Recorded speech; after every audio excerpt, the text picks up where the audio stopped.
tip from a 16-year-old, but I'm here to tell you about a different kind of stock. It's called Better Futures, a stock for social change that's not about making money. Instead, you invest to help students like me go to college. This is beyond a simple donation. It's the opportunity for America to invest in its kids and take an active stake in the future of the country. The return on your investment isn't money. What you get back is knowing you protected our potential. So one day, that potential can grow up to become surgeons and architects, executives and engineers, people who can change the future just by being a part of it. My name is Alicia, and I am your dividend. Invest in better futures with UNCF. Visit uncf.org/invest. A mind is a terrible thing to waste, but a wonderful thing to invest in. A public service announcement brought to you by UNCF and the Ad Council. It's the Worldwide Sports Radio Network. The Mets lose their star player, they lose their star closer. The Mets are in a bad spot right now.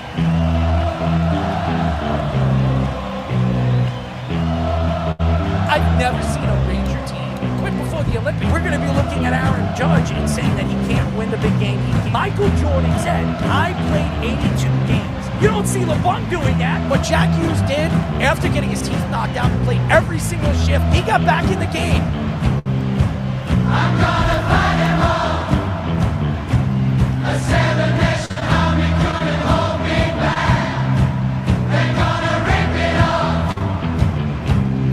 Taking time. This kid is going to be the best defenseman. And I'm talking to myself at night because I can't forget.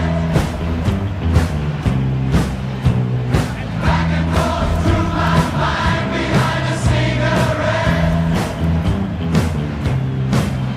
And the name is coming from my eyes.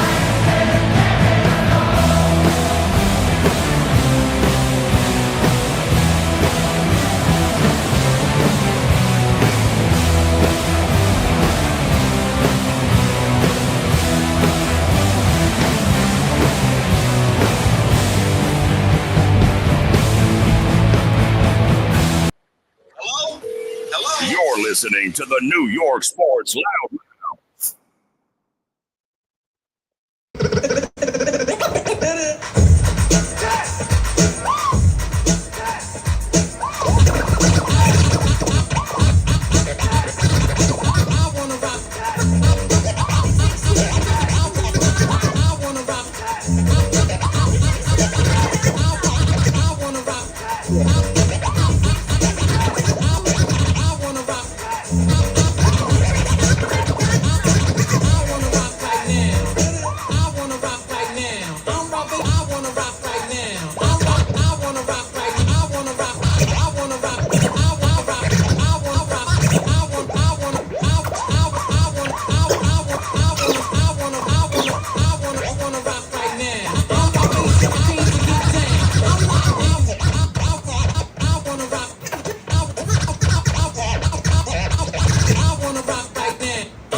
We are back for a new show of the New York Sports Loudmouth. That was DJ Rez. And no, he's not in the studio tonight, Thursday nights. He's at the Patch. He's DJing. So he gave us a couple of riffs, or what do they call them? X to the P's, A to the Q's, whatever you want to call it, ladies and gentlemen. That's what he just did. And ladies and gentlemen, my name is Errol Marks. They call me the Mouth. You're listening to the New York Sports Loudmouth. My co-host, as always, Mr. Quentin Copels. Yes, sir. And Dickie Braggs. There's a little bit of an echo there. We'll mute Dickie. We'll go back in with Dickie when he goes in and out. I want to apologize to the fans. There's something going on with the video and audio. But remember, you can go to our website at www.worldwidesportsradio.com. Check out all our shows throughout the week, including New York Sports Loudmouth every single Mondays and Thursdays at 7 p.m. All you have to do to tune in and check out our local listings for all our shows is go to our website at www.worldwidesportsradio.com. Dickie, you got to go in and out. There's something going on with the sound. Maybe it's something with people's mixers, but just go in and out of the feed, and we'll get you back in here.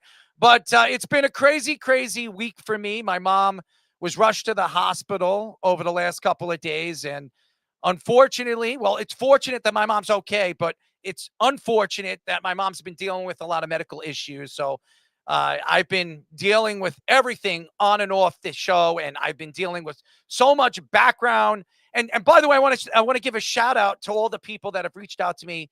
I appreciate everybody that's been there for me and has reached out to me over the last couple of days, giving me some information that about my mom's situation. So it's been crazy. I've been all over the place. My head's not been in the right place, but I'm happy to be here. We have a lot to get into. I want to apologize that we started a little late.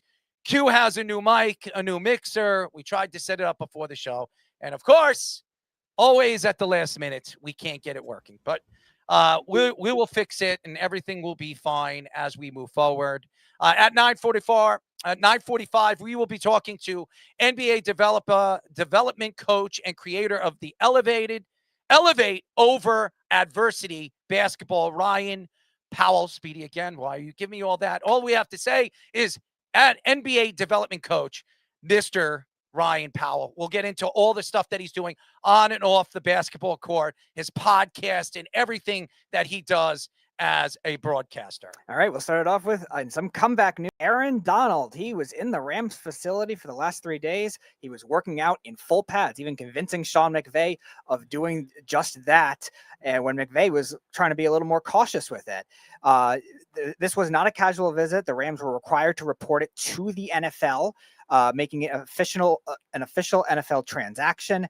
Sean McVay couldn't hide his excitement. The Rams coach said it was the best tryout that we ever had in his time coaching the Rams. A terrifying defensive line now with Myles Garrett. Donald retired after the 2023 season with 111 career sacks, second most among defensive tackles, 3-time Defensive Player of the Year, and a Super Bowl. The Rams have roster flexibility that allowed Donald to apply for reinstatement from the retired list, and LA could receive a temporary training camp roster. Now the decision rests with him when and if he will come back. All right, so let's get into the Aaron Donald and Aaron Donald sweepstakes. Well, there is no sweepstakes for any fan doesn't know what is going on. By the way, I'm just like out of control today with everything that's gone on. But Aaron Donald right now has an opportunity. I want to give a shout out to Aaron Fishman because Aaron Fishman was the one that pretty much said that Aaron Donald was going to come back. But Aaron Donald right now coming back to a team with an unbelievable defense. When you add McDuffie, you added Myles Garrett in the offseason, this defense is going to be electrifying. They're going to put pressure on teams. Aaron Donald is not going to be the same player he once was when he left. He's been out of football for a couple of years. And also, me and Q were fighting about this a couple of weeks ago on Aaron Donald's return. And Q was saying there's no way Aaron Donald comes back because being out of football for 2 or 3 years, you're not the same player. Now, this is Aaron Donald, and Aaron Donald does not have to be the elite player he once was. He really doesn't have to be. He just needs to be semi-decent to be that pass rusher, that dominant force that can help out Myles Garrett, especially up the middle. But again, looking at Aaron Donald, I was very, very shocked. I was very, very surprised that this story is starting to grow. It seems like he's going to come back. He is going to get a contract. He is going to get paid. I don't know what they're going to pay him. They're probably paying him a veteran's minimum. He's not going to make a lot of money. He wants to come back to try to win another Super Bowl. He knows now with Myles Garrett, with McDuffie, with the talent that they have around him, they can absolutely win a Super Bowl. But I've been watching Hard Knocks. I've been listening to Seattle and Mike Macdonald. I like what Mike Macdonald had to say in the first episode of Hard Knocks is that them winning a championship meant nothing. Winning back-to-back championships means something. How many players have won back-to-back championships in the past? So it's going to be exciting to see how this division works. San Francisco, Kyle Shanahan getting hurt, having that accident, the concussion problem. He might not be ready for the season, but Aaron Donald is a nice piece. Is he the same piece? Is he going to be the piece that's going to get him over the hump? No. Myles Garrett is the guy. Myles Garrett was supposed to be the guy when they made that move. Now, Aaron Donald always said that if there's a right opportunity, he would come back and possibly play again. Now, this is the right opportunity. This is an open, optional opportunity for Aaron Donald to show up and play at a high level. We have another Speedy. I don't know what's going on with his system today, but Aaron Donald, to me, has an opportunity to win another Super Bowl. How many big-time defensive players in the past have won a Super Bowl? And again, going back to the early days of the Pittsburgh Steelers when they were winning top end Super Bowls, the Oakland Raiders with all the different players, Howie Longs and everybody of that magnitude, even the Patriots of the past, the 7 Super Bowls with the Vince Wilforks and all the defensive players they've had in the past. But Aaron Donald, to me, has been one of the elite players in the league, one of the elite defensive players in the league. And it motivates this team when he comes back. He's back in the locker room. He's back practicing, calling shots on the defensive side of the ball. Myles Garrett has always been a fan of Aaron Donald. I think there's a lot of fans out there that enjoy Aaron Donald on the football field, enjoy his personality, his leadership. He is going to bring that. And again, going back to what we've seen over the last couple of years with the LA Rams. The LA Rams, they've had a dominant defense. Last year, they were a good defense, but not dominant. But as we've seen some of these players build and the youngsters that have built, this has become one of the more I wouldn't say dominant, but one of the better defensive lines in the NFL. Seattle, to me, still, until we see Aaron Donald on the football field, still, I believe, have the better front seven than the Los Angeles Rams. But the Rams needed some secondary help. Adding McDuffie absolutely helped them.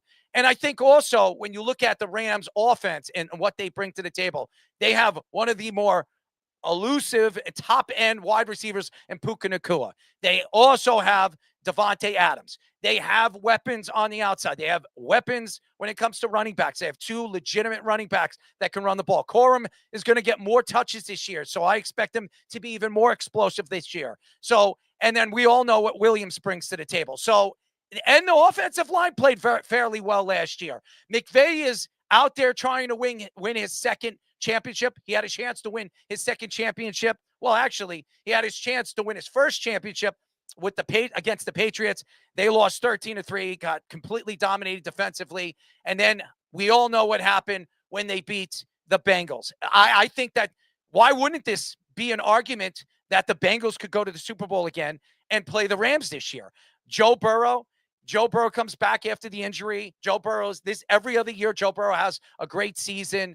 They've added defensive help and Dexter Lawrence, some of the defensive players that they added. Their offensive line is much better this year. They've got the weapons in Higgins and Jamar Chase. So it could happen this year. We can see the Rams and the Bengals, but Aaron Donald coming back, I'm surprised, but I'm not, because the Myles Garrett move definitely set everything into place. And I also think that what Aaron Donald brings to the table is leadership, which I believe they're going to need this year, because everybody expects the Rams to go all the way to the Super Bowl, at least the NFC title game, with the talent that they have. Talent can only get you so far. It's how the talent works on the football field.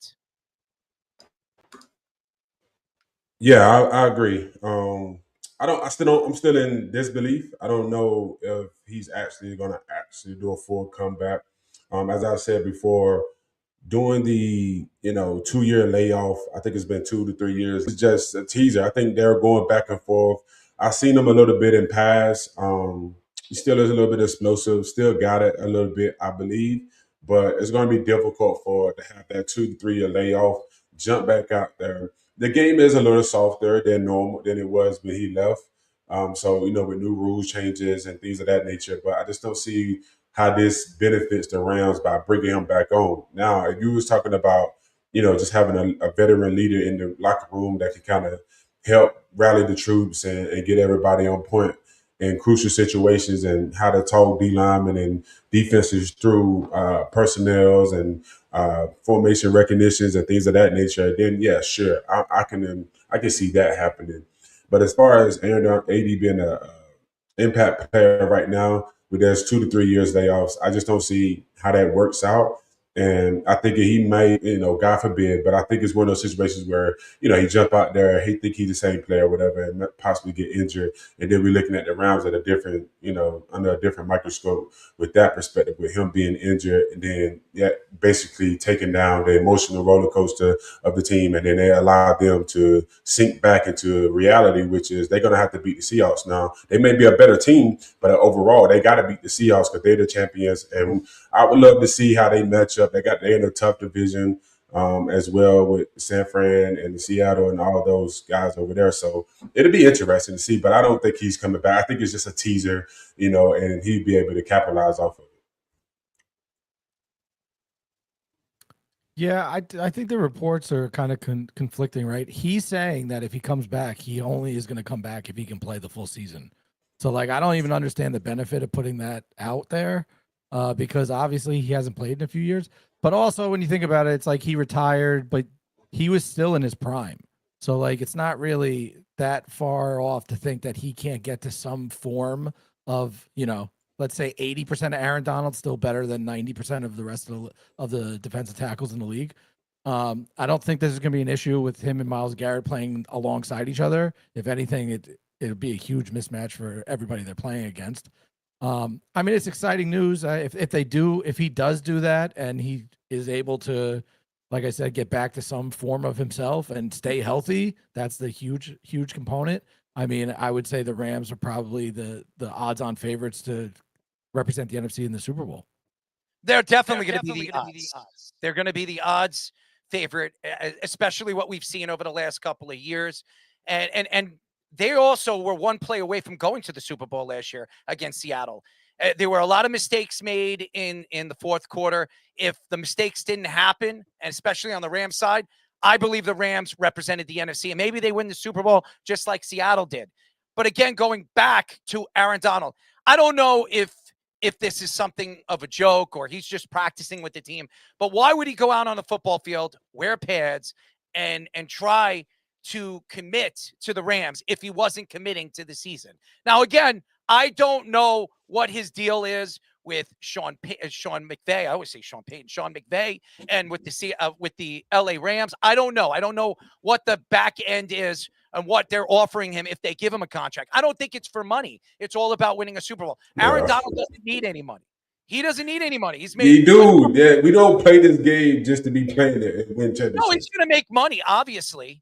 I understand what you're saying. He is going to make money, but he's not going to make $60 million a year. He's not going to be making $30 million a year. And the Rams have invested a lot of money. They gave Puka Nacua a lot of money. They've given some of their defensive players. Myles Garrett's making a lot of money. They're not going to have. They're also playing McDuffie this offseason. He's making a lot of money. And Matthew Stafford's making $50 million. There is no money where he's not going to make. He's not going to make $20 million. He's not. He's not going to make that kind of money. Yeah, and I agree. That's what I was saying earlier. Like, he basically is just going to be playing for free because at the end of the day, there's not a lot of cap space for him to make a lot of money. But then too, like, we also got to consider like that 2 to 3 year layoff. You jumping back out there with guys who consistently have been playing football of a sort from year in and year out and lifting weights as well. Yes, he has that. He's a Hall of Famer and he was dominant on the field. But 2 to 3 years layoff, jumping back out on the field, competing at the highest level is just highly unlikely with this game because it takes so much for you to be great in this game that you can't necessarily take those 2 to 3 year layoffs and be able to come back and perform. And then you got to also think, you got pride, you got ego as a Hall of Famer. You don't want to go out there and look bad, and that's another thing. So I don't know if he even fit well with that. But then also, it's a storyline. When you look at what he's doing, it's a storyline. Like Biggie was just saying, he's saying he's not going to come back unless he play a whole season. All of this is storyline. Now, what we have realized is that Aaron Donald is not a media guy. And traditionally, after guys get out of the league, they go into the media and they start discussing ball and start talking ball. He's not a media guy. So he's basically got a huge contract, won a Super Bowl, and just been sitting home. And we've been watching him work out for the last 2 or 3 years, which don't necessarily translate on the field because you need that experience in going against another man that's trying to knock your head off. No, and again, I love Aaron Donald, and I think Aaron Donald will add a lot if he comes back, because Myles Garrett's going to give you that prototypical pass rusher that's going to come off the edge, and Aaron Donald's going to be the guy, the nose tackle. He could play defensive end, but he's been away from the game for a significant amount of time. He's not that speed demon he was. I watch his training, I watch his workouts, and he can work out all he wants. When you get on a football field, you're playing on turf, you're playing on grass, you're playing at a high level. You're not the same player, and it's going to take a while for him to get back into football shape. So that's why he's playing with pads. That's why he wants to compete. Maybe it's to see if he could be ready for the season, if he could be ready to actually compete with these high energy type of players. Again, I'm not going to take away what Aaron Donald has done in the past. I'm also not going to take away how great he is as a superstar player and as a force. But again, coming back from the game of football, coming back at a high level in an NFL style of game, this guy is a Hall of Famer. He's a first ballot Hall of Famer. You can argue he's arguably one of the greatest defensive linemen in the league, in league history. When you compare some of the guys that we've mentioned, the Lawrence Taylors of the world, the Julius Peppers, the Reggie Whites, this guy is amongst the greatest of all time. The problem is when you step away from the game for a long time, we've seen players in other sports try to come back, try to commit to the game. After a significant portion of time being away from the game, you're not the same player. Yeah, we see veterans. We see veteran receivers and different people that come back after sitting out, not even 2 to 3 years, just half a year or even a year. Guys getting picked up off the road. That makes a sense. That's an issue. That's going to be an issue for him in getting in football shape, one, but then actually hitting people. You can train all you want to. You can lift weights all day, every day. Hitting people and sprinting and running to the ball is a different type of conditioning. It's a different type of lifting. It's a different type of game. It's a different type of war when you get that there in between the lines. And weightlifting helps, and it can reduce injury risk. But at the end of the day, it's going to come down to you being able to defeat the man in front of you. And I just don't think he has that edge no more. I do believe he has the edge. This guy is one of the greatest players we've ever seen. And let's see. That's the past, though. See if it works. Is there any echo now? There is no echo. There is no echo, ladies. This technical difficulty stuff is a joke. It's so I don't even understand it. I did the exact same thing 6 times, and now, it worked. It's magic. It happens. It happens, but that's why we have. You're not on your mic, Nikki. I think you're on the internal mic. Yeah. See. Go through the system. Anyways, again, going back to the facts here, I do believe Aaron Donald adds a huge opportunity here for the Rams to be an elite team and an elite defensive team. Even if Aaron Donald didn't play this year, if he decided he didn't want to come back. Now, Myles Garrett is definitely one of the reasons why he wanted to show back to the facility. He was there last year. He was practicing. He was on the football field with his kids, but not dressing up, not getting into the jersey, not putting on the pads. This guy is now he's telling you that he might want to come back.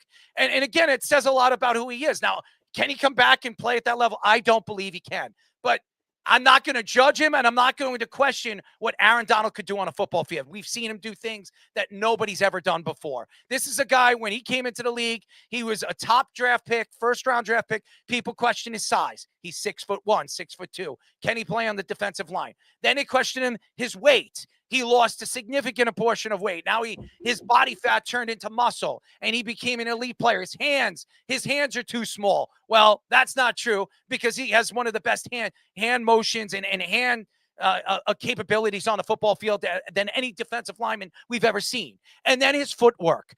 That was his strength coming out of Pittsburgh, is great footwork. Arguably, probably the greatest of all time when it comes to off the line and making moves all the way to the quarterback. I don't think we've ever seen a player this prolific, this talented from the guys what we've seen in the past, the Lawrence Taylors, the Reggie Whites. Those are the two guys that pop into my mind when I'm trying to compare Aaron Donald to them. All the guys, Julius Peppers is a great player. Aaron Donald's a great, even better player. And if you look at Aaron Donald's career, Aaron Donald has 111 sacks. But he did it in 154 games. Think about that. 154 games.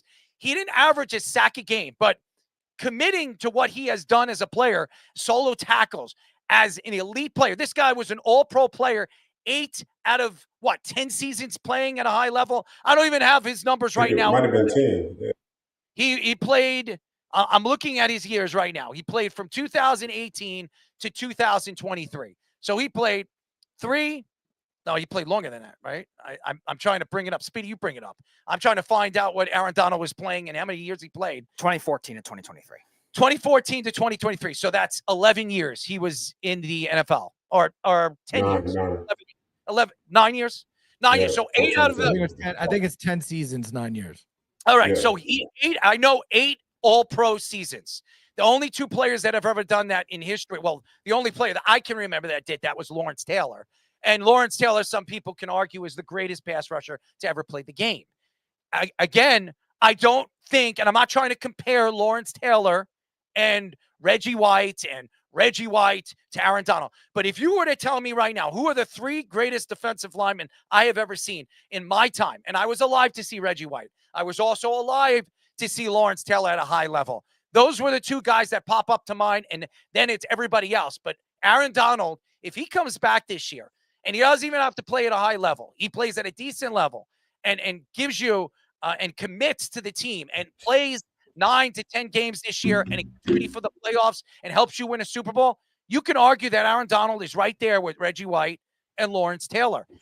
Again, everybody has their own opinion of what these players. I mean, he's an interior defenseman, though, so it's completely different. He's a defensive tackle. He's probably arguably the greatest defensive tackle of all time. But to compare him to Reggie White and Lawrence Taylor, they don't even play. You're telling me right now. You're telling me right now what we've seen Aaron Donald do. He has played defensive end. He's also played a linebacker sometimes. They've moved him all over the field. It wasn't just. I mean, he primarily is known for being the most dominant defensive tackle of all time. That's fine, but we've seen him play on the edge. We've seen him do that. We've seen him all over the field. He could play. I'd be interested to see those splits, actually. I don't have the splits in front of me. And again, we're going into a show that we've had multiple problems with our audio. So I don't have the splits. I just wanted to get into a show that actually went smoothly, but we're still waiting for that show to happen. But I also believe when we look at guys like Warren Sapp, who is a great player. And a lot of people say that Warren Sapp is the type of player that you can compare Aaron Donald to. Also, Cortez Kennedy, another guy. Cameron Haywood, another guy. So it's not close though. If you talk about, I mean, it's close, but it's not close when it comes to Reggie White and Aaron Donald. Reggie White was a dominant figure that I don't necessarily think we'll ever see again. And AD is nice. I played alongside of him. I watched it firsthand. He's a dominant D tackle. But when it comes down to what Reggie White brought to the game in the era that Reggie White played in versus some of the offensive tackles that and guards that he had to go to who are Hall of Famers and well respected around the league, he's not going to get the nod over Reggie White. Even sacks, he's behind Reggie White in sacks and 98 sacks. I'm not comparing him to Reggie White. I'm not comparing him. No, but we was just talking about the split, so that's what I was saying. Yes, I think they're all great players. And remember, they came in different eras. If Aaron Donald played in the era of the 80s and 90s, maybe he's prolific just like those 2 guys. Who knows? We don't know. It's different eras. It's a different game. It's different speed. Aaron Donald did it at a time that athletes became even better. I mean, they're running the combine. There's offensive linemen running 4.8s and 4.9s, and defensive linemen running 4.7s and 4.8s. I mean, Aaron Donald did it at that level and did it against some of these athletically beasted, good offensive linemen, and has done it in such a high level. I mean, going to be an 8-time Pro Bowl player. He only one time out of his 9 or 10 years playing in the NFL, he wasn't a first-team all-pro player. We look at how many Pro Bowls these guys play in, and that kind of considers you a Hall of Famer. It's not like that anymore because it's flag football. When you look at a player, you're looking at how many all-pros, first-team all-pros they're in.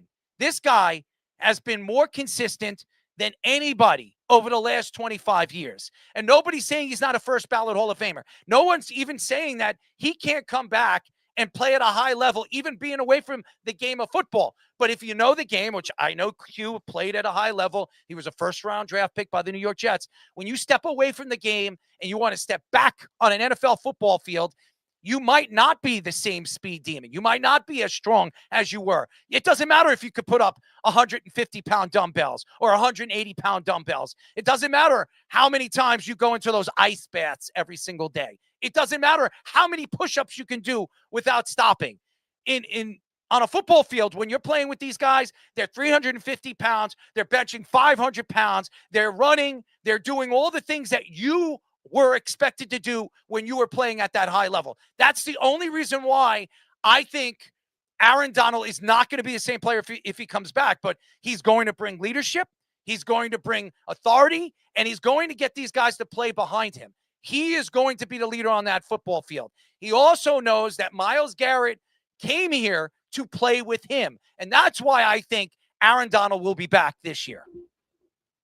No, he got traded, didn't he? So I think that's what people are forgetting. Like you're saying, is Aaron Donald going to come back and be the same guy he was in 2022, 2023? But then you also have to take into account that Myles Garrett is lining up next to him. So like the coverage is going to be rolled over to Myles Garrett, which is going to give one-on-ones to Aaron Donald or vice versa. And one of them is going to dominate the game. So like he only has to get back to a percentage of what he was, and he's not expected to carry the load. Myles Garrett's expected to carry the load. So for him, he could just he could just come back and he could play a little bit easier of a style because he's got an absolute monster next to him lining up every snap. Yeah, but he haven't seen. But first of all, it wouldn't make sense for them to line both of them up on the same side because he's just going to slap protection, and then it's going to make fun. Cool, yeah, he could play. Okay, so you line them both up on the right. What do you think that the offensive line is going to do? Check, slide protection to the left. You got to beat 4 men. Without Myles Garrett, they had a pretty good defense. They're going to have an elite defense now with Trent McDuffie. Okay, and here's the issue: you're going to have 2 alpha dogs in there. Somebody got to be the voice. Somebody going to have to be the leader. Everybody thinks it's going to be Aaron Donald, but let me remind you guys, Myles Garrett just broke the sack record. He's the top defensive lineman in the league, period. He just played last year. His team won 3 games. It ain't about the team. When we're talking about leadership, it's not about well, that's even worse. If I'm on a horrible team and I still lead the league in sacks, that makes me even greater.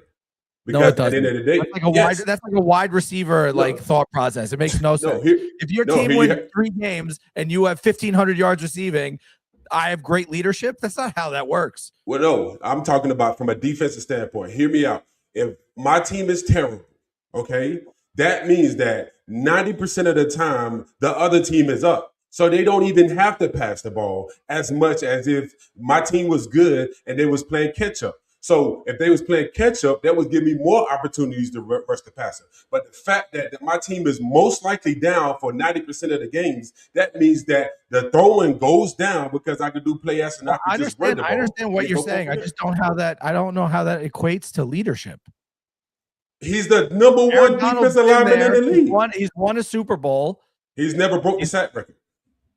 I don't think that equates to leadership. Again, I think that's an individual stat. No, it's an individual stat that lets you know whenever Myles Garrett walk into a locker room, he's immediately the top dog. This guy broke the sack record that lasted since Strahan broke it. So I don't just going to let him get traded. Well, why not? I'm telling you. I agree with both of you guys. I believe that. No, you got to pick a side. I believe there's 2 alphas. All right. I do believe there's going to be 2 alphas on that line. But Aaron Donald, to me, is the leader. He is the veteran player. He's the one. He was Mr. Ram. He was there with the organization for such a long time. And Myles Garrett is the one that talked Aaron Donald to come back. Him and Sean McVay. And who's Sean McVay going to when it comes to defensive prowess and all that? He's going to Aaron Donald because Aaron Donald, to me, knows the defense. He's been running with that defense before he retired. Now, again, Myles Garrett, I agree with you, Q. Myles Garrett is the top dog on that defensive line. There's no question. He is the best player on that defensive line. You can't even argue that. On that defensive squad, even with McDuffie there, the guy that everybody's going to be looking at when it comes to that line, no matter how good Aaron Donald is and how well he plays, even if he comes back, the guy that everybody's going to try to take out of the game is Myles Garrett. So I agree with you, Dickie, on that one. But when it comes to leadership, You're going to go to the veteran guy. You're going to go to the guy that's won a Super Bowl. You're going to go to the guy that was the team leader. If you remember when Matthew Stafford was traded there from the Lions, what did Matthew Stafford say when they asked him at the press conference, who's the leader of this team now? You're a veteran quarterback. He says, this is Aaron Donald's team. This will always be Aaron Donald's team. That's what Matthew Stafford said. Now, when Aaron Donald was playing. Yes, Matthew Stafford is still there. He won an MVP last year. We understand that. And this could be his final year, Matthew Stafford's final year. And maybe Aaron Donald knows that. And that's why Aaron Donald wants to come back and make that run one more time with Matthew Stafford. But I do believe in that locker room, no matter who the big dog is, they're going to go to the veteran guy. They're going to go to the guy that I believe is the guy that's going to be the incentive personality in that locker room. I watch this guy every place he goes. I follow him on social media, his Instagram. He goes to motivational speaking. He's at every single Rams facility, programming, everything. This guy is a speaker there. Every single one of those young players that are on the Rams that never even played with Aaron Donald because he's been away from the game for 2 or 3 years. All of those guys look up to this guy. He was out there in a facility during the playoffs. During the playoffs, he was there on the sidelines with his children. Where were some of these players that didn't even know who he was or know of him because they watched him when they were playing college ball and high school ball, but never played with him? And now they're going to get a chance to see him, play with him for 17 weeks. I mean, to me, I think it's going to be him. He's the leader, but the top dog on that defensive line, absolutely cute. It's Myles Garrett. It's not even an argument. He is the beast. He's the guy breaking the sack record. He's the guy that everybody's going to be watching. He's the one defenses are going to be playing and trying to defend against. That's or offensive lines trying to defend against. That's what they're going to do. So you said all of that about Myles Garrett and still think he's going to go second. Who do you think is leading the locker room now? Myles Garrett. Aaron Donald's not there. Wait. Hold on.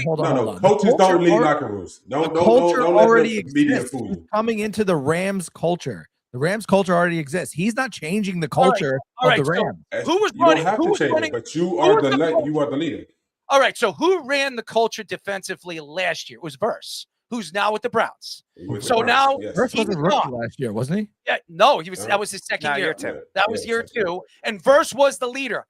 We've had the Rams. What's her name again? That was on the show. Oh, Deb Wickus. Yeah. Deb Wickus, who's been with the Rams, working with the Rams, and she said the leader in that locker room, especially on the defensive side of the ball, was Verse. So everybody was upset when Verse left. Even Sean McVay, when he had to reveal that he was being traded to the Browns for one of the best defensive players in the league, Myles Garrett, he was upset, but he said, I got traded for arguably the best defensive player in the league. So there's no argument to that. But to me, this is a new season. Verse is no longer there. So Myles Garrett is the top dog, but you have Aaron Donald. If he shows back up and he says he will be back this season, Myles Garrett is going to take a step back and he's going to say, you lead, I'll do. You lead, I'll do.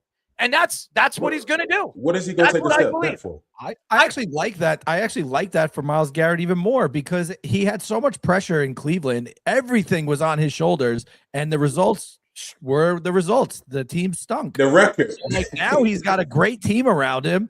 The pressure shouldn't be on him at all to be the leader. Who cares who leads in the locker room? It matters.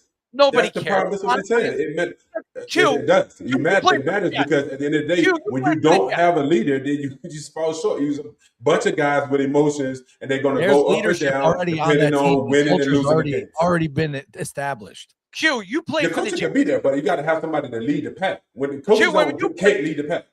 Q, when you played for the Jets, who was the leader of that defense? It was either Bill Reeves, Mario Davis. No, it was Mario Davis and Darrell Revis, right? No, middle linebacker David Harris. David Harris. And David, Yes. and I agree. Mario Davis was more vocal. Darrell Revis led by example. Okay, so you had three leaders on that defense. So it's different. No. The leader was David Harris. Because you think about it, if Aaron Donald's the vocal leader and Myles Garrett's going to be leading by example, it takes pressure off Myles Garrett, and he could have even a better year if you could even imagine that. It can naturally happen that way, but there's got to be an actual leader. The problem with that probably is that there's somebody who is actually so there's actually somebody who's coming back from a layoff, and then somebody who has the record, who has the throne right now, that he has to respect. It ain't like Aaron Donald could just say like, "Oh, I'm a Hall of Famer, I'm this or that." Myles Garrett gonna say, "Hey, I just got to retire. I'm a Hall of Famer." I don't think they'd be doing that to each other if he's no, they probably won't. But my experience with Aaron Donald is he thinks he's the alpha. So that's what I'm saying. It's going to buck heads because Myles Garrett is not going to just sit back and be like, "Oh yeah, you can have it." It's going to be a mutual respect there. It has to be. But you don't have two leaders. You can't have two locker room leaders playing on the same position. I think Donald will lead in the locker room. I think Myles Garrett will lead. You're going based off the history, though. You're not going based off real time. Like Myles Garrett is the one. Somebody. Myles Garrett, after he was traded to the Rams, what was the media asking him? Do you think you can talk Aaron Donald from coming back? He says, "I'm surely going to try." So what do you think Aaron Donald was doing over the last couple of weeks? He was speaking to Myles Garrett on the phone. So if Aaron Donald's over there and he is speaking to Myles Garrett, Myles Garrett says, "Listen, you're the leader of this team. We need you to come back. I'm going to help you bring home another championship to the Rams, but I need you to be that leader. I need you to be that pep talker to the youngsters in that locker room." I believe, and again, we'll see when the season starts if Aaron Donald is still there. And I do believe Aaron Donald will be on that locker room. I believe he'll be on that line. I believe that he won't be the same player, but he'll still be playing at a high level. I think he's going to give them a different dynamic, and he's going to bring a lot more leadership than you're saying that he is. That doesn't mean he's going to be better than Myles Garrett. That's all I'm saying. I didn't say he was going to be better. I'm just saying that you got to understand that conversation. There's a desire, okay? When I go on the field, do I want to play with Darrelle Revis after he tears ACL? Absolutely. But am I going to expect him to be the same Darrelle Revis what it was when I first got to the New York Jets? No. So his desire has been something. That's been something for when Aaron Donald was in the league. They were in the offseason, and when they were playing the Cleveland Browns, that was something that they was talking about automatically. Aaron Donald and Myles Garrett. They will always throw little hints and little things out there in the media about them playing together. They're friends. Him following up, cool, great, right. But at the end of the day, when we get into this locker room, somebody has to lead this locker room. And that's why I'm saying Aaron Donald is no shade to him if he hasn't played in 3 years. So him coming in thinking that he can just take over the locker room. And here's the other thing. People can respect your game and what you have done in history, but not have relatively respect for you in the current state on regards on the football field. We're not in a generation of athletes where they're going to respect these Hall of Famers and these pro guys, these Hall of Famers coming back to the stadium, coming back to the field. You go look at these practices. Like every now and then we go shake their hands, things like that. But it's not this like, I'm in the presence or I'm this guy, I'm with this guy. It's more so like, I respect you, salute, you did your thing. But now it's our time. It's not his time. You brought Darrelle Revis up, right? You brought him up. Would you sign a Darrelle Revis that tore his ACL? That's fine. When he came back with the Tampa Bay Buccaneers and then he eventually went to the Patriots, he was even better. He was even better. He won a Super Bowl. He was even better. Winning a Super Bowl doesn't equate to you being better. Dude, and if you go back and you look at the Tampa Bay Buccaneers defense, how many Pro Bowls was on that defense? I think he was effective, but I don't think he was better. I don't think he was better. Wait a second. When he went to the Patriots, they had the best secondary in the league with Browner and him. He was a shutdown corner like he was with the New York Jets. When he went back to the Jets, he wasn't the same player. He wasn't. He admitted he wasn't the same player. But that year where he was dominant, how many touchdowns did anybody have against him when he was the top corner, the top dog over there for the Patriots? I think he gave up one touchdown the whole season. Gilmore was the top corner during that time. I'm saying that Darrelle Revis was still playing at a high level.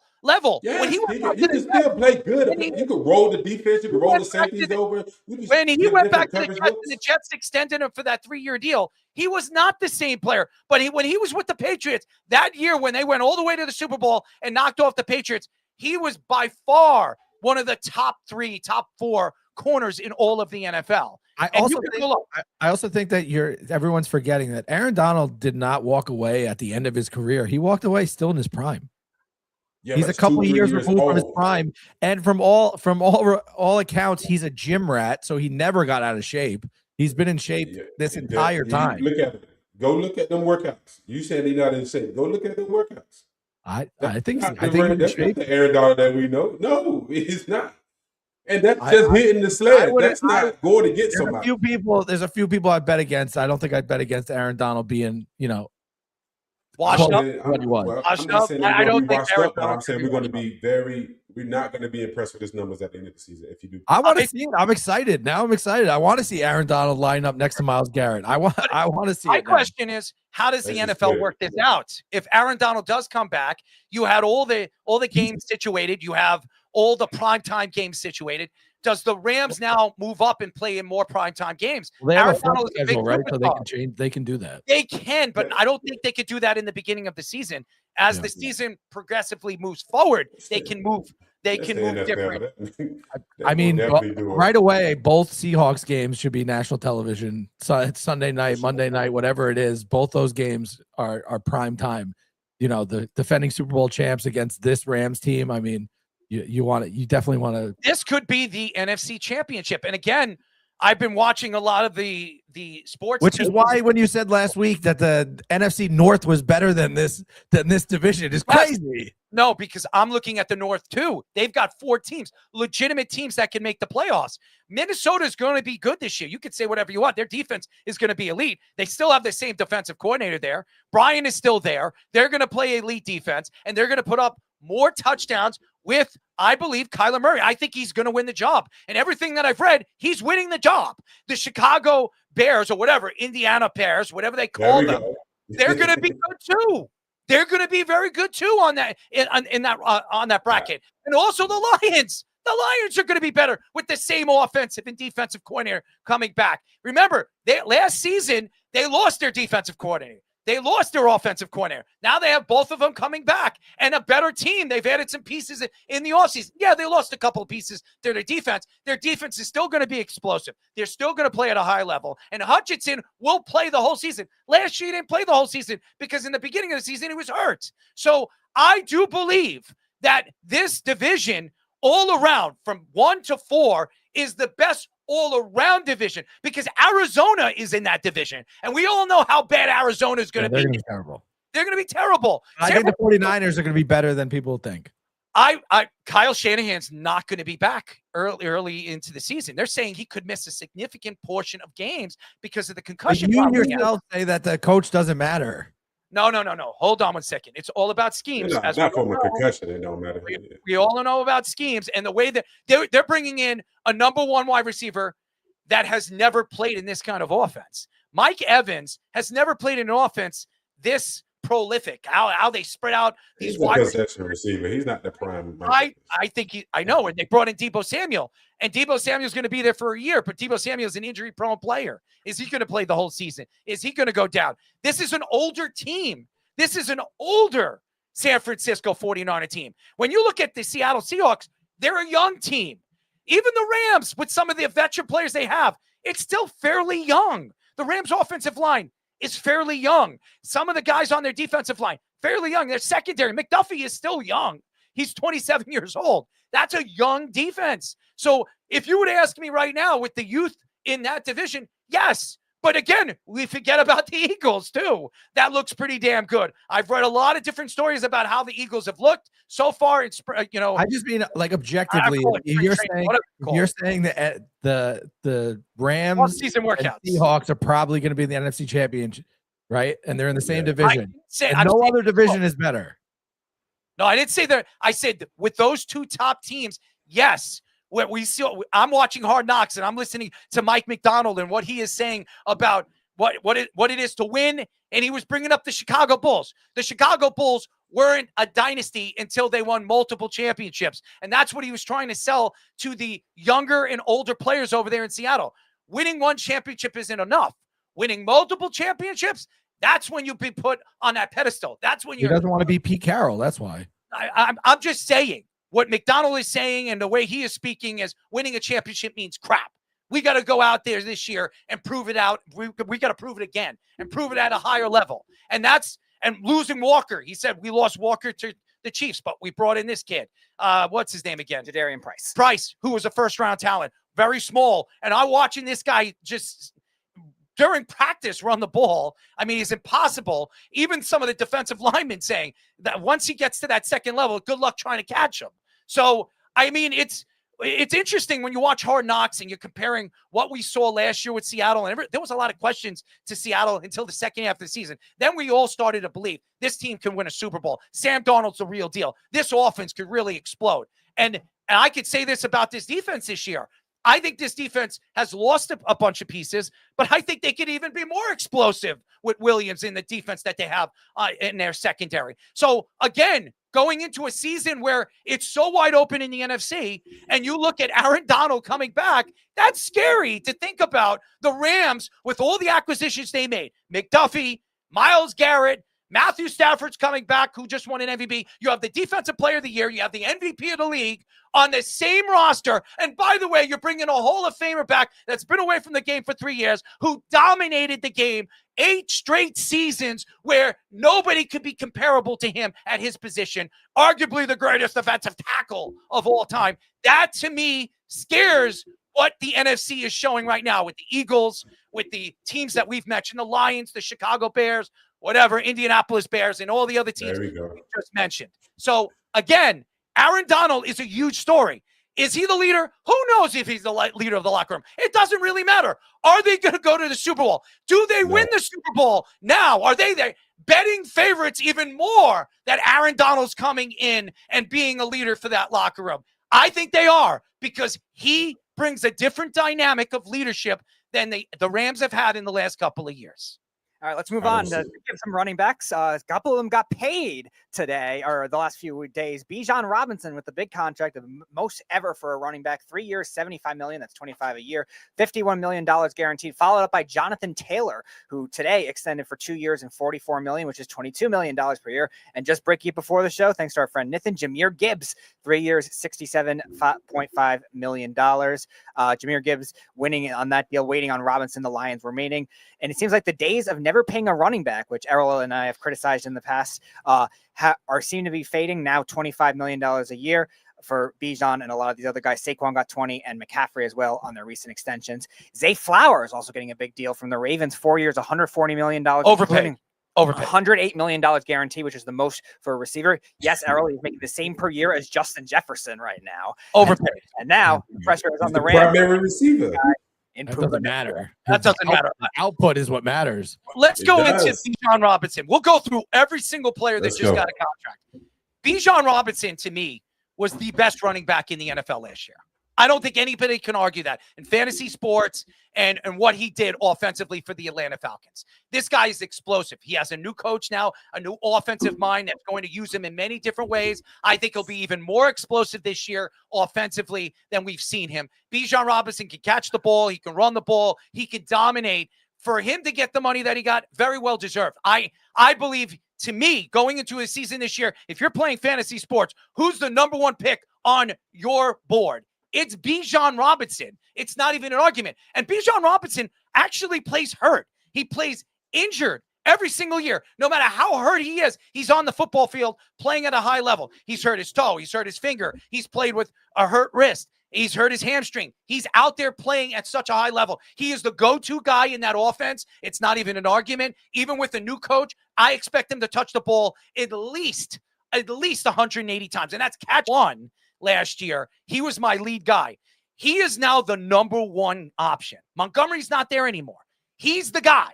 He's the guy that's going to be running the ball, catching the ball in the backfield. He's going to see more catches, more touchdown options. Remember, when David Montgomery, when they were on the 5-yard line or they were on the 7-yard line, it wasn't going to Jahmyr Gibbs. He was running the ball 70, 60 yards, and then it would go to David Montgomery, and he would pound it in. And if you owned Jahmyr Gibbs, you were like shaking your head. This guy is getting all the yards, but he's not getting touchdowns. He's not getting me 7.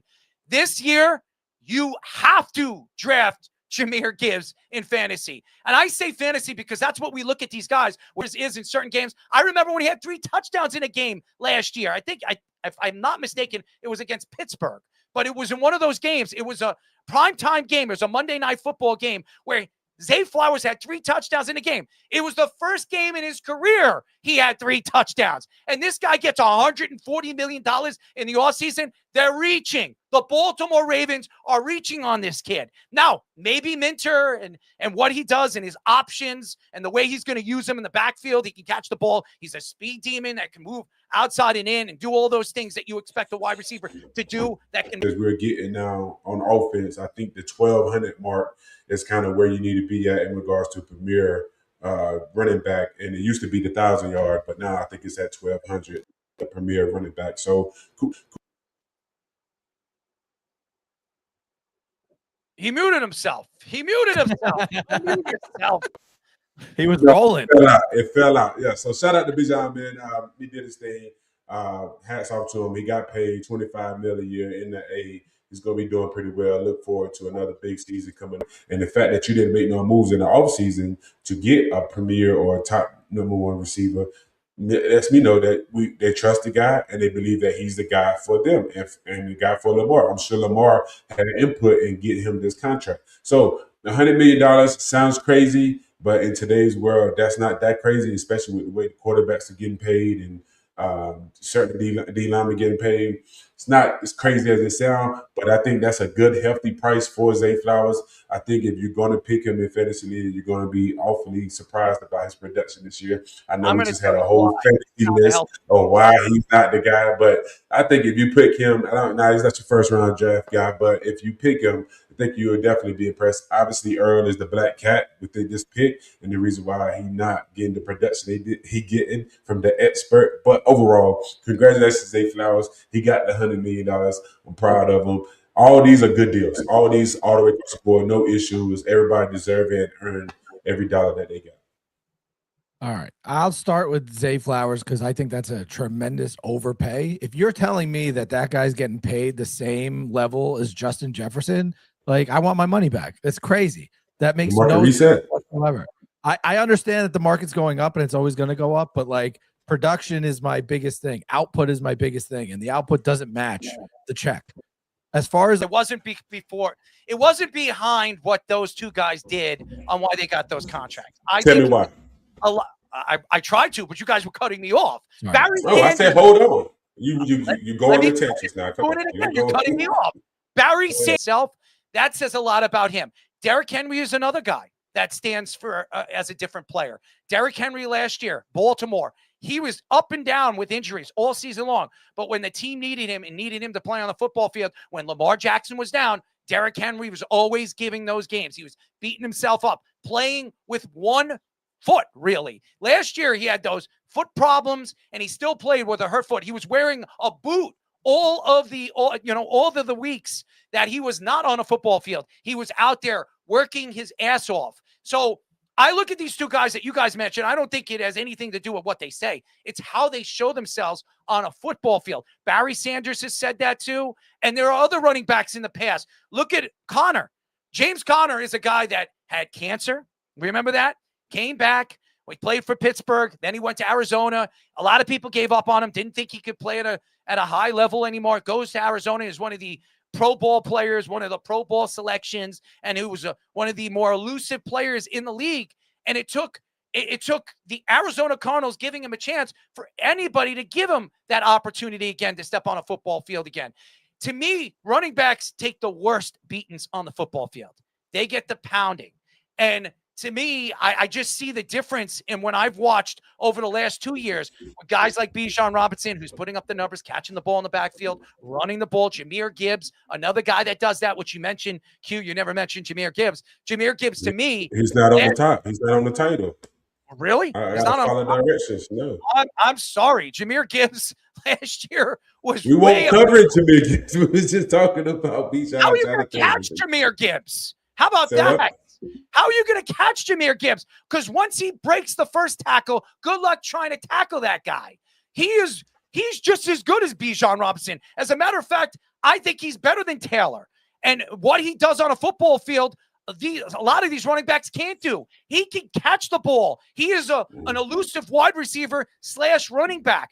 These are the guys that you're going to pay, the guys that could do everything on a football field. And by the way, Jahmyr Gibbs is actually a good blocker too. For a guy his size, he can block. Bijan Robinson can block.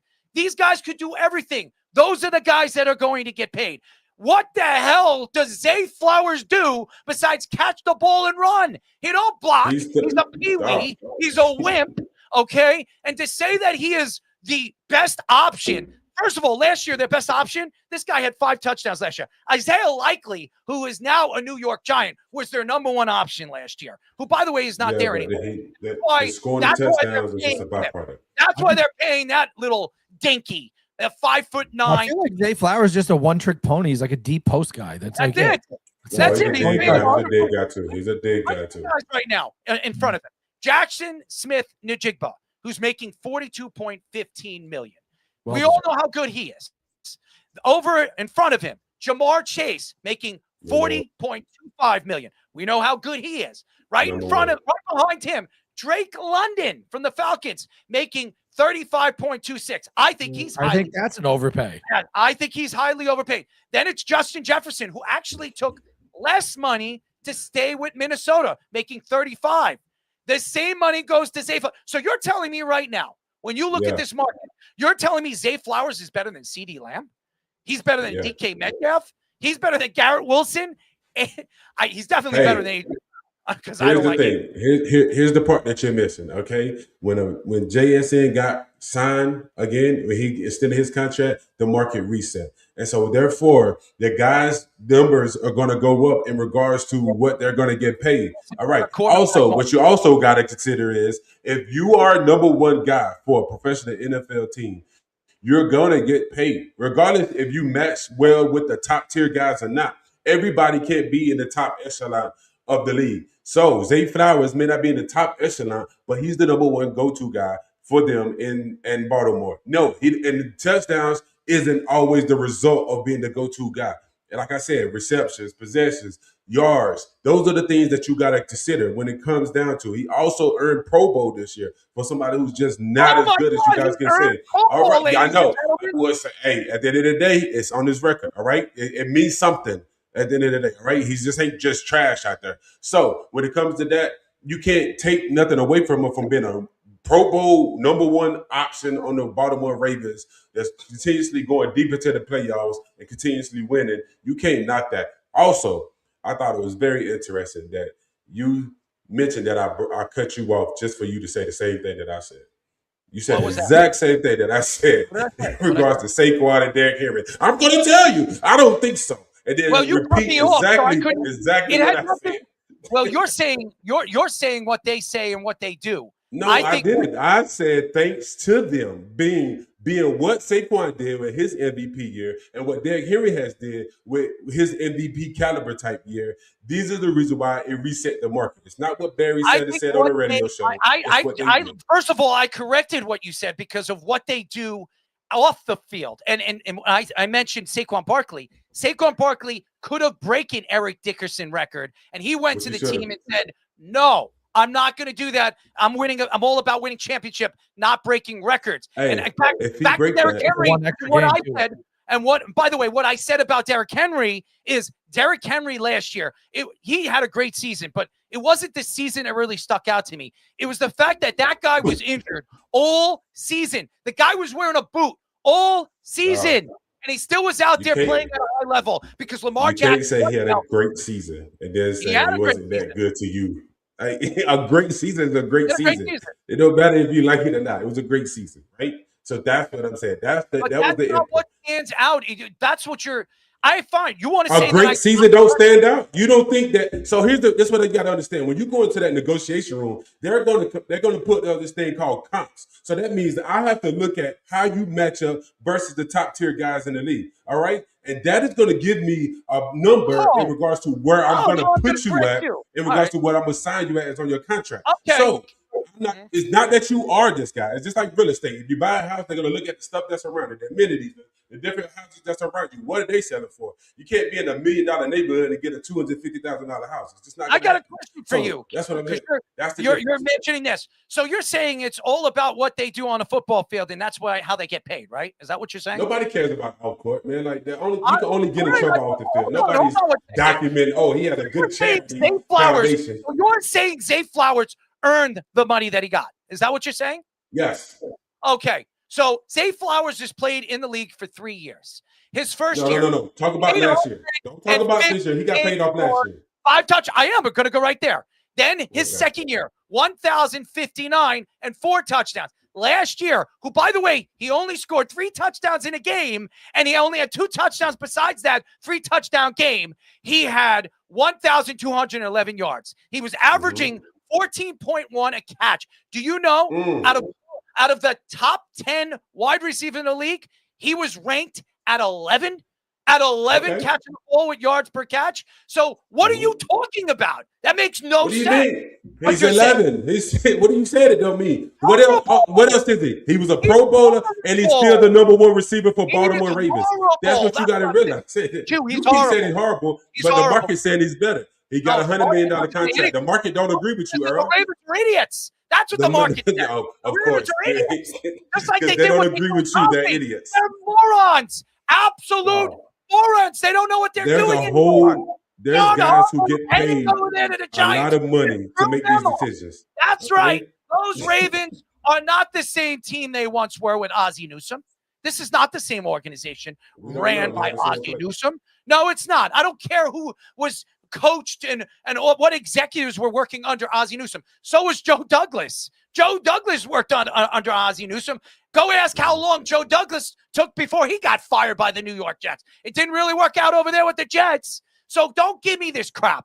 This man right now, Zay Flowers, and I'm not taking shots at him personally. I'm just saying he is a secondary wide receiver. He is not worth $140 million.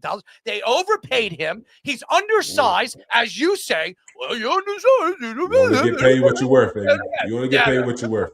This guy is not worth $140 million. To you, and only to you. I don't knock any player getting paid as much as they possibly can because they deserve it because they are the league. I'm mocking him. Right? I'm mocking him. But if you're going to go by the same thing that you said, Q, when you go and sit down in that GM's office and they pull up the comps and you say, okay, this is what you're going to get paid. And then you look at the comps and you look at Justin Jefferson.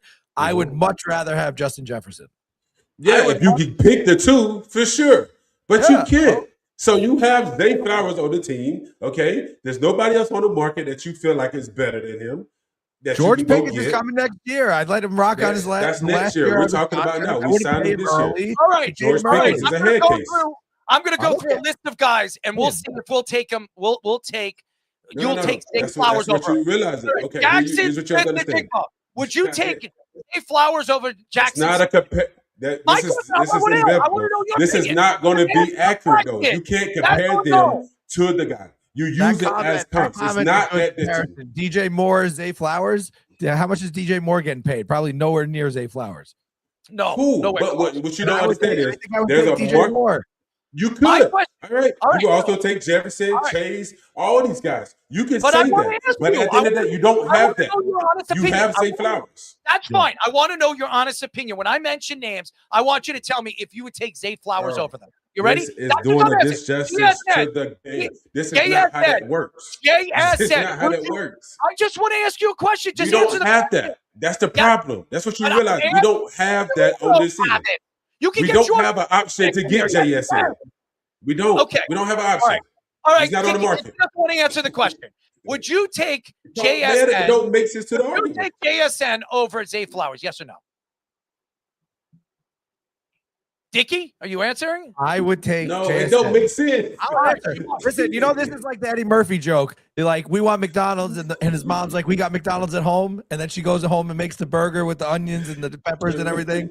And this is McDonald's. Like, that's what it is. That's what you're saying. I want McDonald's. It's all hypothetical. Do you want Terrell Owens? It's not hypothetical. It's not hypothetical. It does. These guys are not available. The Baltimore Ravens can't take these guys. All right. If you overpay this guy and then the wide receiver market that's going to be available next year. In the offseason, there was a player that was available for trade. And that's Michael Pittman. I would take Michael Pittman any day over Zay Flowers. You don't get paid to make that decision. Anybody would. Anybody would. Well, I'm crazy. No. Let's put it up. Let's put it up there and see who would take Michael Pittman over Zay Flowers. I think a lot of people would. Michael Pittman is a better wide receiver. The people who write the checks, said that they would take Zay Flowers over Michael That's Pittman. not true. Regardless That's of what you. So why did they pay him then, Earl? They paid him for one Lamar's reason. guy. Lamar You Jackson's just guy. said That's Zay the only Flowers reason was- why. That's So why it. did- Lamar So what Jackson did Lamar said, see? just like Lamar didn't want John Harbaugh there anymore. He didn't What want him did there Lamar anymore. see? That's why John Harbaugh was looking for another job. We're not talking about John Harbaugh. Let's stick to the subject. I just like how you saying, do that, though. Lamar That's Jackson. good media story. Hey, They got paid what did because the- he's what did Lamar's Lamar guy. Jackson That's say? why he got paid. What did That's Lamar why he- Jackson see do? What do he see then? So you just everybody just earned Pro Bowl selections? Stay away from Zay I Flowers don't in put fantasy any merit this into the Pro Bowl anymore. Listen, I'm not a The Shador game Sanders or hater, actually making but the Pro Bowl? Shador Sanders shouldn't have made the Pro Bowl last year, and he made the Pro Bowl. He was an So, like, alternate. I put no merit into the Pro Boll at all. alternate. He There's was a nothing- fourth-string quarterback. Right. There's He was no- an alternate. there's no- He got it. He didn't there's make it literally primarily. all He pro came or because nothing. somebody If you didn't make a go. Pro Bowl, I don't care. A Pro Bowl means nothing. He made it because What somebody I'm didn't saying, go. A couple What I'm people didn't saying, when I'm looking at the list of wide receivers in the league, JSN, I'm taking JSN. Jamar Chase, I'm taking Jamar Chase. Drake London, I'm taking Drake London. Justin Jefferson, I'm taking him. CD Lamb, I'm taking him. DK Metcalf, I'm taking him. Garrett Wilson, I'm taking him. AJ Brown, I'm even taking him. Chris Olave, I don't know, St. Brown, Nico Now you Collins, just hating. Terry AJ Brown, come McLaurin, on. T. Higgins. I would take all of them. You I just would take hate him all of them. at this point. That's tough. Zay Flowers is And you one said of it the wasn't personal, but it's very personal. overrated wide receivers in the NFL, and anybody that plays fantasy would know that. $100 million receiver. Overpaid. Overpaid. Listen, There are you people should get who as say much that about money you. as anybody's willing to pay him, but doesn't mean that he's deserving of it. You are what the market. You in finance, you understand this. You are what the market says you are. Now we can all sit there and say, "Oh yeah, he doesn't deserve it," or he's not that good. You are what the market say you are. At the end of the day, And the can't market get around from that. say he's an absolute bust. Go ahead. The market says he's $100 million wide receiver. Oh. Go ahead, Speedy. All right, so I guess we're going right into our deuce of the day. Speedy, you could have pushed the deuce all the way to 9:45 when our guests in. All right, today, my deuce of the day. The deuce of the day. You log. Not a log. I don't have a log, but I mean, you know.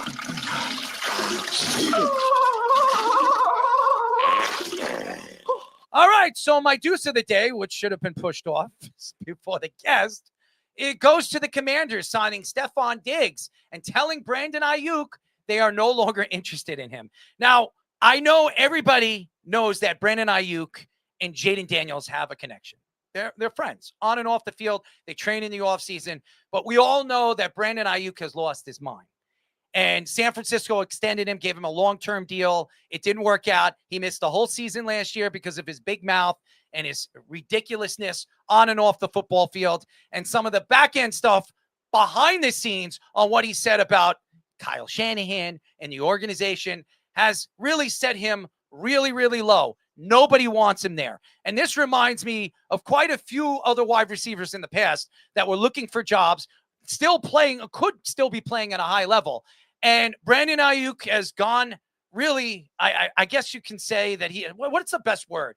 He has become himself and everybody else. And I'm trying to remember the name. It's just Diva. No, not a diva. Because He's like AB. He became Antonio Brown. I don't know how that happened. No. No, he hasn't fired a gun yet. No, I'm trying to figure out the word that I can kind of press on him, but it'll pop up after the fact that I've said my piece about Brandon Ayuk.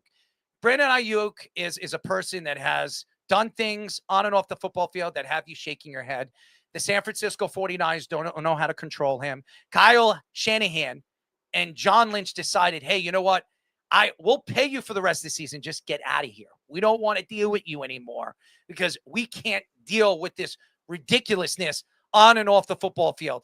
And now he's looking for a team. He has talked to several NFL teams, and every one of those NFL teams have said no, including the Minnesota Vikings, who, by the way, Justin Jefferson and Brandon Ayuk are very good friends. And you know Justin Jefferson is speaking to ownership, trying to push this through. They have Kyler Murray, who nobody likes, who speaks into the third person, that a lot of the industry has said people have given up on him as a quarterback in the NFL. But he has another job. But Brandon Ayuk looks like he's never going to get a job again. He's going to walk away from the NFL, not in the position that he should have been when he had that $100 million contract.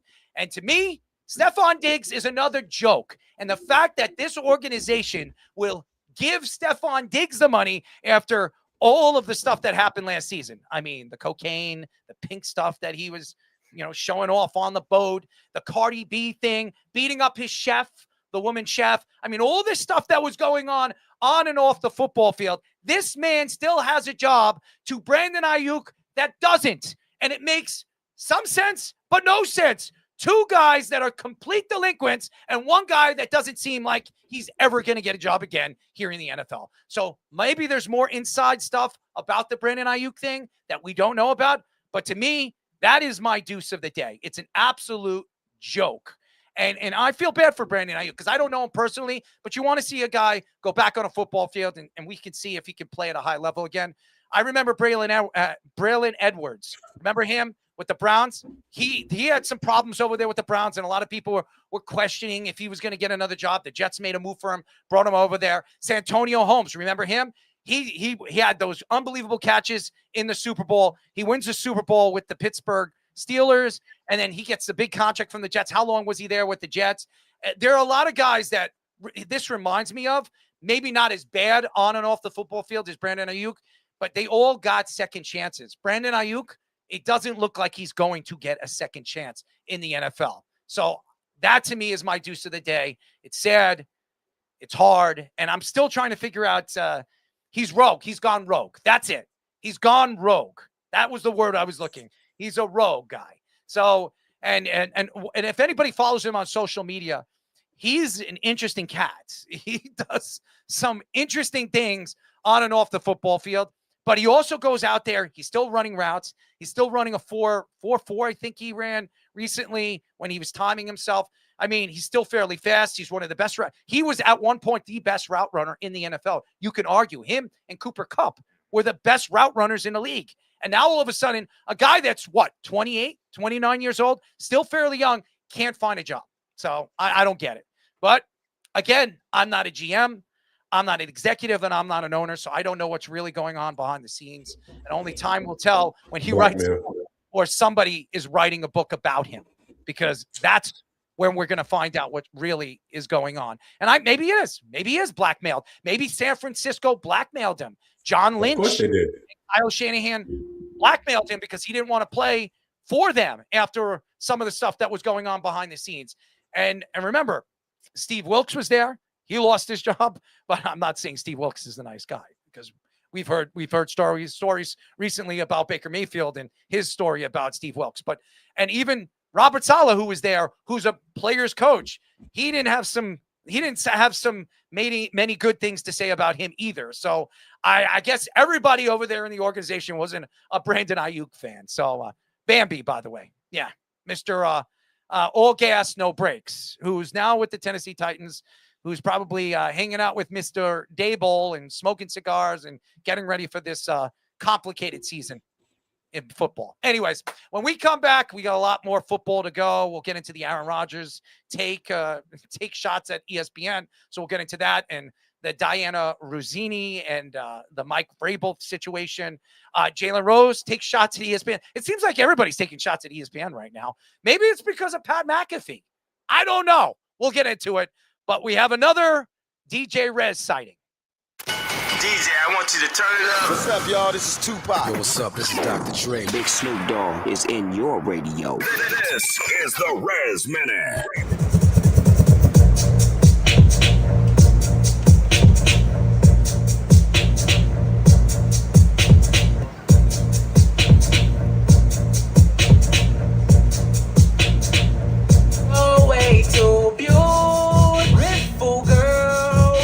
That's why it'll never work. You have me suicidal when you say it's over. Damn, all these beautiful girls, they only wanna do you dirt. They'll have you suicidal when they say it's over. See, it started at the park, used to chill after dark. Ooh, and you took my heart, that's when we fell apart. Cause we both thought that love lasts forever. They say we too to get ourselves sprung. Oh, we didn't care. We made it very clear. And they also said that we couldn't last together. Last together. See, it's very defined. You're one of a kind, but you mash up my mind. You have to get declined. Oh, Lord. My baby is driving me crazy. You're way too beautiful, girl.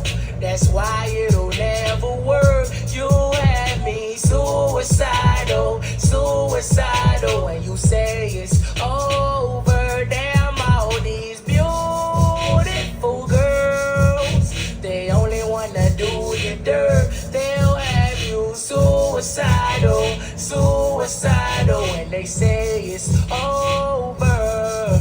It was back in 99, watching movies all the time. Ooh, and I went away for doing my first crime. And I never thought that we was gonna see each other. See each other. And then I came out, mommy moved me down south. Oh, I ain't with my girl who I thought was my world. It came out to be that she wasn't the girl for me. Girl for me.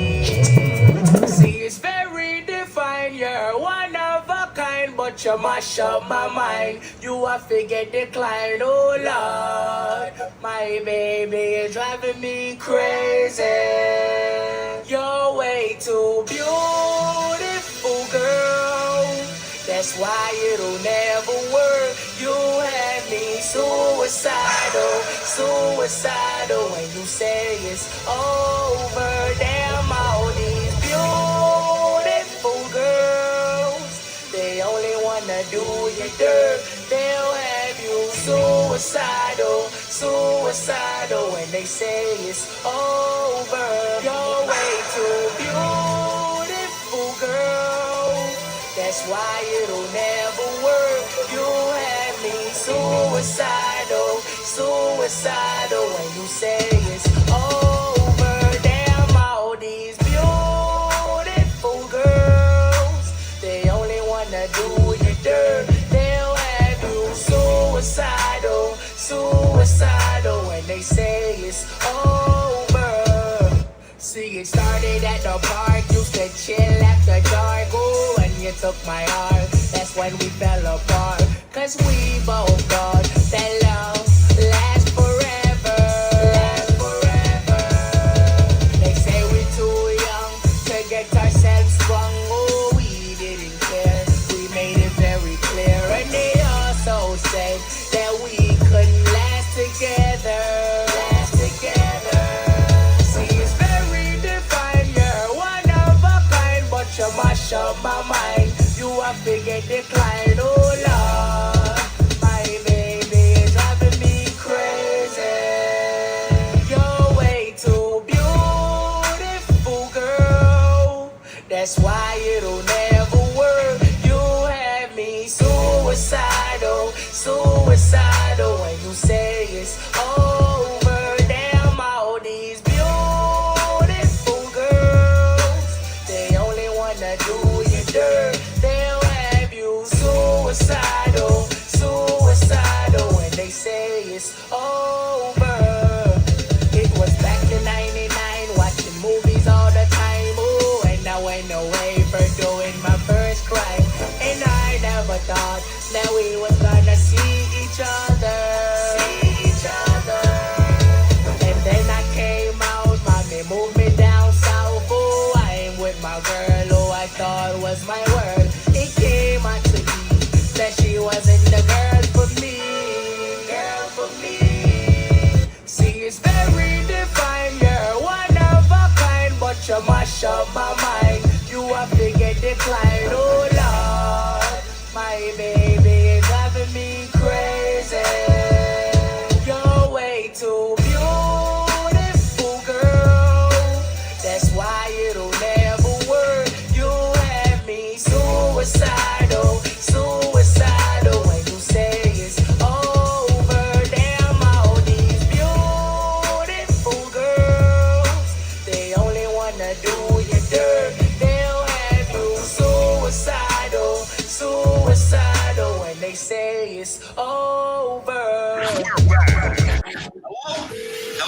You're listening to the New York Sports Loudmouth. We are back, ladies and gentlemen. You're listening to a new show of the New York Sports Loudmouth. Our number to call is 631-672-3108. I didn't give you guys the number in the beginning of the show with all the mishaps and all the different sound problems that we've had.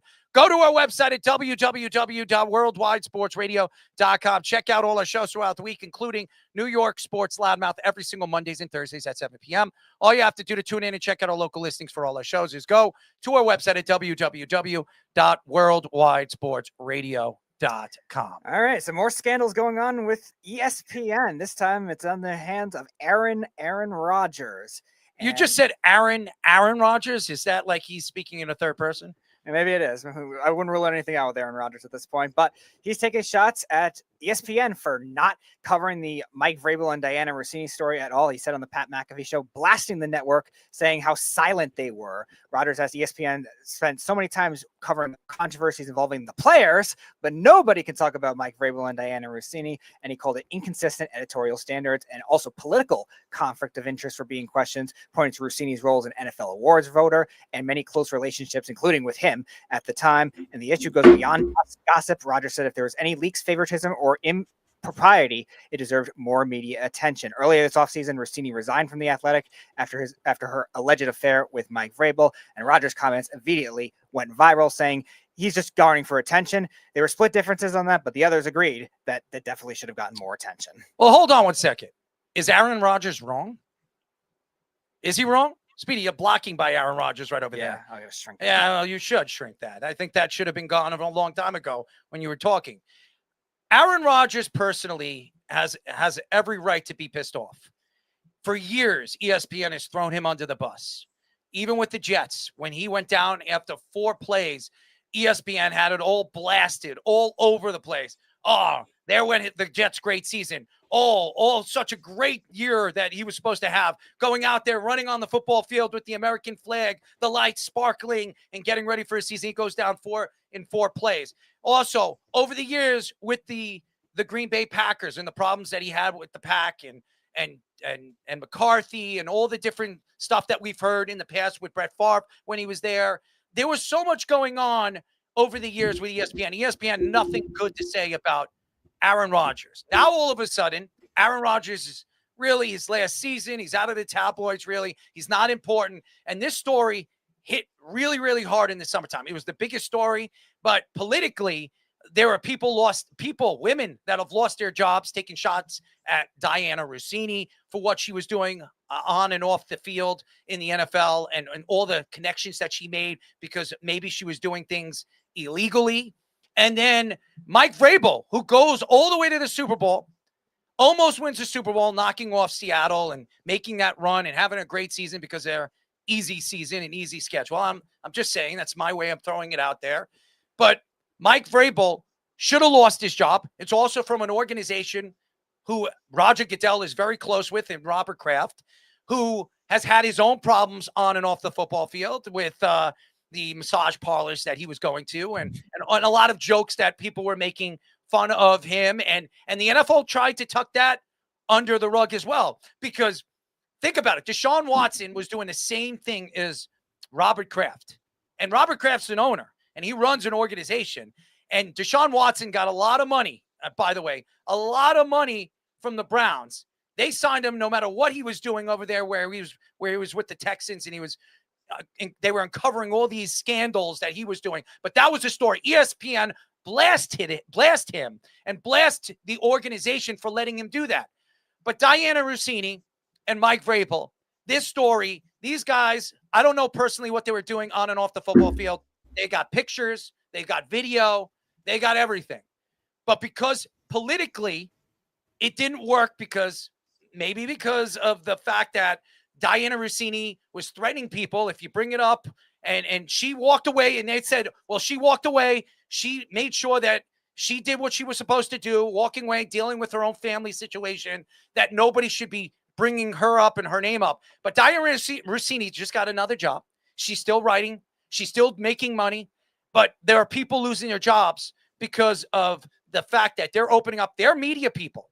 You're going to go out there and you're going to try to find a story. If it's a story, you're going to make sure that you write it, You're going to make sure that you got the picture of it, the video of it, and you're going to put it out there because that's your job. You're a media person, and you're going to sell that. That's what you're selling. TMZ's been doing it forever. Remember the whole situation with Rice. Remember that in the elevator when he knocked out his future wife? Rice never got another chance on the NFL football field. Kareem Hunt, he kicks out a girl in a facility. He kicks a woman. That was all over. It took Kareem Hunt a long time before he got another job in the NFL. There's a lot of things that the NFL covers and they throw out there, and there are things that the NFL likes to brush under the rug. As we all know, Spygate. Remember that? Remember the videos? Remember that whole thing that happened with the Patriots? Nobody got a chance to see those videos, but the Patriots and but the NFL. But everybody, the ownership and everybody that wanted to see it, all the owners, I know the Ravens owner wanted to see it. Buscemi, I think that's how you pronounce his name. Yeah, Steve Buscemi. Buscemi, he wanted to. Oh, Steve Buscemi. It reminds me of an actor. But Buscemi wanted to see the video. He couldn't see the video. There were other teams and other organizations like John Mara wanted to see the video. The videos were completely taken away and gotten rid of. But guess what? What the Patriots lose? They lost a first round draft pick, and they lost some money, $250,000. You think that's going to hurt Robert Kraft's pockets? And there's scandals going on in the NFL all the time. And I agree with Aaron Rodgers. Why is it that there's a scandal out there about Mike Vrabel, an expatriate, and now a Patriots head coach, and a woman who, by the way, has used her popularity to get to the top in the media world? And because she has connections with so many big names and big people, executives in the media world, nobody wants to speak about it, because if they speak about it, they lose their jobs. And there are three people that have lost their jobs because they attacked the story when it came out. To me, the NFL needs to look themselves in the mirror. That's what I think. And I'm not blaming the NFL. I'm blaming the media. I'm blaming the fact that the media has always thrown things out there, always trying to find things out there and to throw it out there so it sticks. But now there's a story right now about a woman and a man, and they're having their own fun on the side, and they're both married. They both have lives, kids, families, and they just want to brush it under the rug, just like the Ohtani thing with baseball. Just want to brush it on the rug because they don't want to hurt what was going on last year in the offseason with the Patriots going all the way to the Super Bowl. Robert Kraft got the Patriots back to the high stage and the high points of the NFL. I just think, to me, Rodgers is right. Rodgers needs to go out there and say and speak his piece, because everybody makes fun of him. The ayahuasca, whatever he's ayahuasca that he's smoking. Everybody makes jokes about it. When he's in the offseason, he can do whatever he wants. It's his life. If he wants to smoke it, let him smoke it. Why is everybody talking about it? ESPN blows it out of proportion. When Aaron Rodgers goes out there and he spoke about certain coaches when he was playing last year, the ESPN just threw it out there and wanted to make it a headline. Why? Because he's Pat McAfee's guy. It's a problem. And ESPN is always trying to find the story. But now that they have a story, and it should have grown legs, and it should have been it should have been pushed as a big story, everybody brushes it on the rug. So I think Aaron Rodgers has a lot to say, and I think he should have a reason and a lot to say because of that situation. Yeah, I think this is a case of athletes, or in this particular case, Aaron Rodgers, expressing his inner thoughts on a public platform. I think media has been scripted for a while. I don't think that this is nothing new. I really don't believe that the Mike Vrabel and Diana Russini would have been an issue. Like, it's nothing to really talk about. Like, it's like you caught somebody cheating, you report it, and then what? Like, it wasn't nothing hot. It wasn't nothing that was going to really stick. They got a couple pictures, a couple photos with them and hugged up and meeting in a private location that somebody snuck pictures of. And that was it. Like, we didn't hear no conversations. We didn't get them caught in her in lingerie and him in boxers. Like, there's nothing hot there for nobody to be like, oh yeah, we want to hear about this for the next 2 weeks about these two guys. Like, and again, like I mentioned last show, winning cures all. Mike Vrabel went to the Super Bowl, right? That supersedes any scandal, anything he done. Robert Kraft won Super Bowls. that supersedes anything. Like that's what this what sports is about. When you win, you get the privilege of covering up things that media tend to blow out of proportion. Personally, Aaron as Rodgers we are watching sports, who? Aaron Rodgers won a Super Bowl. So why does the But NFL? none of the stuff that we cover with Aaron Rodgers, none of the stuff that you spoke on about Aaron Rodgers happened during his Super Bowl run. That's the difference. Wait a second. So, well, I completely. So that's what I'm saying. So that's the difference between it. Okay, win and cures though, and the reason why that's the reason why you didn't hear too much about this particular situation. Now, I thought that him slamming ESPN for the COVID situation was way more impressive than the Mike Weber and Danny Rossini situation because they literally went on a spree all of 2020 condemning him for not getting a shot. And then we watch, and we go and we see the hearing with what's the boy name? The dude. I don't know why I'm blowing the brain for right now. Travis Kelce? It was Travis Kelce? The politics, the doctor, the science. Anthony, I forget what's the guy? The doctor, Fauci. Yes, Fauci. Right, yeah. And then we realized that, it wasn't necessarily to take the jab or whatever. So my thing is, when it comes to sports, we really only care about, I hate that and I see it here on New York Sports Live, my show all the time with Earl. He pick and choose, what situations he want to really cover. Tiger Woods took some medicine and he flipped the car. We talked about it for 3 weeks. Tony Romo get pulled over. He get caught with a DWI, aka OWI. We never talked about it at all. So, this is media. This is how they do it. This is media. This is how good things do. We didn't talk about Tony Romo. I brought it up. Yeah, I had to bring it up. I think it's a key component about what you're saying. That happened that day. That's why. So the Tiger Woods, the Tony Romo, Robert Kraft, Watson, ayahuasca, like those are all technically criminal things in the United States. Cheating on your wife with somebody and being a all around terrible person isn't really that newsworthy because it happens every day. It's not a criminal thing. Getting caught in a massage parlor doing something that along the lines of prostitution is illegal. So it's going to make news outlets. Traveling to Mexico to do hallucinogenics that are illegal in the United States. Wait a second. Is going to draw a lot more. But was it illegal in Mexico? Was it illegal in Mexico? It's not illegal. That is the point. What? So you're not represented law and went to Mexico. Adultery is not illegal. Adultery is not a criminal offense in the United States. It's still illegal in Saudi Arabia. Like, what are you talking about? It's still illegal. You can't. No, you shouldn't be doing that. It's frowned upon. It's unethical. Maybe it's not illegal. Correct. It's not illegal to cheat on your significant other. The fact here is it's not a criminal thing. What Q is saying is, if I win a Super Bowl, like let's say I win an NBA championship, I win the NBA championship. I'm Jalen Brunson, and I go and I kill somebody somewhere.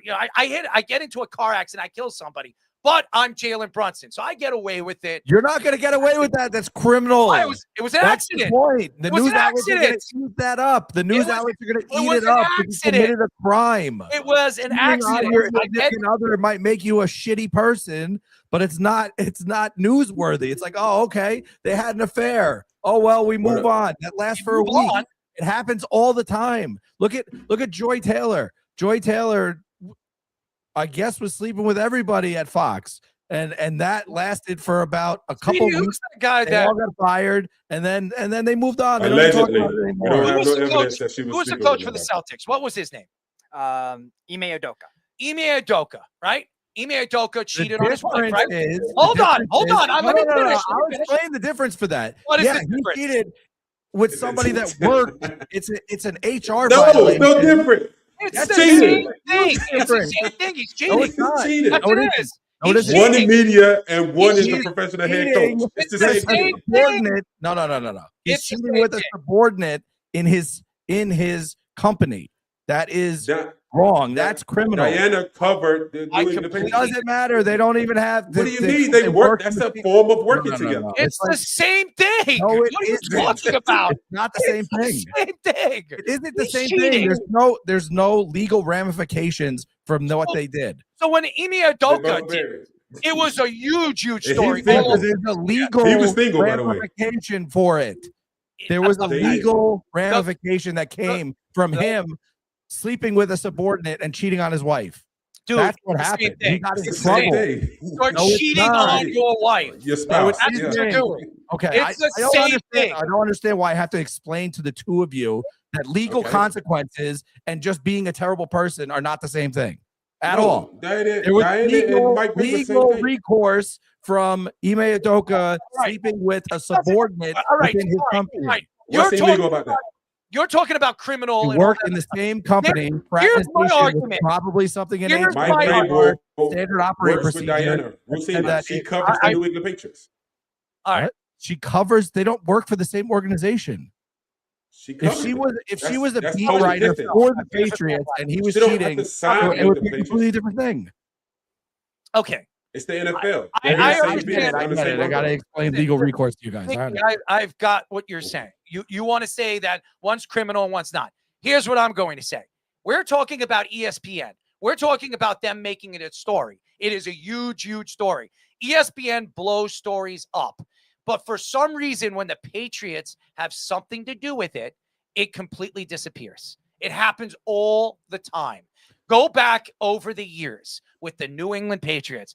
Anything that's tied up with the New England Patriots, it's brushed under the rug. The NFL Network brushes it. ESPN brushes it. CBS Sports brushes it. Well, you understand that's probably to protect the Ringer shield, brushes right? it. That's to protect the shield. Like they're in partnership. ESPN's in partnership with the NFL. They're protecting the shield. Like that's what that is. Oh, okay. So let's go back to the. But NBA ain't protecting this shield. Hold on. They do that too. What do you? Wait a second. So wait a second. So, Ime Udoka he was the head coach for the Boston Celtics, right? Correct. Okay, and that's in the same city, everything, right? Same place, right? Yeah, and the Celtics were a championship contending team every single year that he was there. Yep. Okay, and he was messing around with somebody that was a part of the executives up top, whatever it is, whatever he was doing. I'm pretty sure she was a subordinate. I think she was. Whatever. She was in the training staff. I think. Okay, so Isaiah Thomas, remember that? Yes. Remember the whole Isaiah Thomas story? And Isaiah Thomas was messing around with practically the same situation that Udoka was dealing with the Celtics. Somebody within the organization. Okay, somebody within the organization. And the Knicks tried to brush it under the rug so he can keep his job. James Dolan did whatever. Yeah, they did a payoff and a quiet hush-hush NDA. It's different. But my argument, that's fine. You say it's different, but the girl didn't take the payoff with Boston. She went to court and filed public paperwork. Yeah, because she got caught. Not because they paid. It was actually consensual until she went public. And then she said, again, I'm not arguing that you're wrong. Something, you sign an NDA, it's not going public. I'll tell you that. I'm not arguing that you're wrong. Here's my argument. We're not talking about criminal or any of that. We're talking about ESPN wanting to blow a story up more than it should be blown. But you also understand that from all accounts, Adam Silver has a lot better moral fiber than Roger Goodell. He lets the players run the league. You're going to tell me Adam Silver has moral fiber or whatever the hell you're saying? To not intervene on news stories and stuff like that. I think Roger Goodell runs the league in a certain capacity where everything is under his thumb. Adam Silver is a jackass. Okay. And I'll tell you this. I would take Roger Goodell over Adam Silver any day. Roger Goodell is the most overpaid person on planet Earth. Maybe so. You know what his profit share is? Do you know how many billions of dollars he makes? I'm not saying that he doesn't. He's valued at a high level, and he's making $55 million. Him and his family have their own insurance for the rest of their lives, even though NFL players don't. And we've argued that many, many times. We understand that he has his own jet, The commissioner gets to fly wherever he wants because the owners let him have his own jet. That's great. To go back to Adam Silver. Adam Silver, since he's taken over for David Stearns, has made a mockery of the NBA. He has made the NBA a mockery. Yes, he's brought contracts and CBAs and sponsorships. He's done a lot. There's no question. But you also have superstars that are helping you do that. You have guys like LeBron James and Giannis and all these other guys.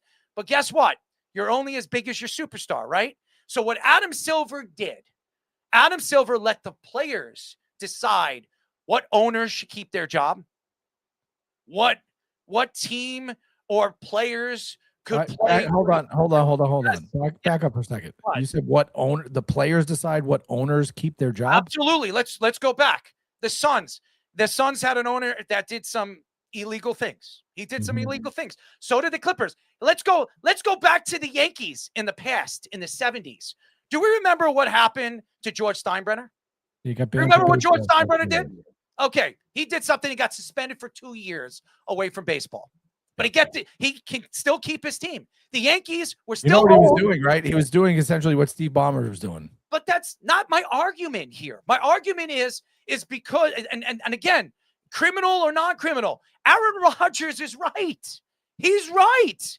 Because what he is saying is when they want to pick a story and drop the hammer on a story, they're going to do it. It doesn't matter to them. It's a story. I don't like Aaron Rodgers, so I'm going to beat him up. I'm going to beat this guy up to a living pulp.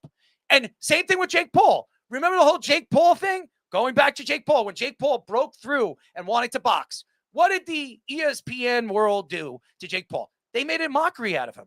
They made it a joke. You know what Jake Paul did? He turned it into millions and millions of dollars, making fun of ESPN, telling ESPN to kiss his ass, which he continues to do. If you know, the PFL, they were just on at the UBS Arena. They were on ESPN. They were just on ESPN recently on Friday. And guess who became partners with the PFL? Jake Paul. Yeah. Jake Paul. And it was announced before that event. And Jake Paul made sure he was at the UBS Arena right there on the floor broadcasting to tell ESPN to kiss his ass. Okay? That's what I'm saying. When people look at these stories, it's a story. Aaron Rodgers coming out and saying something and attacking ESPN, it's a story. What Aaron Rodgers said is nothing but true. He says that if ESPN wants to look at all the stories as real stories, this should have been bigger than the way they made it out to be. And I want to put it in terms like, let's say you work in an office building, okay? Yes. Let's say that there's multiple businesses in that office building, okay? And let's say that you cheat on your wife with somebody that works in a different business, but it's in the same office building. Okay. Do you think that's going to make front page news?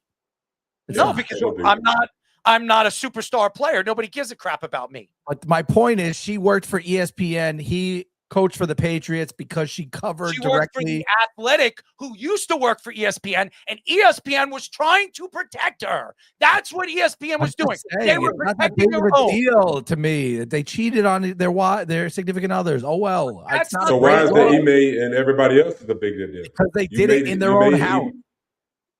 They did it within the organization. They did it within the company. But it was consensual. It doesn't matter. If That doesn't matter. No. If your SOP of your company, if the SOP of your company, right, standard operating procedures, says that there's no fraternization, and you break that, and then there's an HR complaint, and then a lawsuit on top of that because someone lost their job and the other person didn't. Yeah, that's fair game. And my problem is crimes. Correct. Crime. And my problem with that is that it's a consensual situation up until somebody finds out, and then when somebody finds out, now we want to take it legal. They had sex multiple times. It's consensual. That's what I'm saying. So now we just validate her being able to say, "Oh, if somebody found out, let me go file a lawsuit and let me try to clear my name as if this is some type of criminal act." When I actually enjoyed having sex with this guy. The problem is the organization wrongfully terminated her, and that's when she ran, and that's when she filed the lawsuit, and that's when she did all the things. Correct. Arguing shouldn't- against, but yeah, if you have these HR policies, right, which a lot of companies do, especially big corporations, fraternization with underlings and subordinates is something that is not tolerated whatsoever. In finance, it happens. It gets exposed right away. People get fired all the time. Look at the fake story with the JP Morgan executive and the guy who's made up all those lies about how she would like treat him like a dog and all these other things. Like it happens all the time in corporate. It's not something that is allowed. We're rewarding we're wrong people. That's the problem I have with it. Tiki, I got a you question do something for you. consensual. You can't just sit back and say all of a sudden what they say. Oh, you know what? He did me dirty. He did me wrong. And now I'm just saying, how much news are you going to give a story for two people being shitty people and cheating on their significant other? It was the same story amount you gave for everybody else. At the time, it was the biggest story in sports, and they tried to brush it under the rug. But it didn't get brushed under the rug. You don't think Fox covered it wholeheartedly? You don't think Barstool Sports covered it wholeheartedly? And people lost their jobs because they opened their mouths. Maybe there were ESPN. people. We almost had a woman on this show, and she didn't want to come on this show because she knew we were going to bring this story up. And she, I remember that. Yes. Yeah. Speedy, what was her name? Chrissy Freud. Chrissy Freud was supposed to show up on the show, and she told us straight out. And shout out to Chrissy. She didn't want to come on the show because she knew we were going to ask about that. We were going to ask her about that question. She lost her job. She lost her job because she went out there and she took shots at Diana Rossini. Yeah. And as well as she should. Why shouldn't she? Diana Rossini does it all the time to everybody. Yeah, everybody. Let me ask you a question. Journalism. Who owns ESPN? Who owns ESPN? Disney. How many times has Disney been sued for sexual conduct? How many times? You couldn't count it. In the rest of the show, you couldn't count the number of times they've been sued. Exactly. So Disney, for years, were getting away with all these sexual conduct things. They own ESPN, and this story broke. And because one of their own was a part of it, they tried to protect her. And Aaron Rodgers went out. She got fired, didn't she? What happened? She got fired. Right? Which one? Diana Rossini? No, she walked away. She quit. She quit. Quit before she get fired. Oh, I'm sorry. That's like when somebody resigns when they're about to get fired. First of all, it's the corporate way. She wasn't with. It's a mutual separation. Hold on. She wasn't with ESPN anymore. She was with The Athletic. Yeah. She was part of. She was a big reporter for ESPN. So ESPN probably was telling her, "Hey, listen, just resign from your position, and you can still do what you want to do and still make the money that you're making. We'll make sure of it." And I don't know if it to be true because again, I'm spitballing it, okay? But the fact here is Aaron Rodgers was just being straightforward. Why is it that one of the biggest stories in America had to do with Diana Rossini, and because it was one of theirs, why wasn't it bigger than what it was? When it's always my only point is with that. I understand what he's saying, but this happened a few months ago. Should it still be front page news? No. But he's saying it because he was on the Pat McAfee show, and it was brought up in conversation. It was brought up in conversation, and they pick and choose. Yeah, that's what he's saying. They pick and choose. He smoked weed, and then they cover it for 2 weeks. You know, but this situation, he goes into the dark place, hallucinogenic drugs. Yeah, it's a little bit different. But that's what I'm saying. That to me, that's pointless. Like that's a waste of coverage. Like nobody cares about what Aaron Rodgers is doing in the mountains. I agree. In a dark place. Actually, it makes me like this more. This actually would be more interested in watching Aaron Rodgers get high in a dark mountain. Dark mountain. All right, more ESPN news. Jalen Rose is also taking some shots, this time at the NBA coverage, saying he calls it weak and it's dominated by too many LeBron James teammates and supporters. I love him. As well as people that never played in the league, such as Brian Windhorst, Dave McNamara, the insider, and these analysts are too close to today's stars to provide honest criticism, taking aim at a lot of non-players, and it hurts the credibility and quality of the basketball analysis. Shannon Sharp fired back on Rose, questioning whether the issue is really about the backgrounds of the analysts or simply differing opinions. And it's a debate that's gone on for many, many years, especially with LeBron James, who Q thinks is the GOAT, but a lot of people don't. Who cares? This has nothing to do with being the GOAT. It doesn't. It's a story that Jalen Rose has every right to bring up because this has been going on in the NBA. Who was talking to Michael Jordan? Michael Jordan only would speak to one person. One person could go out there and get the information from Michael Jordan. I forget, what was his name again? I forget his name. He's still around.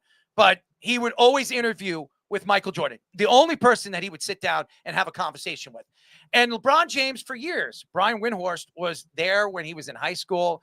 He's from that area, and him and LeBron James built a relationship. And then really, Windhorst wouldn't be what he is today if it wasn't for LeBron James. Because once LeBron James came to the NBA, he got his contract with ESPN. Now, the NBA, and I'll say this, and Jalen Rose would probably say the same thing. The NBA is player-driven. It's a player-driven league. The NFL is not. It's owned by the owners. They're in control of what players make what, and that's why the players are not guaranteed as much money as some of the other sports. In baseball, who runs the teams? It's the owners. We've seen this. The owners can decide what they want to invest in their team and what they want to take back in their team. That's why they're going to go on strike. In the NHL, the commissioner makes the rules. The owners take control of those rules. The only sport in here in the United States that's controlled by the players, and that goes back to what I was just saying about players telling commissioners or other owners, we're not playing for that owner unless he sells his team. Now, what that owner did was wrong. What that owner did should have been hammers dropped. He should have lost draft picks. He should have lost money. No question. He should not be allowed. The players should not be pushing out an owner from a league, which he bought. He rightfully bought those teams. And what he said in the past, or what he did in the past, was his past, not the players that are playing for him today. And that's the problem when I go back to the NBA. And I've taken shots at the NBA. I respect a lot of players. I respect LeBron James and his greatness. I respect what he's done as a business owner. I respect a lot of these players of what they've done on and off the court. But what I don't respect is that the players, after LeBron James really took over here in the NBA in 2000, I would say 2009, 2010, it's changed. It's changed. Kobe Bryant was at the tail end of his career. He tore his Achilles, I think, in 2011, 2012. His career was practically over. There was a new sheriff in town, and it was LeBron James. And LeBron has brought superstars and brought, media junctions to this game that we've never seen before. As good as Michael Jordan was internationally and what he's brought, LeBron has taken it to another level because now media has grown. There's television games. Now you couldn't watch Michael Jordan 80 games in a season. You couldn't, unless you were living in Chicago, you couldn't watch every single Michael Jordan game. Now you can watch every NBA game every single season. You can watch all the Knicks games. You can watch all the Chicago Bull games, the Laker games, the Oklahoma City Thunder games. You can watch all the games. Why? Because of the TV deals. And TV deals are set by superstars. And again, going back to Jalen Rose, when Jalen Rose was in the league, they were just transitioning this. The league was transitioning. Jalen Rose wouldn't have a job, honestly, if it wasn't for LeBron James. I'm just speaking the truth.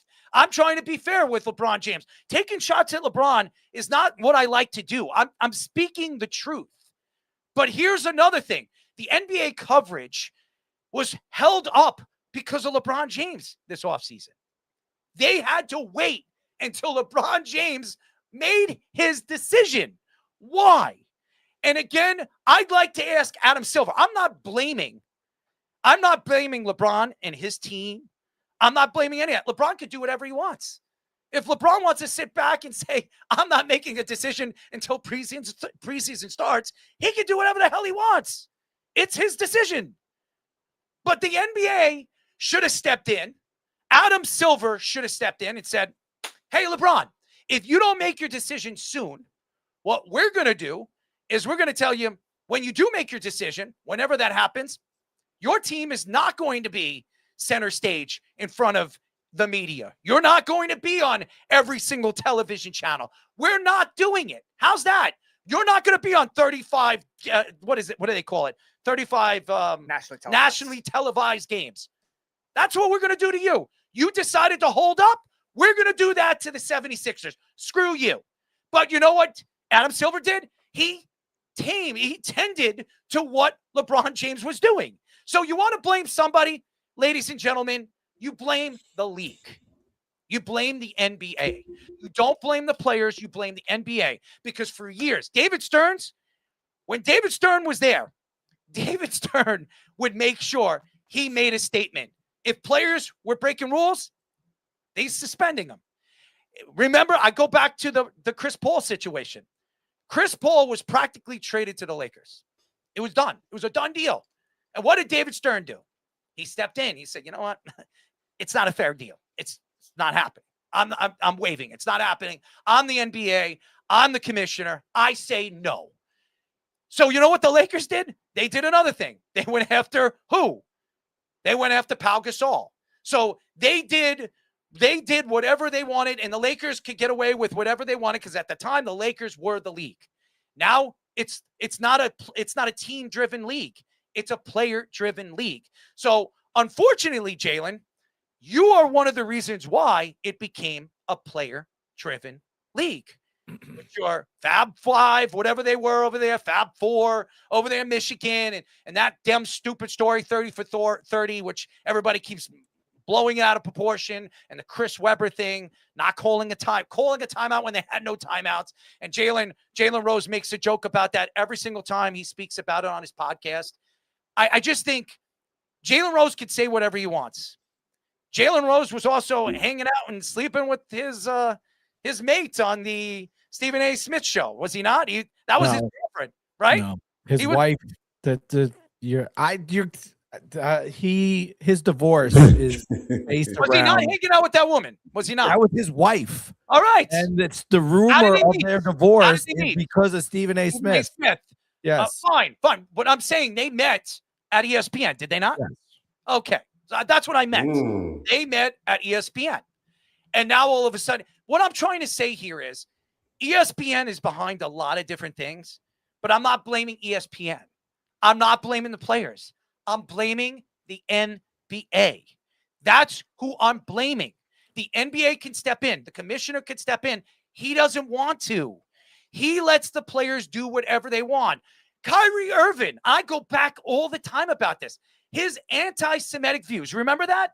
Remember that whole thing over there in Brooklyn? We all know that most of the Brooklyn fans are Jewish. That's the truth. Most of the people that buy tickets over there in Brooklyn are Jewish. He said he had his anti-Semitic views. It was all over Twitter. And the NBA did not do anything to Kyrie Irving until this guy, Adam Silver, sat down with him, who, by the way, is Jewish. Sat down with him and said, you need to apologize to the fans. He apologized to the fans. They still lost a lot of money. The Brooklyn Nets lost a lot of money. What happened 2-3 weeks later? They traded him. What did he do? The first media press conference. Do you guys remember what he did?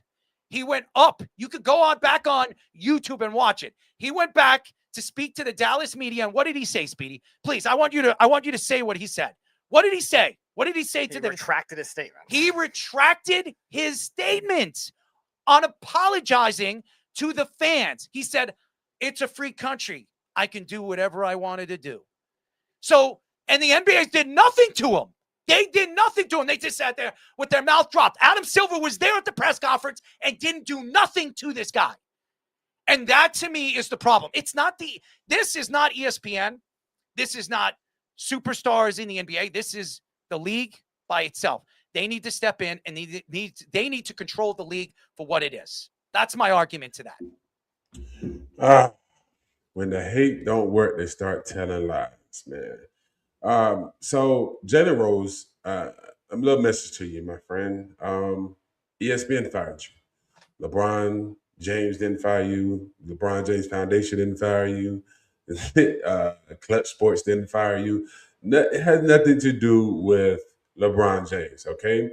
You have went publicly about, some of your takes about how you dislike LeBron James and whatnot, and that's okay. However, ESPN fired you for other reasons, financial reasons. They had to make room for other contracts that they felt was more important, and they felt like your services at ESPN had served this time, and they were done with you. That's pretty much it. In regards to LeBron James, again, you guys know how I feel about him and how he do. He don't impact. It's amazing to me that this guy who can't do nothing without being the blame of the reason why somebody lost their job. The NBA is ruined because of him. Media coverage is ruined because of him. It's like the guy just wakes up and ball. That's really what he do. He makes his comments, he makes his statements, but at the end of the day, he's playing basketball at a high level. He has for 24 years. And at the end of the day, he don't make these decisions. He don't pick up the phone and say, hey, fire this guy, fire that guy. You know why? You want to hear a case study of why we know he don't do that? Because when Stephen A. Smith went on a run about how he felt about Bronny, he could have easily just picked up the phone and said, hey, get rid of Stephen A. But that wasn't the case, okay? Because at the end of the day, that's not what he do. So Jalen Rose is basically salty, as a lot of the guys who got fired from ESPN are, because their check is not rolling anymore. And so now they're going to blame LeBron for being, if you're not pro LeBron, then therefore ESPN don't want you. That's not the case. There's plenty of people who criticize LeBron that are still on TV. At the end of the day, it comes down to you served a purpose, your job, your contract was up, and they dismissed you. In regards to the league being ran, the NBA being ran by players, that's who the product is. That's who the people pay to see. That's what's filling the stands. So at the end of the day, it's important that the league is responsible to listening to the players. We see it in football when it's just owners ran, how that works out. We see it in baseball when it's just owners ran, how that works out. Yeah, you get paid, but the product isn't as good because of the way that the organization is ran. Kyrie Irving, and I won't stay on this, but he posted a link. Okay, it was an educational link. If you click the link, you found it out. It wasn't an anti-Semitic view. It was just a link. Okay, they made it an anti-Semitic view because when they covered it, they made it as if he was anti-Jew or anti-this or anti-that. Completely disagree. Okay, you can disagree, but what really happened is a fact. Okay, he posted a link in his Instagram story. Okay, somebody clicked the link and then they went and thought about this. Cool, you don't have to, but you said it. You said he made an anti-Semitic view, and that's not the case. It was an educational link that if you clicked it, you would have actually understood it. Somebody took that as an anti-Semitic view, and at the end of the day, there's people who get up here and talk about different races, cultures. We have freedom of speech to be able to critique who you want to through journalism, through social media platforms, however you see fit. But at the end of the day, yes, you do. And at the end of the day, you're only going to survive. Okay, they're going to cancel. Yeah, it's still there. Yeah, but it has consequences if you do. The only reason why Kyrie Irving still has a job because he's Kyrie Irving. Yes, that's the only reason why. If it was somebody else, he would have been done. He would have been done. Nobody would have wasted your time. That don't make it right. That don't make it right. That don't make it right that you could cut somebody for posting on a social media platform that is public. It was an educational link. It was a link. It wasn't just one post. It's cool. It wasn't just one post. What drew the thing? What would it done? It was about the link. It started with the link. Okay, and then we made it an anti-Semitic view. It was multiple posts. If you actually know the history, it was multiple posts. Go back. It was better. It was a link that started everything. He posted it on his Instagram story. Shots after the link. He has the right to. That's the problem. Oh, wait a second. Wait a second. So let me get this straight.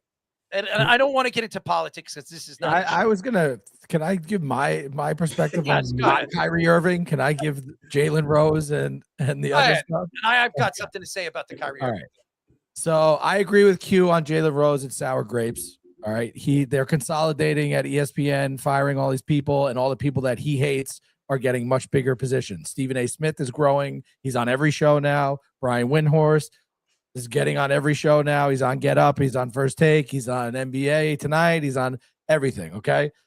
Jalen Rose, the allegations, whether they're true or not, of how his marriage unceremoniously ended, because of Stephen A. If that's true or not, I just think it's sour grapes. Now, what you said about the league and how the owners, it's the only league that the owners could get fired or have to sell their team or whatever. What you're forgetting to realize is the players are not employees of the owners. Okay. This is an independent contractor strategic partnership with owners. Okay. And players. The players are on a revenue share with the league. So, yes, they have a lot to say about what goes on with the league because they've been put in that strategic partnership. It's not an employee. They're independent contractors that just happen to work for that team. They're not an employee. So yeah, an owner can't do whatever they want. They can absolutely be critiqued on their past. I don't think that anybody should be able to hide, especially in this technology era. If you did terrible things, you should have to answer for them. If you live as a terrible person and you treat people terribly, then yes, owning an NBA team is a privilege, and not everybody gets to do it. Sorry, unless you're cheating on your wife, then you excuse that. Cheating on your wife is not. There's nothing wrong. I mean, there's nothing wrong with that. No. We're clipping it. You said it. Cheating on your wife morally, there's a lot wrong with it. If you, I don't want to talk religion, but if you're into religion, obviously that's not something that you're supposed to do.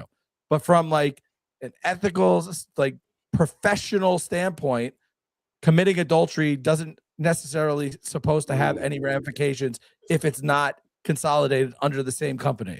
It's become the norm. Now, hold on one second. You said it's a privilege to own an NBA team. Yes. Okay. So what you say in the past, and so Donald Sterling got forced out, but it wasn't just Donald Sterling. Millions of dollars on the sale. It's not like they stripped the team away from him and he got nothing for it. He was forced out. He did not want to sell the team. So many billions of dollars. It doesn't matter. He was forced out. He was a billionaire. Okay. He was a billionaire because of that. It wasn't because of that. He was a billionaire for other things. No, so you're going to say that? Yes, he was. He was a billionaire. No, he wasn't. He bought the team. I don't remember the number he bought the team for. Donald Sterling bought the Clippers for a pack of bubble gum. Okay. He paid nothing for that team and he sold the team for like $2 billion. My argument here is not the fact that Donald Sterling didn't deserve to be suspended or something of that magnitude for what he did. My argument is what he does in his private life or what he said in his private life because it was recorded should not make him lose his ownership of a team. He was forced out because of the players. He was forced out. He was forced out, but he got a 1,000x ROI on the way out. Who cares? I'm just saying, don't do anything like that. That's if you want to be in a league, really first of all, my argument is that it had nothing to do. What he did in the past and what he said in the past had nothing to do with his ownership of. Let me ask you a question. If you're the CEO of a publicly traded company and you do something, right? Yeah. And your investors get word that you do something, are you going to get fired? Even if you have equity in the company, even if you co-founded the company, if you do something that's under the public eye, you're going to get fired. He owned the team. It doesn't matter. It's a league. He owned a team in the league. It's a privilege. In the league, he was, and nobody he was rewarded 1,000x for the sale. Elon Musk didn't get fired. Elon Musk can't get fired. He took his company from the public to private, so he can't get fired. All right. So Robert Kraft doing all the illegal things that he was doing and getting caught. If the league decided to force him to sell the team, no, they didn't. You know why they didn't? They did. Because the league is in love with Robert Kraft. That's why. Roger Goodell and him are butt buddies. Listen, they hang out and fish together. Just getting in trouble for going to get. The argument is you should not be forcing somebody to sell his team because the players didn't like. I don't honestly. He was like 80-something years old. He got 1,000x return on his original investment. Like I don't even think that's a non-starter. Dickie, let me ask you a question. Yes. You own the Clippers. Uh-huh. And in the past, you said something on Twitter. You posted something on Twitter that you accidentally did or said, and you've apologized for it, but somebody took a picture of it and reposted it 20 years later. Yep. And the league tells you you're selling your team. Okay. And if you don't sell your team, we're gonna force you to sell it. Okay. What are you gonna do? What are you going to do? Are you going to argue? Making 1,000x on my original investment? No. You don't want to sell your team. I'm going to go play golf. That's what I'm going to do. You're thinking money, but I'm talking about You don't want to sell your team. You have no interest in selling your team. Unfortunately, it's not like he filed an injunction in court. He didn't fight it. He sold You know the why? team. Because the players were out there throwing this man onto the bus because of one thing he said in the past that was recorded. Again, you're in a strategic partnership. The players are the product. That's how it works. I disagree with you. Alienate your entire league. And the players who are the most important part of the league who have a revenue share, you can't alienate them and then expect to be like, yeah, show up to work on Monday. I write your check. It doesn't work that way. Who owned the Dodgers? Who was the owner of the Dodgers before he was forced out by the MLB? Oh, that's a good question. I don't remember. I don't remember the story, but this man was forced out. But the Dodgers. problem with that is, okay, he was forced out. They don't want you in there. They don't want you to be an owner. Okay. Who are you to tell me what to do? You I get own the team. 1,000x return. I on your own the investment. team. I own the Not team. You anymore. can't tell me. No, Here's your not $2.5 anymore. billion. You paid $80 million for the team. Here's your $2.5 billion. I don't Take care. the ball and go home. I don't care. I own the team. It doesn't work. And I that don't way, want to sell the unfortunately. team. What do you mean it Doesn't doesn't work like that? Frank McCourt. Frank McCourt. Do you remember the story? What was the story that they were forcing him out? What did he do that they forced him out? Divorce, wasn't it? Yeah, it was a divorce. It was because of the divorce. The divorce got really nasty. It was a divorce case that invalidated the post-nuptial marital property agreement. Yeah. And eventually it was forced out to the Guggenheim Group. Okay. And they still own the team, I think, if I'm not mistaken. No, the Guggenheim Group is They sold it. Yeah. They sold it. Yeah, to they the, sold a share of it. It's a conglomerate of 5 of the biggest whatever. private equity It firm really owners doesn't in matter the to me world. who owns the team anymore. Whatever. It's It's the richest owners in the world. whatever. What I'm saying here is, if I own a team, I bought the team outright with my money, and I said something in the past that I regret. I've said it. I went out there out on a limb and said, I'm sorry. I apologize to everybody, all the fans and everybody else. And they tell me, I don't care. You're selling your team, or we're selling it for you. Yeah. You know what I tell them? Yep.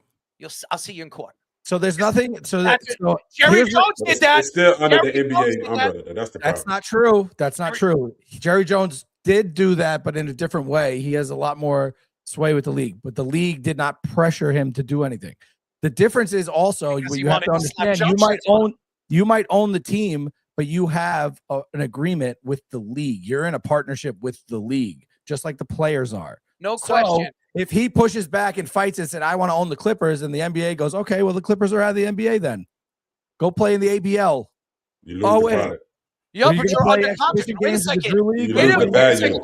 The Clippers are already under contract with the NBA. They can't just kick them out. It goes forward because they under the NBA policy, not the Yeah, Clippers but policy. he didn't break the NBA policy. He didn't break anything in the NBA policy. He said the This N-word. is my point. No. He did not fight said- back. What he said was, okay, am I going to get fair market value for my team? They go, yes. We found somebody to pay $2.8 billion for your team. He bought the team for $80 million. He made 1,000x on his return.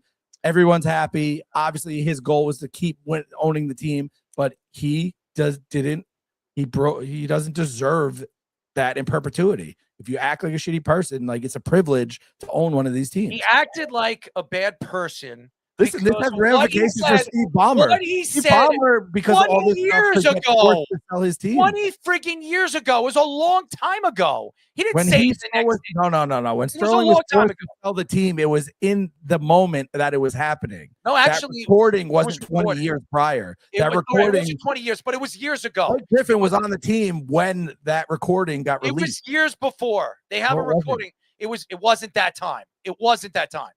I'm It pretty wasn't. sure it was in real time. No, it wasn't. It was years before that. It was a couple of years before that. You can All look right, at a couple of years, pretty not sure. 40 years. Whatever. Whatever. It was a couple of years, and it came All right. out. Somebody wanted to blackmail him. Yeah, And his he- girlfriend. Yeah, that he was he cheating on his wife blackmailed with. him. I got it. But But because that's the point. He didn't have to sell the team because he was cheating on his wife. He had to sell the not team my because he was a racist. argument. That's not my argument. Anyways, let's go. All right, let's move on to some baseball.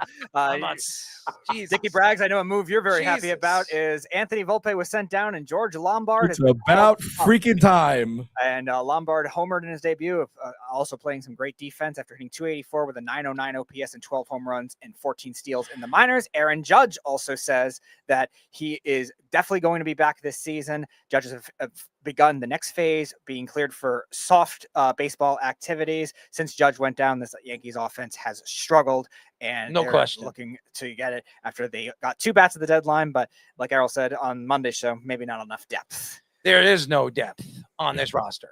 There's none. And Aaron Judge needs to come back. Bellinger needs to come back. Giancarlo Stanton needs to come back. They need those bats in the lineup very, very badly.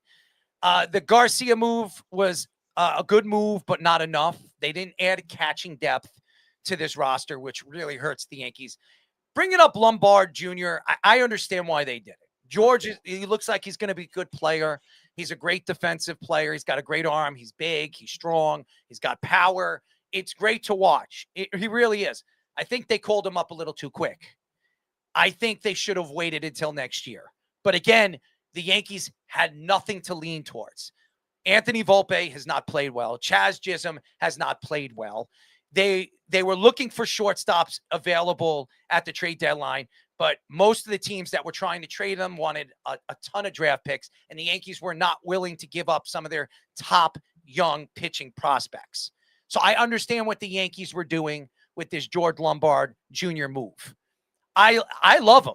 I think he's a good kid. He speaks very, very well. His father looks like Derek Jeter. He really does when you see him out there. Played in the league. Yes, he seems like a nice guy. His mother looks younger than the father. I mean, the mother looks like she's in her 20s. She looks great. And his brother Jacob hit his first major league home run in the minors. It was the minors, but it was first professional baseball game. And he hit his first home run. To me, it's whatever. He hit his perfect story. Same day they both hit their first home runs. Yeah. Yes. Great. And George and Jacob are very, very close. And even after the game, after they were speaking to George, he says, I can't wait to talk to my brother about his home run. I didn't even know he hit his home run until you guys just mentioned it, because he was paying attention to the Yankee game.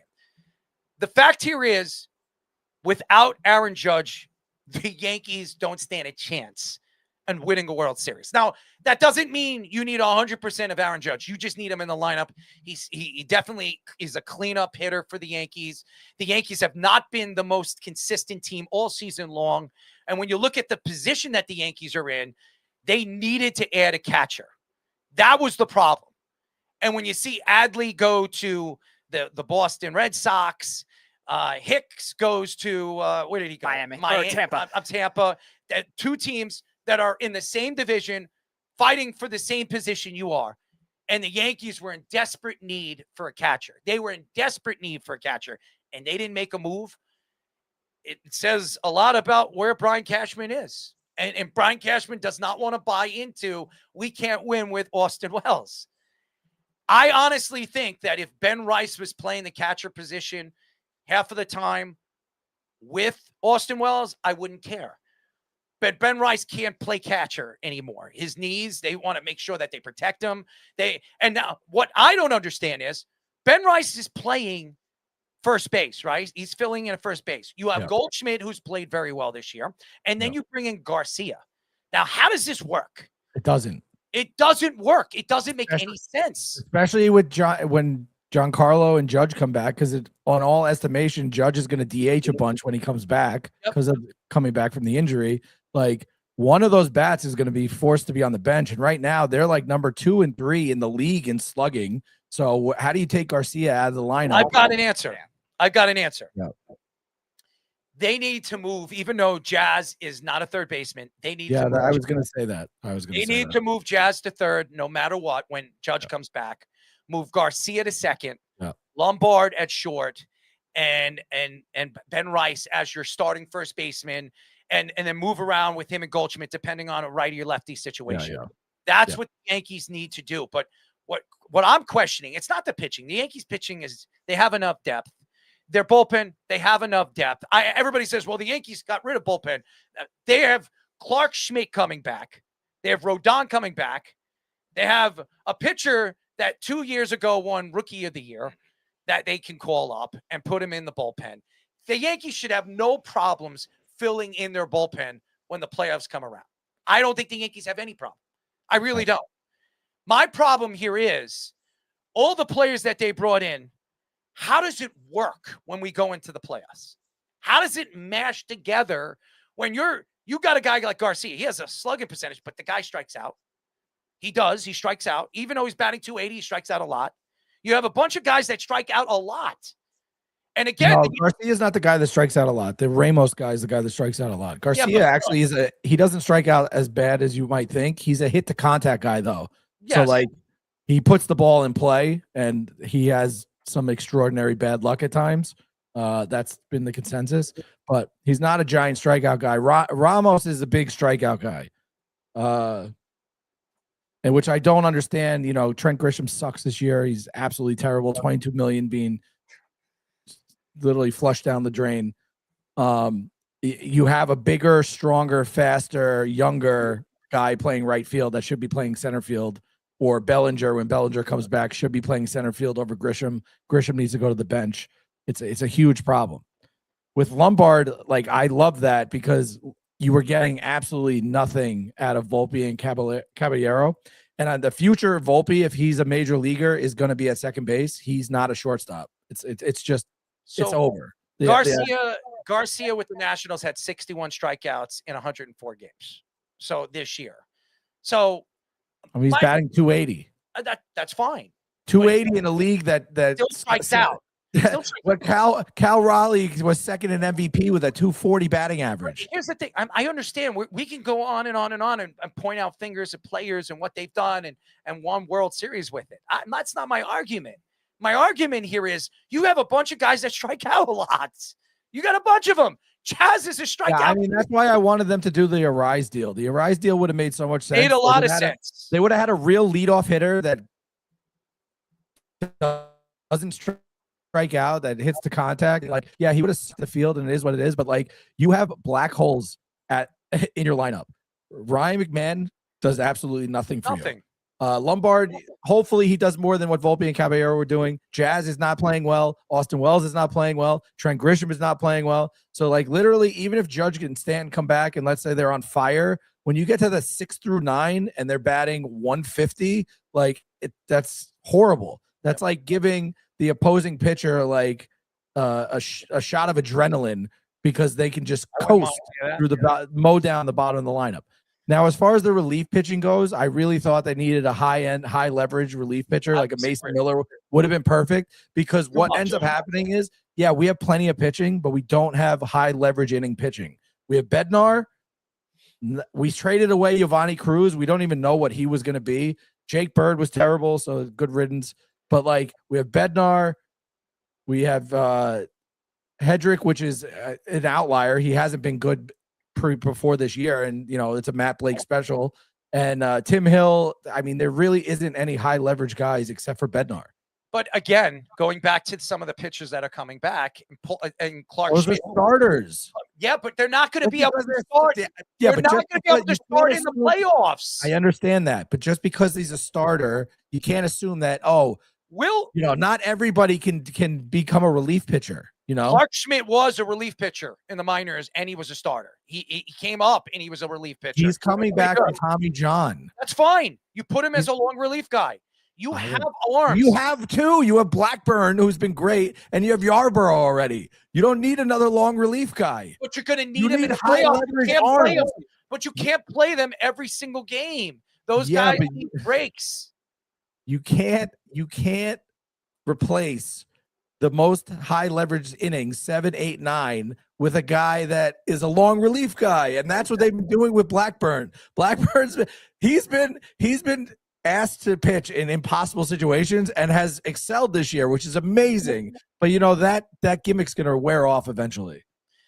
Again, you have pitchers that you can move to the bullpen, which a lot of teams had controllable starting pitching that you could have traded for high leverage relief on. And I'm not doing that.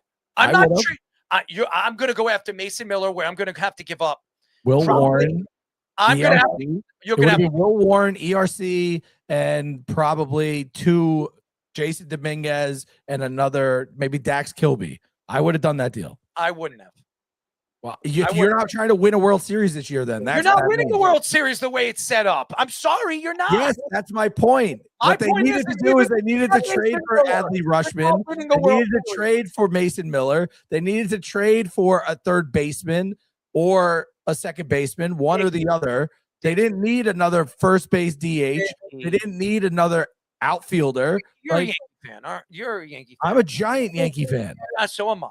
And I want the Yankees to win every single year.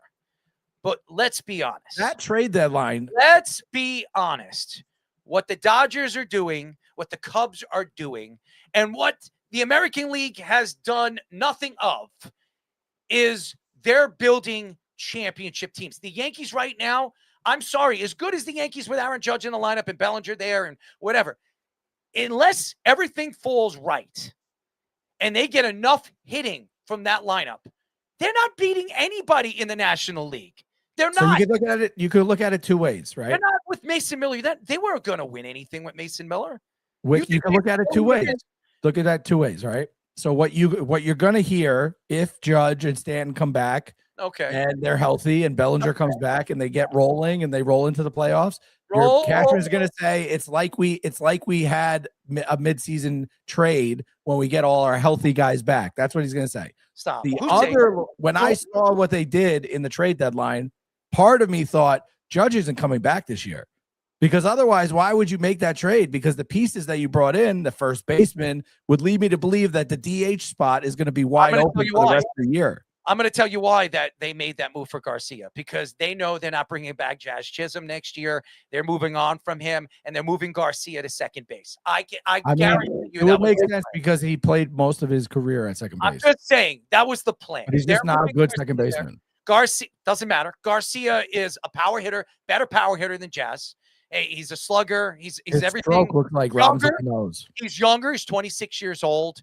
He's Yankees have control. The Yankees have control for him for at least 2 more years. The Yankees are sitting there. They're going to move Garcia to that position, and they know they're going to lose Jazz. They're not extending Jazz. Jazz is having a horrible season, and that's where the Yankees are going.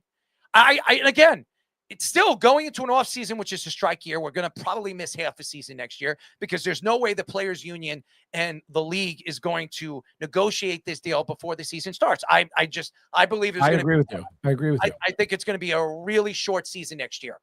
Yeah. But I look at this Yankee team from top to bottom. As much as I'm a Yankee fan, I love their pitching. Now that Tarek Skubal went over there to the Dodgers, the Yankees don't have a chance, even if they play the Dodgers. They don't have a chance. I am sorry, Yankee fans, and I'm being serious. I want you guys to hear me out on this. As good as the Yankees are, and they're probably going to win the American League no matter what happens, no matter if they're the third. I don't even think they're going to win the division now. I think they have to really seriously worry about the Red Sox. Who cares? In a 7-game series, they beat the Red Sox. In a 7-game series, I think they beat Tampa. If Crochet comes back and he's Crochet, don't care. I think the Yankees could beat him. I think the Yankees pitching is better than the Red Sox. I think the Yankees are better than anybody in the American League. The American League sucks. It absolutely blows. I think it sucked 6 weeks ago. I think it's better now. It sucks. And I don't care. And I'm reading what Speedy is saying. The Red Sox and the Guardians are hot. That's great. Good for them. And when the playoffs start, we all know what happens to the Guardians. The Guardians bullpen completely falls flat. I mean, the Yankees haven't scored a run off of anything other than a home run in like 34 innings. Again, my opinion here is no matter what the Yankees did, if they brought Mason Miller in or if they brought Mason Miller and a bunch of pitchers in, it wouldn't matter. The Yankees aren't winning the World Series this year unless some crazy thing happens and the Yankees get so red hot and they're unbeatable. And it could happen.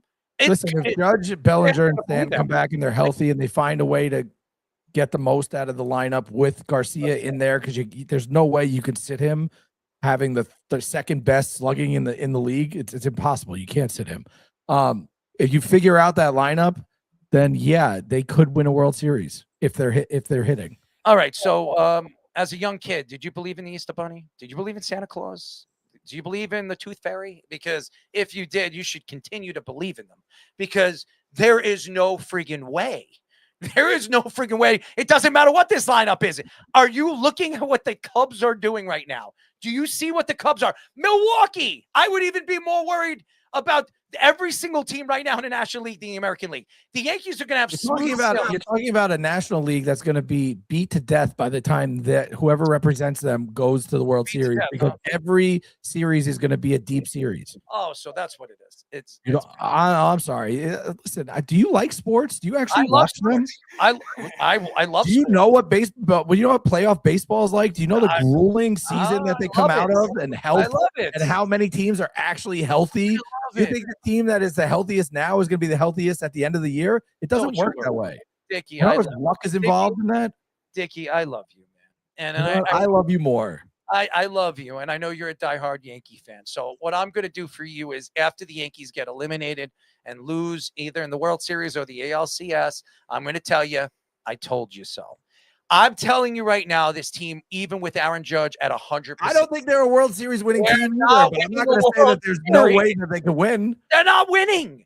So I don't know why anybody believes it. That they're a World Series winning roster either. But there's no shot that I'm going to say, without a doubt in my mind, book it right now, 1,000%. There's no way this team can win the World Series. All right. Because I am a Yankee fan. I'm a Yankee fan. Of course I want to believe. Of course I believe in the Easter Bunny and Santa Claus. Of course. I know Q does. He's probably telling his kids, go to bed. The Easter Bunny's coming. You think I didn't wake up? You think I didn't wake up and see my mom putting money under my pillow? I did. Okay. I saw it. Rudolph the Red-Nosed Reindeer.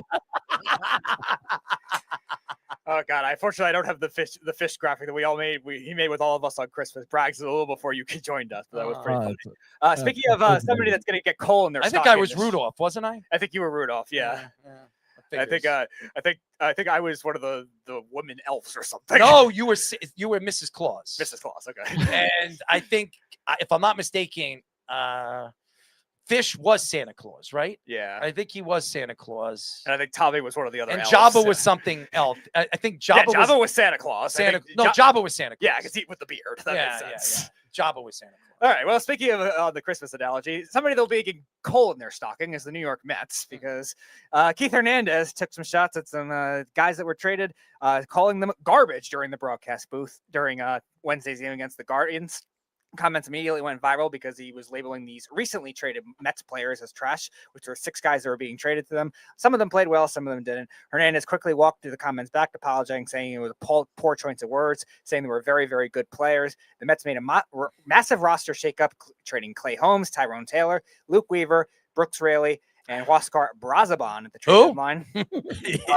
Actually, the Mets had a surprisingly good bullpen amidst all their other crap this year. But as is many of the season, highlighting much frustration with this New York Mets team that was ready to compete with the highest payroll in baseball, $359 million, that completely had the worst team money can buy. All right. Keith Hernandez, I absolutely agree with you. It's crazy. I mean, I remember Keith in the years as a baseball player. He was, enjoying himself, doing the drugs, playing at a high level. One of the greatest first basemen of all time. Should be in the Hall of Fame, as far as I'm concerned. He is a special, special player. But him, Ron Darling, and that crew has completely torched the Mets all season long. And they still have jobs. They're really getting unhinged, actually. It's getting worse. It's actually pretty funny. It's really, really funny. And the Mets, they're just sitting there and they're taking it. Steve Cohen is still taking it. He hired these guys.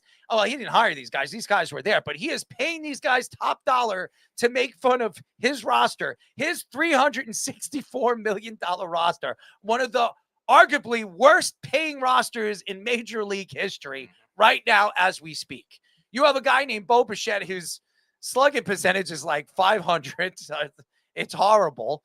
I mean, that team as a whole, besides Juan Soto, is garbage. It's real garbage.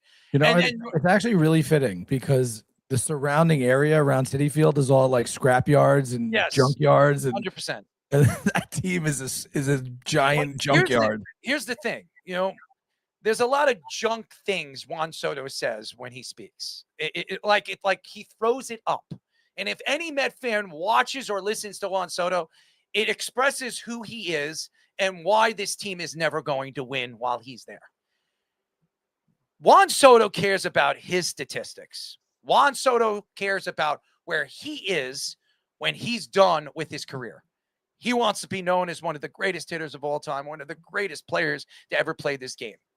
He always talks about me. I want to play for the All-Star game. I want to be a starting All-Star. I want to make that extra $100,000. I want to be the highest paid player in the league. I am a leader of this team. It's always I. But why isn't it ever we? Pete Alonso was a leader. He decided while he was playing for the Mets to get rid of all his social medias. He decided that, you know what? I'm a New York Met. I'm going to respect this organization. I'm going to stay away from social media. I am not going to throw myself to the wolves. Brandon Nimmo, very well-respected Met, was drafted by the New York Mets, became a Gold Glove outfielder, was a pretty good hitter, leadoff hitter for the Mets. He was another guy that was a leader in that locker room.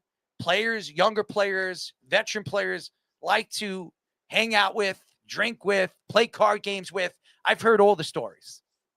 But for some reason, the Mets in the offseason and this home run of a GM, or whatever he is, president of the New York Mets, decided, you know what? I'm going to bring in a 38-year-old second baseman.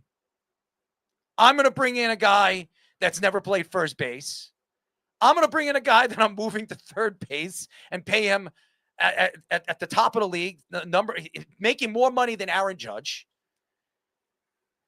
This man still has a job. If I was Keith Hernandez, I wouldn't say anything about the players that they got or the players that they trade. I would go after the source. And who's behind the source of this team? It's the same guy that the owner went out and said a few weeks ago, said his job is safe. He will have his job after the strike season. What? If I was Keith Hernandez and Ron Darling, I would torch Cohen. I'm under contract. You want to fire me? I'd torch his ass. Because to me, this organization really doesn't know what they're doing. Analytically, personally, fan-wise. If I'm a fan right now, do I want to spend $20 to watch a game? Not a chance in hell.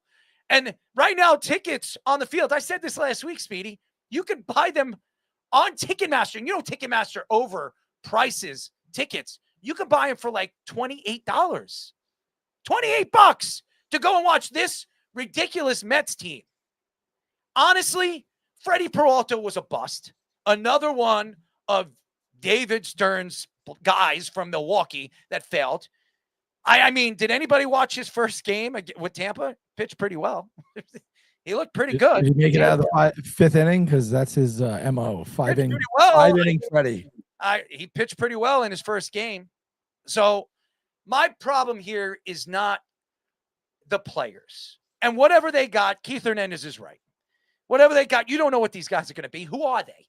I don't know what I don't care if they're the highest prospects. I told Josh when he came on the show on Monday, I said, it's fine on paper. These guys were top prospects for Tampa, top prospects for the Cubs. Great. What does that sell to me? How does that sell if I'm a Met fan? That in 5 years, we're going to see these guys up in the big league and they're actually going to make the team? You don't know. Go ask the Yankees. The Yankees traded 4 guys for Giancarlo Stanton, and fans were bitching and moaning that some of these guys were prospects. Where are those guys? They're not even in a league. Nobody even knew who they were. The Yankees got Giancarlo Stanton. Thank you, courtesy from Derek Jeter running the organization, getting rid of the contract. And Miami paid part of his contract. Love that. By the way, I was trying to spit out the word. I was getting caught. Tongue twisted. I'm sorry, ladies and gentlemen. My thought here is that Keith Hernandez is not wrong. Ron Darling's not wrong. Cohen isn't wrong. They're not wrong. Here's what I'm going to say. This organization is doomed. It is doomed right now because right now all they care about is the casino. Yeah. That's all they care about, that casino getting built. That was the reason why. And there was a reason. It was absolutely a reason. I don't want to hear that Steve Cohen was a Met fan, a diehard Met fan, grew up in Garden City, and he loved the Mets and he wanted to own the Mets. That's a bunch of crap. He wanted to buy the Yankees. Let's be honest. I know what he wanted to do. And he's still, if the Yankees were available, and they might be, he'd probably, I'm just saying. They just did that 15% deal with the Apollo Apollo for right now. And they'll probably sell the rest of the team eventually. I doubt it. My thought here is Steve Cohen didn't really care about this team and this organization. He just is willing to spend the money so he can get the fannies in the seats, so they can drive people to go to his casino after the game. That's all he cares about. He doesn't care about this team winning a World Series. He came out, I remember when he bought the team, he says, in 5 years, we're going to win this World Series. I guarantee it. He said, I guarantee it. What are we on? What is this, year 6? Yeah, it's already expired. Year 6. And the Mets still have one of the highest payrolls in baseball. Their farm system that everybody was like bragging about 2 years ago. Oh my God, we've got the best farm system. We don't even know what to do with these players. I mean, they got the 2 guys that are up that are good. Beatty and the other guy. And Bench. It was Ewing and Bench. Yeah. And by the way, Beatty's been up there for a while. Yeah. Beatty's a good hitter. He just can't play a lick of defense. He's been misused. Yeah, he doesn't know that he was a third baseman. Now he's playing first base. Well, what position are you playing? And it's not him. It's Bench and Ewing. Yeah. Here's what the Mets are going to do with him. I'm going to tell you what they're going to do with him. They're going to build him up. They're going to be half decent like Pete Alonso and Nimmo. They'll play for 5 years, and what they'll do is they'll trade him. They'll trade him and get rid of him because they're all about personally respecting the players that don't come from the organization, like Lindor, Juan Soto, Bo Bichette, all these players that we have seen, and the players that have been there, stood tall, been behind the brand, been behind the spark of the Met fans. You just get rid of them. And you know what the Met fans do? I love the Met fans, by the way. Well, what is Brandon Nimmo doing right now? What is Pete Alonso doing right now? Well, they're not doing so well. And you know what I'll say to the Met fans? Pete Alonso right now has better numbers than Juan Soto. And you know what the Met fan told me on Monday? Yes, Josh Silverberg. Well, Juan Soto's not healthy, so he's not playing. What does that mean? What does that mean? I'm sorry, I'm not taking shots in. And by the way, his father took shots at me, so I had to take shots. And I'll take shots of his father as well, but I don't want to do it. I'm trying to be nice tonight. I'm trying to be a nice guy because I started off a little pissed off because of the sound. So I'm going to be nice here. Here's what I'm going to do. How about you fire David Stearns and hire me to run your organization? I'll bring in the right analytic guys that actually know money. I'll bring in Dickie Braggs as my finance guy. Unfortunately, you can't afford me. Well, whatever. You know, I'll to work for the Mets? No way.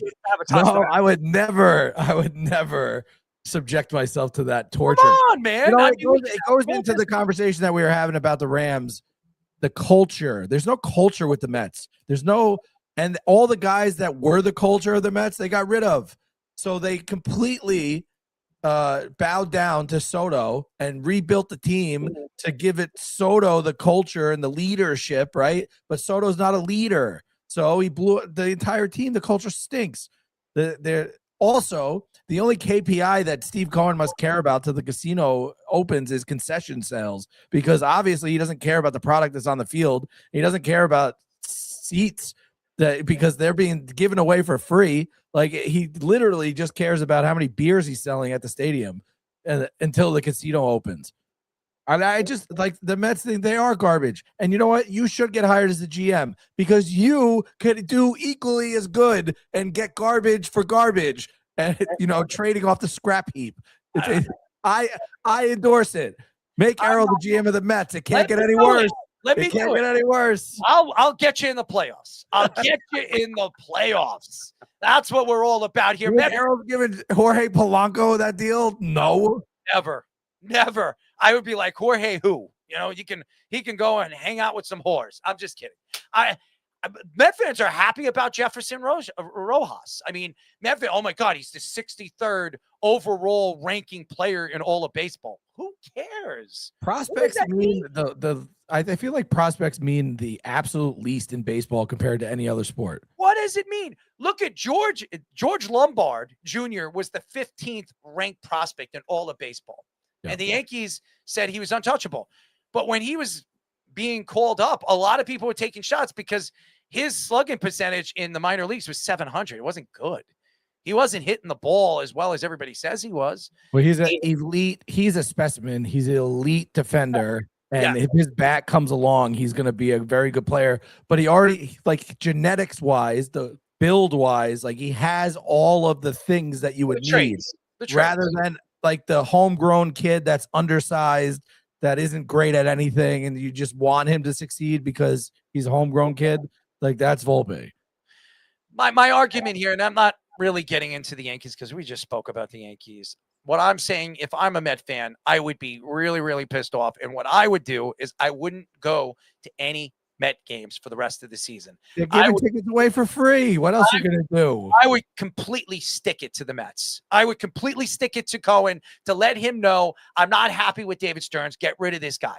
He's an idiot. I told Met fans when they brought him in, he's going to fail. And I remember Josh? He came on the show. Do you know what he did with Milwaukee? I said, what did he do in Milwaukee? He brought that team to the highest opportunities to be a playoff contending team. Did they win? They never won. I said, Did they ever win? They never won. And I said, what is he? He's a New York, resident guy who grew up a Met fan, and him and Steve Cohen are butt buddies. And that was the whole situation. That's the truth right now. The only reason why he still has a job is because Steve Cohen's like a father to this guy.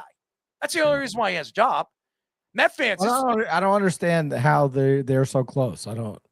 They're not close. They're far from close. If I was a Met fan, I would trade off every single player on this team, including Juan Soto. If I was a Met fan, I would take the free tickets. I'd go to the game, but I'd sneak a six-pack in so I didn't give Steve Cohen any of the concession money. That's what I do. Steve Cohen is not getting paid for this season because they're not selling out any games. Nobody is showing up to those games. Go watch the games. They're making it on the concessions. Come on. Everybody knows. Go watch the day games. There is nobody there. There's nobody there. You can get a ticket all the way up top and you can go all the way to the bottom for like $20. For $20. Nobody's going to those games. Nobody wants it. That's why Juan Soto's not playing. He's not really hurt. He doesn't want to play. He doesn't want to play. This team stinks. And what's Juan Soto going to do in the next 2 years? He's going to ask out. That's what he has a player option to opt out of his contract. And if he's playing at a high level, he's going to tell the Mets, you know what? I don't want to be here anymore. I'll go somewhere else. I'll go to the Dodgers. They'll give me deferred money and I'll go win a World Series with them after they won 5 in a row or 6 in a row. It's pathetic. I mean, it all depends. His opt-out is all going to be dependent on what the CBA looks like, because if they cap it at 5 years or whatever and no deferred money and all the other stuff that the owners want, like, he's not opting out. Why would he opt out? He's got a guaranteed like 11 years left on that deal. I just watching this team, and like I said, I don't hate the Mets. I want the Mets to play better because it's good for New York. They're not like the Rangers. They're not like the Giants. And I'll say this again, going back to the Giants. I told everybody, and everybody thinks I'm crazy. I was at Main Event, and I told the Giant fans when they looked at me, and I said, John Harbaugh will not last that contract. And everybody booed me and looked at me like I was crazy. And I'm going to say it. And I'm going to buy into what I say because I've been right about it a lot. David Stearns is going to have this job for at least 2 more years. It's going to take a lot for Steve Cohen to decide, you know what, you're not the guy. I'm firing you. By that time, Juan Soto is going to want out. This organization is going to tail. And they're going to be looking for these top first-round draft picks. And even Nolan McClain, you're going to trade him. You're going to get rid of all these. He's so selfish, though. He's not going to want out because nobody's going to give him that money again. Soto's there. If the CBA goes in any direction towards what the owners want, Soto's never leaving. So, hey, Mets fans, enjoy the suck fest. I hope you choke on a used tire. Pause. What a man. What a man over here. And I'm not, listen, I compared to like every other sport, like I don't like care. Like Rangers Islanders is like a big like rival. Like I don't get worked up about it. But for whatever reason, Mets fans in April and May, when they're coming at me, they deserve it. Enjoy the suffering. You deserve this. You earned all of it. There it is.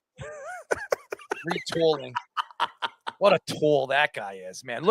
Just looking at his face, just knows any Ranger fan would know that he's a tool. By the way, I got to shout out to the Beeve, because the Beeve reached out to me about a week and a half ago, and he said, tell Neil Smith that he's an idiot. That's what he told me.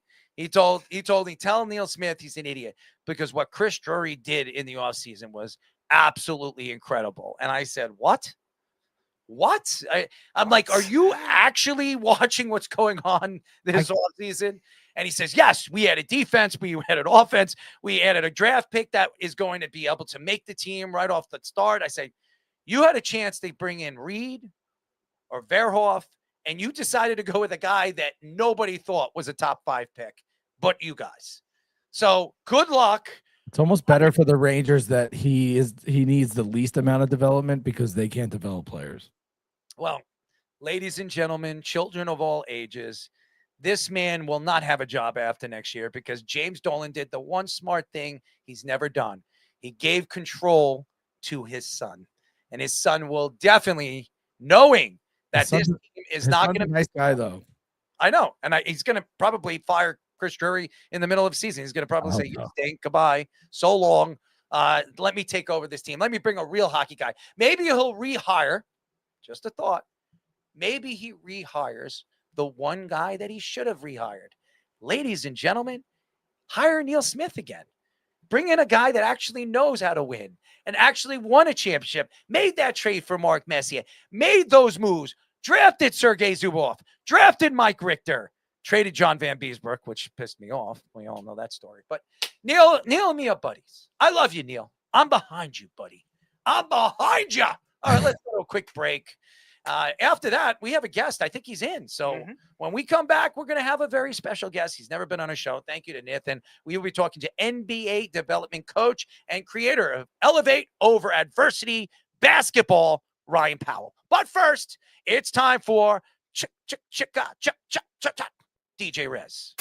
DJ, I want you to turn it up. What's up, y'all? This is Tupac. Yo, what's up? This is Dr. Dre. Big Snoop Dogg is in your radio. This is the Rez Minute.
Shut Shut your mouth, I just can't take it. Again and again and again and again.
Ladies and gentlemen, as he is just absolutely killing it. He always does.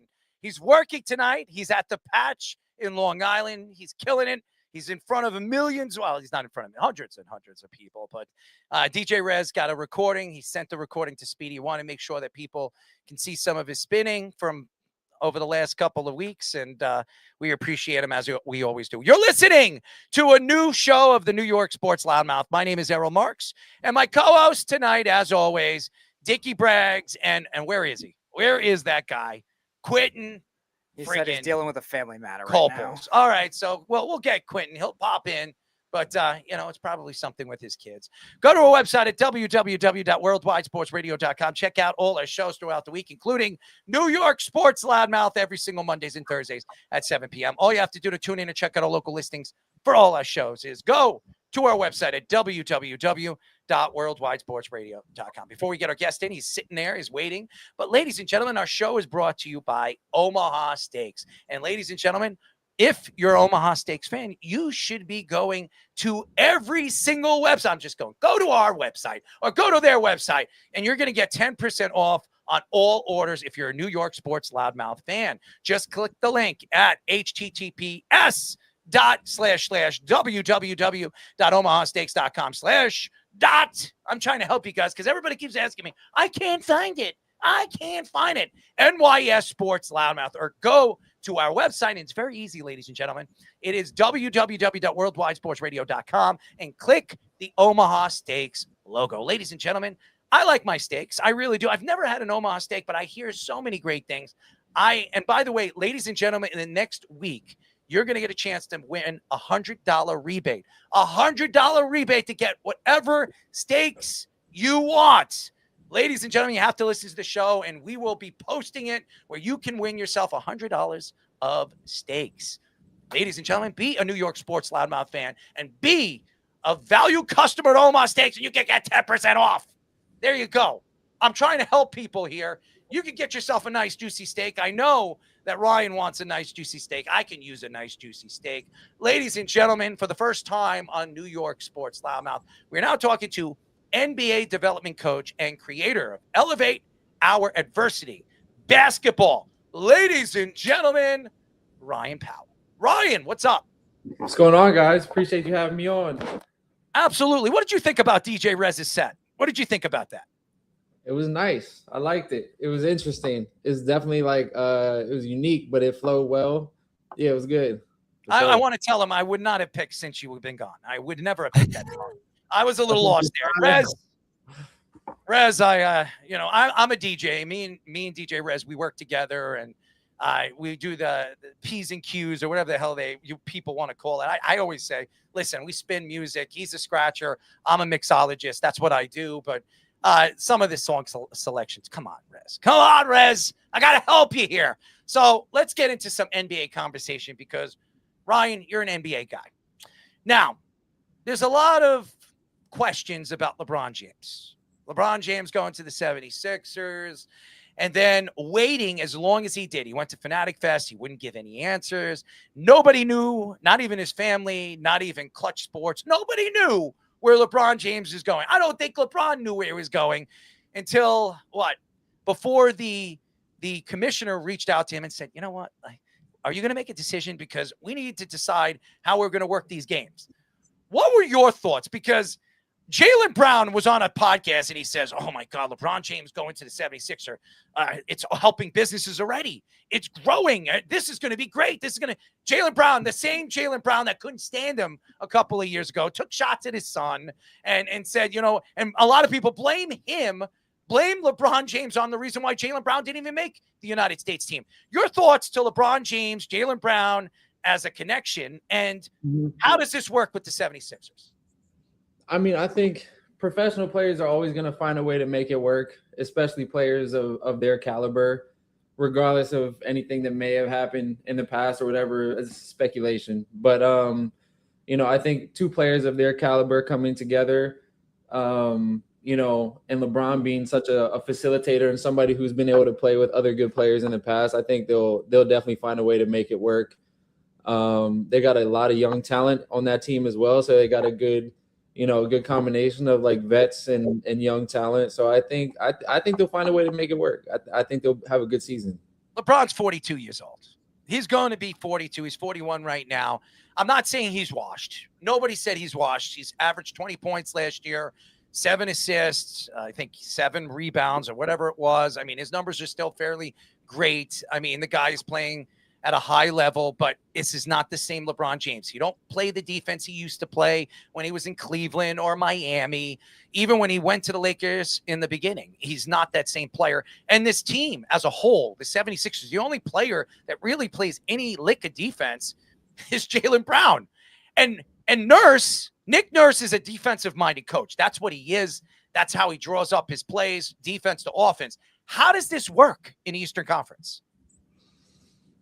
That's a good question. I mean, the Eastern Conference got shaken up big time this offseason. There's a lot of, new acquisitions. The teams look completely different from last year. So I think a lot of the teams are going to have to make adjustments on the fly.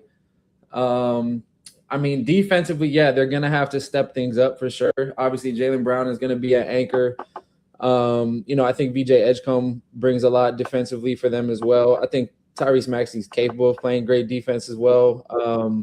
It's a culture thing for sure. Like defense is a culture thing just as much as like an individual thing. So I think if it's something that they emphasize and they, are really working on as a unit, it's not individual defense, but more so team defense that helps win rotations and things like that are super important. So, I'll be curious to see, the synergy that they can get going there. And I don't think they're going to be necessarily the best defensive team, but I think that they can maybe surprise some people and put it together, play some good defense, especially if they're to win. They're going to have to. Yeah. You mentioned VJ Edgecombe, which is interesting because, LeBron doesn't really have the greatest track record with young players developing around him. Do you think him being so ball dominant and, I saw some things about him potentially playing a Draymond-like role, which I laughed at. I said, was he going to lead the league in technicals and average 6 points a game? But, do you think that stunts VJ Edgecombe's development, having LeBron being such a ball-dominant player?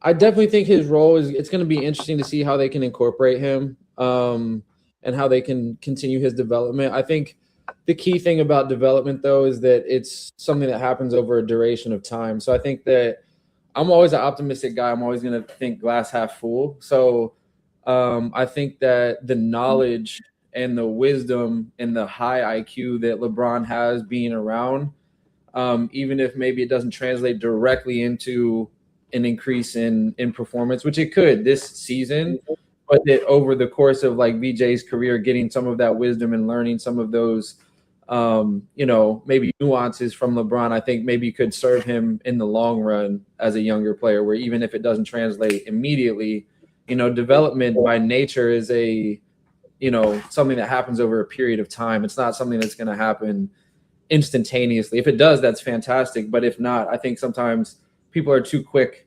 and they look at it like in the micro of like one season or like game to game, when it's something that's going to happen over a long period of time. So I do think that being around veteran players, especially somebody like LeBron, who's one of the greatest players ever, it would be good for any player's development over the long term, for the long term, to be around a player like that.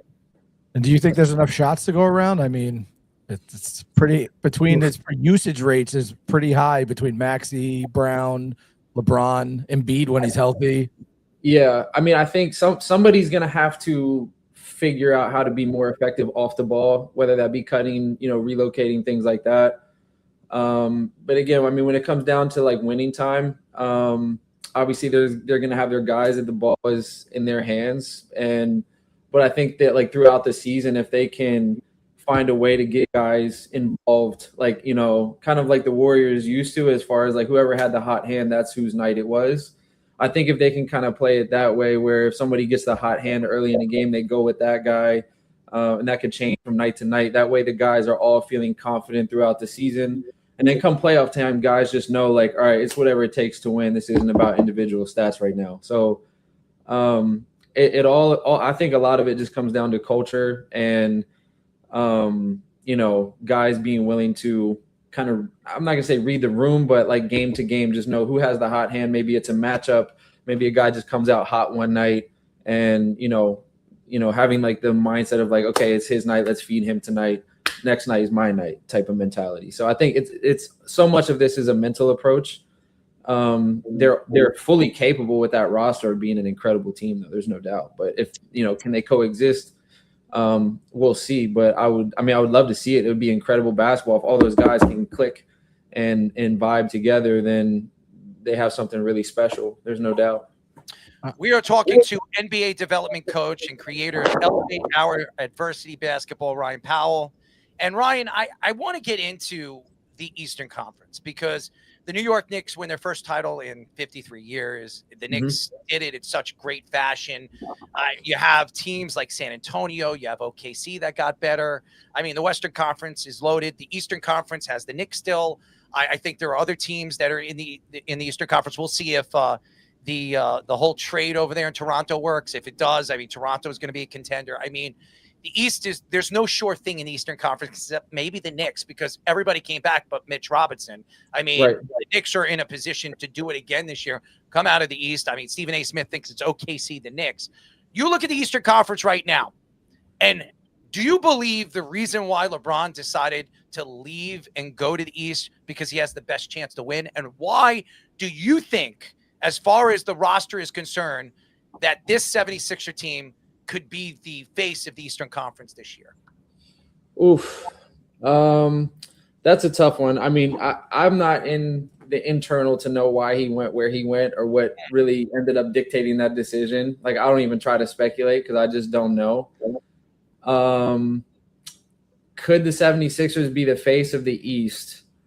I definitely think that the way the East is stronger, it's looking like it's going to be stronger this year than it was the past few years. Like, I think the Heat are going to be good. If I know they have a few more pieces that they have to round out their roster, but I think that they have a lot of upside.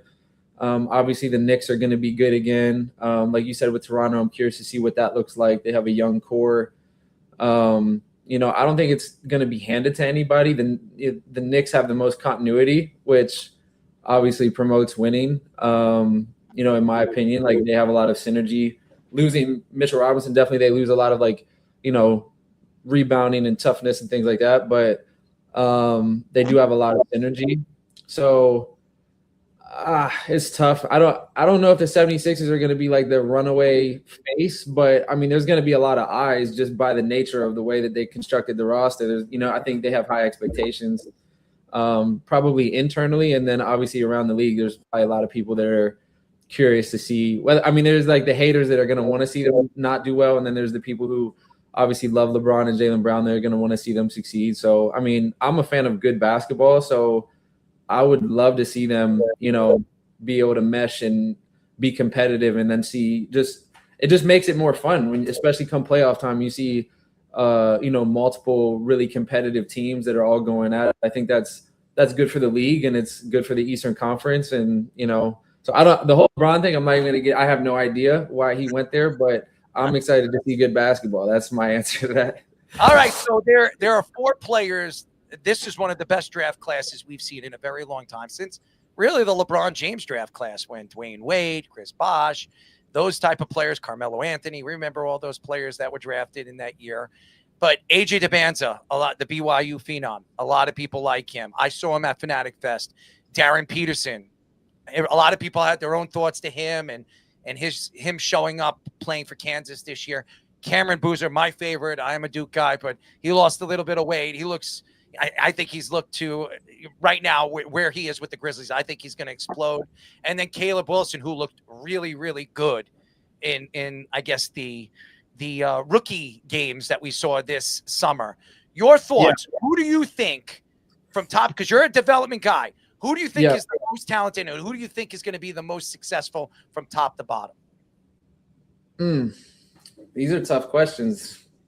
I am a development guy. So the first thing I'll say when it comes to these types of things is I'm not with these guys every day to know what their habits are, right? Because that really is going to define and determine like their success and where they, and I will get to your question. I'm not beating around the bush. I love it. I love it. Go ahead. But like, I do think that, it's from the outside looking in, you're seeing the end result when you watch a game. You don't know like what their diet is or what their weightlifting routine is, or like, what they're doing in the gym, what they're working on. And then obviously, system and fit play a huge role of that as well. Like, are they handing the keys right away? Are they going to ease into a role? Like there's a lot of things that kind of factor in to, a player's development and then ultimately their success.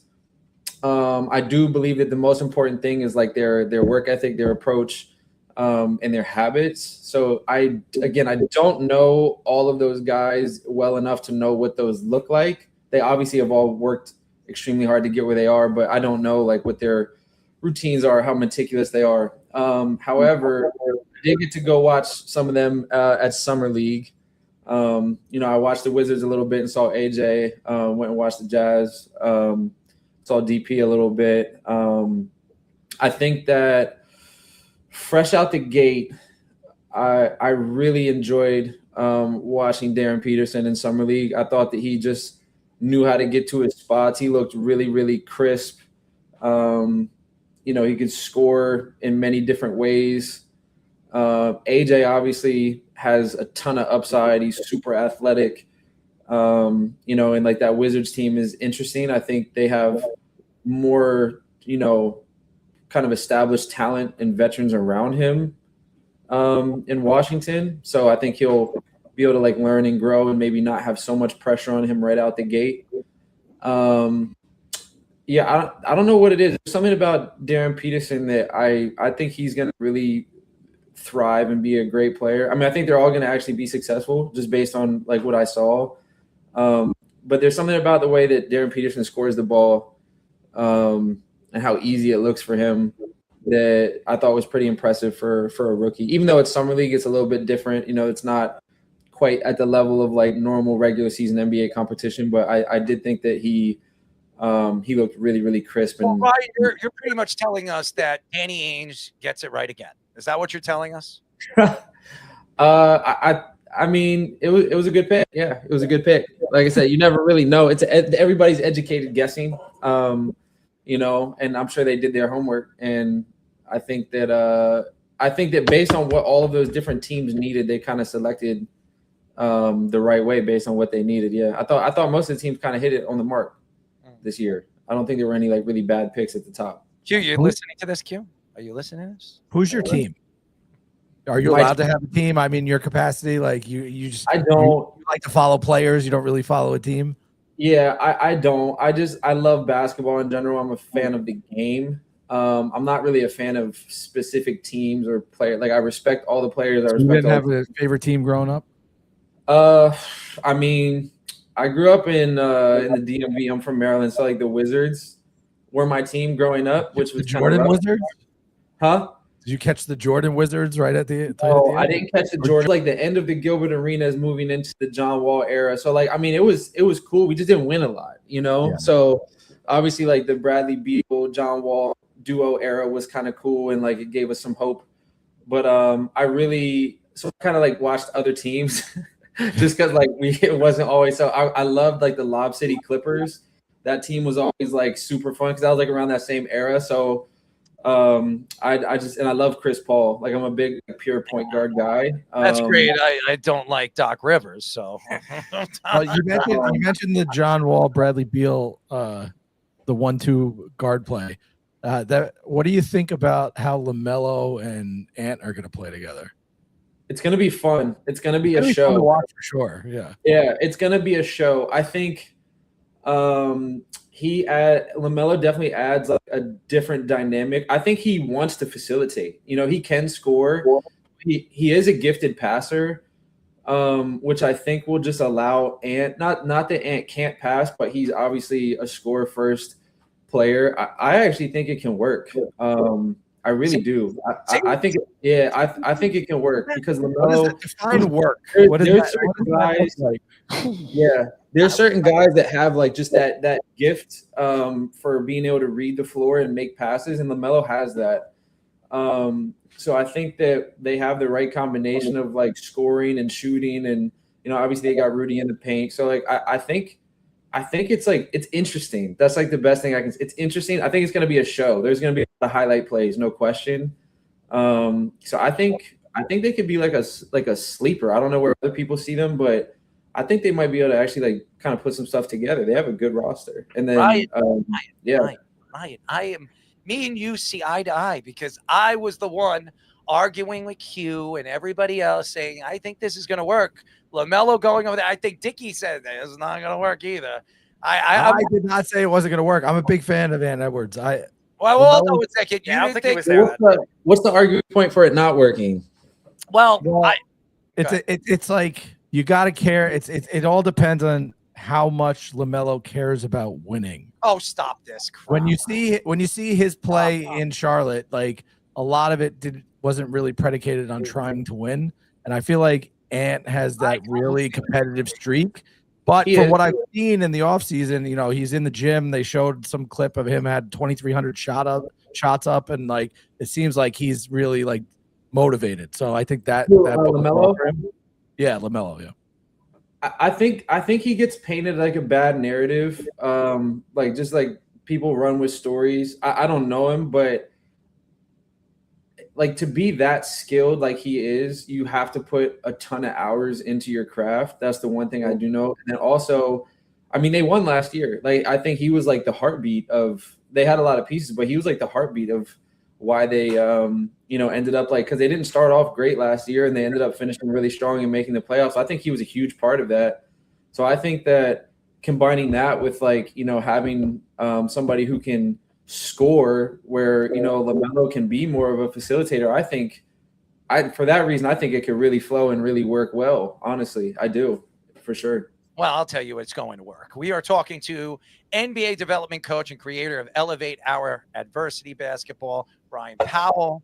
Hey, this is the first time he's on a show. You know, it's crazy, Ryan. Jalen Brunson, there's a old lady over there, you know, in the WNBA. She said, you can't win with a 6'2" point guard. You can't. I'm sorry. And when it happened, when Jalen Brunson won with the Knicks and he scored 45 points, the last player to do that in a closeout game was Michael Jordan, as we all know, 45 points. And yes, we all know, Q, that, OG Anunoby had that tip in game 4. It was sensational. But the guy that everybody watched was Jalen Brunson. Jalen Brunson led this team all the way to the finals. He was the heart and soul of this organization, and he was a second-round draft pick. And I want to know your opinion. Now, I argued this before he even won, that Isaiah Thomas was a 5'8" guard, and he won 2 back-to-back championships with Detroit. Okay, Pistons, Isaiah Thomas, got you. Yeah. Yes, and then we can go back to Allen Iverson. Allen Iverson didn't play with anybody when he was at the top level of his game. The 76ers had Eric Coleman. Come on. Eric Snow. I mean, I could go through these teams and these players, and I want to hear Dikembe Mutombo when he was at a tail end of his career, because he sucked too. All right, and may he rest in peace, by the way. May he rest in peace. My argument here is I don't understand why, and I'm not taking shots at her. I'm not taking shots of why people have something to say. Why does everybody think by using clickbait to attack somebody who doesn't go out there, doesn't throw anybody under the bus? He has his own show. Him and Josh Hart do very, very well on their podcast. They never go after anybody in the NBA except make fun of their own players and their own team. Why is it that a team that finally wins after 53 years, a second-round draft pick, and a player that an organization like Dallas just gave up on, and decided to let him go to the Knicks? His own father came out and said after the Knicks won that, said it to Shaquille O'Neal and Charles Barkley, do you believe now that your son is the greatest Knick of all time? He said, no, my son needs to do more. Patrick Ewing is the greatest Knick of all time. It just says a lot about who his father is and what he expects his son to be in the long run. No doubt. Why is it that people don't give this man enough credit for what he is? And only Ant at that Fanatic Fest went out there and said, who do you think is the face of the NBA right now? And Anthony Edwards said, it's Jalen Brunson. It's not even an argument right now. Yeah, I don't know. I mean, he obviously deserves a ton of credit for what he did. It was that run that he went on was incredible. I mean, and he's been good for a long time. This isn't really anything new. You know, just the winning component is new. But I don't know why he doesn't get more credit, if I'm being honest. But what I do know is that continued success over a period of time makes people undeniable. And I think he's going to continue to be successful. I think he's only going to keep getting better, especially now that they have won. You know, it's just they've proven to themselves that brand of basketball is you know, you can win a championship playing that brand of basketball and having him at the helm. So I think that he's just going to continue to get even better. And I think that eventually he will get the credit he deserves, especially if you win over a period of time. It's people aren't on the bandwagon right now. They'll be on the bandwagon later. But yeah, I'm not really sure. The only thing I can think of off the top of my head is that he's extremely humble. I don't really ever hear him. There's no controversy around him. There's no that he's created. There's no, there's not really a lot of clips of him talking or saying anything. There's no antics. It's just straight buckets. So, I mean, that's the only thing I can think of is that he's not really loud or, anything in a negative way. He just shows up and does his work and goes home, So, with respect to him, yeah. And I think that over a period of time, people are going to give him his flowers just because he's so undeniably good. So I think he should just keep doing what he's doing. It's working for him. Tell us a little bit about Elevate over Adversity Basketball. Yeah, so that's the youth division, the youth development program that my business partner and I are putting together. So it's always been something that's really important to me. I started off working in youth basketball before I was working with professional level players. And it's always been a vision of mine to learn at the highest level, work with the highest level players, learn from the highest level coaches, and then reverse engineer that into something that was consumable for, the average kid. And I think it's really important to put good information and have good mentors out there and things like that. So that is our youth, training brand that we're creating and launching. And, it's something that we're really passionate about. We're really excited about it and put a lot of heart and soul into it. It's been years in the making. It's something I wanted to do even since I was playing. you know, it probably didn't have a name back then, but we had to like put a name behind it, something that we thought other people could resonate with, and something that they could place their own identity in. You know, when you're on your basketball journey, whether you end up in the NBA or whether you're a middle school player, high school player, you're going to deal with some type of adversity, and you got to figure out how to elevate over that and use the game of basketball as a tool for just making you a better person. So that's what it's all about. That's what it stands for. That's our message. So that's my passion project. That's like the most important thing. I love working with the NBA players, but like youth development is where my heart really is. So that's something that I'll always, no matter, I mean, I'm still going to do the NBA stuff. I love it. I continue to learn. It challenges me, but the youth development side and like the mentorship aspect of working with kids is something that that's like where my heart is. That's where like my true fire and passion is, for sure. NBA player that you've worked with in the past, who and what really stood out to you with all the players that you've worked with? What player stood out to you from the rest? Oof. Are we talking from like a skill perspective, personality, just anything stands out? Everything. I mean, it's probably the one that people expect me to say because I'm with him the most, but Victor Oladipo, for sure. He's a beast. His ability to show up with uncertainty and work his ass off with really not even a reason to have to, has been like the most incredible thing to be a part of as a coach and as a person, to see somebody that is so dedicated to wanting to prove to themselves that they're capable of coming back from things. It's been like, I mean, it's lit a fire under me to, like, you know, show up and be an even better coach and be the best version of myself working with him. So I would just say his perseverance and his mindset towards life and people after everything he's been through, it's like, I mean, it's been super impactful on me as a human being, as a person. So, I mean, that immediately is the thing that stands out working with any player, is just his heart and how he has handled all the stuff he's been through 100%. Well, now Nathan knows you, and I don't know how you guys met, but Nathan's an interesting fella. Okay. This guy, he's got a personality. I mean, he wears this blue blazer when he goes out and he meets people. Now he wears the Nathan Rush, whatever, his little, his little blazer, whatever the hell it is, and there he is, the real back end man himself. I mean, how did you guys meet? I have to hear this story. I mean, man, he's all over the place. I mean, he just DM'd me on Instagram. It was pretty straightforward. Oh, really? So yeah. He just hit me up and just asked if I was interested in doing it. And like, I always enjoy meeting new people and talking and, gaining new perspective from different people. So I'm pretty open-minded to doing stuff. So that was pretty much it. It was pretty straightforward. Nathan's a good dude, man. He is a great dude. If you ever met the guy, he'll make you laugh. He likes to repeat himself, but this guy, he's like I don't even know what you call him. He's like a shark. All right. He sees the blood and then he just attacks, man. Yeah. He's great at it. He's one of the best in the industry. I will say that. He works really, really hard for us, and he reaches out to all the people to get them on the show. And I really appreciate your time, man. I'm sure anybody that doesn't know who you are knows who you are now. And Victor Oladipo is one of my favorite guys. When he was drafted, I've watched him grow up. I watched him in Orlando. I've watched him grow, and he's a sensational player, great personality. I love his spark. Did he play for Indiana, if I'm not mistaken? Yeah, so, his college highlights are crazy. His dunk package at Indiana was another level. A Hoosier.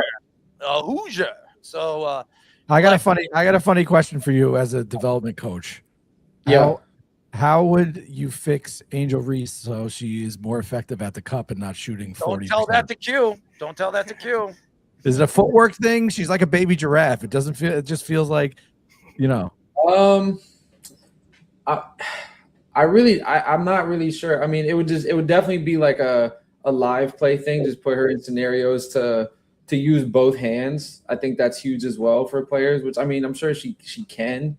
But I would have to go break down the film and see like what it is exact. I've never like really broken it down from a technical perspective to see what it is that she really needs to work on to answer that accurately. Yeah. But I would have to go break down the film. I'll start there. Yeah, Q's a big Angel Reese fan. He's like he says that she's the face of the league. Really, Caitlin Clark is the face of the league. Unfortunately, he's not here to defend it. But he doesn't have. Yeah, so I think it's always a funny thing to bring up with basketball heads. Don't worry, Dickie. I'll help it out. It's not Angel Reese. It's Caitlin Clark. We all know the truth.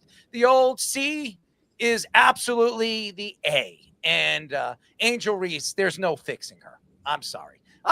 Anyways, Ryan, now you didn't say it. I said it. I'm going to help. And Shaquille O'Neal and Allen Iverson with Reebok. And by the way, Carmelo Anthony is now working as an assistant coach for the Knicks. We'll see how long that lasts. I mean, it's great. I mean, here in New York, it's all about winning, and then everybody wants to jump on the bandwagon. But we love you, Ryan. We want you to come back.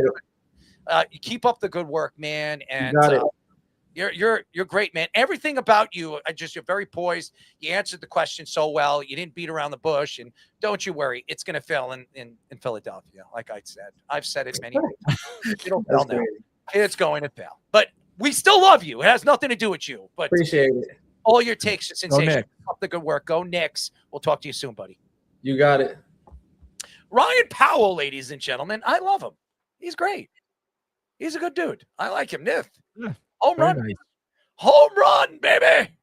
Here he is. The real back end. All right. So there is no Let's Parlay. So we have the list. And I'm going to let you guys help me tonight. We have in like flame. Before we drop it, I want everybody can help me because we're going to have a list of guys and we're going to get into it. All right. Speedy, hit it. Welcome to Sherwood, my lady. I've often heard that you'd give me a warm welcome if ever we met again. In like Flan. All right. So tonight, ladies and gentlemen, in like Flynn, it's very simple. So we have a story. And according to Fox Sports, Eric Williams and Bucky Brooks, they have their top NFL players most under pressure this year. I want to bring the interns in. I'll bring all you guys. Josh is the only one in right now. All right, so bring them in. Old Myth bag. Jameson, you're fired. Bring the old Myth bag in. Jameson had family over today. All right. Likely story. It's always a likely story. All right. At 10, ladies and gentlemen, they have George Pickens. Now, George Pickens has a chance to earn himself a big contract. He took the option. He got the the franchise tag, which is $27.5 million, which is it's a pretty good deal for a star wide receiver. They want to see him do it again this year. He had a sensational year after CeeDee Lamb went down, but there's still a lot of questions if he can do it multiple seasons and do it without injury. So I'm going to let you guys go first. Do you think George Pickens is in your top 10 under pressure this year? And if not, who do you have at number 10? Josh, Speedy, you're involved with this too. I am. Josh, Dickie, Speedy, me. Here we go. Josh, you're muted. Come on. I got it. Come on. You know what? Yeah, I'd say he's in my top 10. I feel like his transition from Pittsburgh to Dallas, a little bit of a rocky one at first, but if he can still be that competent, wide receiver to a CeeDee Lamb, and with a Dak Prescott that is pretty much probably, nearing what could be the end of his prime in Dallas. So, yeah, I think 10 is a reasonable spot to put him there. All right, Dickie. Clearly, you didn't watch him last year. He finished at like third in the league with yards. And no, I don't even think he has pressure at all. As long as he stays healthy, he's going to get a very big contract. Okay.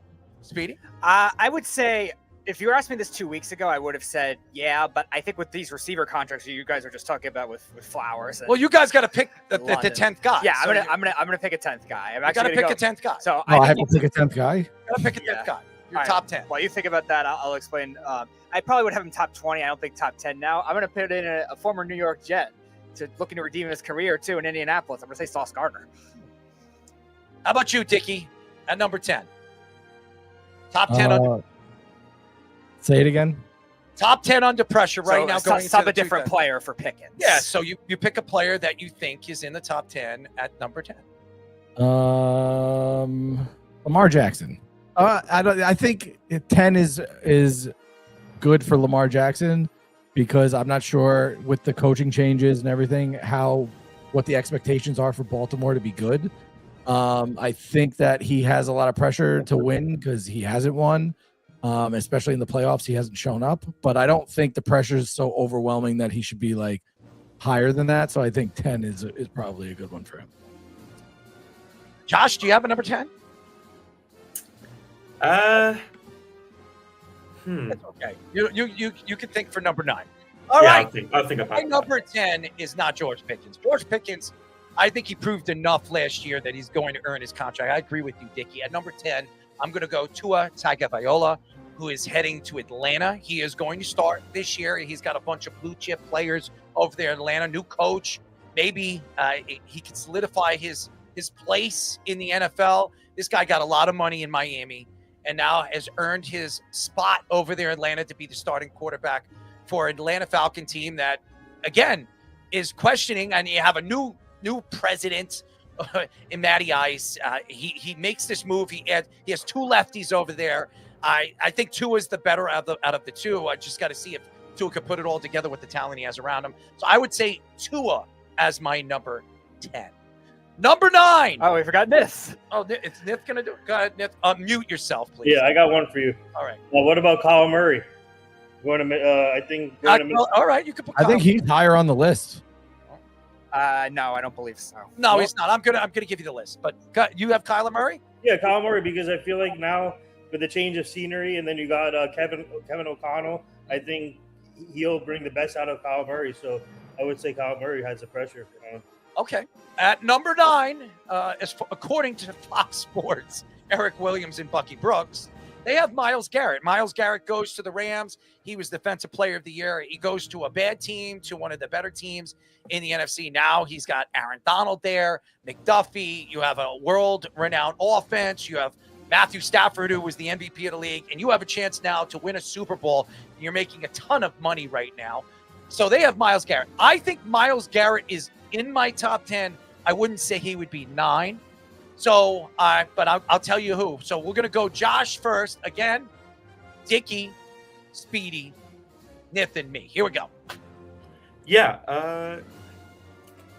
I don't think there's really much left for Myles Garrett to prove other than, win a Super Bowl. I think he'd be in my top 15, probably towards the 13-12 spot. But, I mean, his resume speaks for himself, and you never know what could happen with this Aaron Donald rumor. I know you guys absolutely debated it out earlier in the show, but yeah, Garrett, I think one of the best modern defensive players. You think he's 9, or you have somebody else there? I have somebody else there. Who do you have? I have Tua. All right, Tua Tagovailoa. All right, Dickie. I mean, he's got to do something.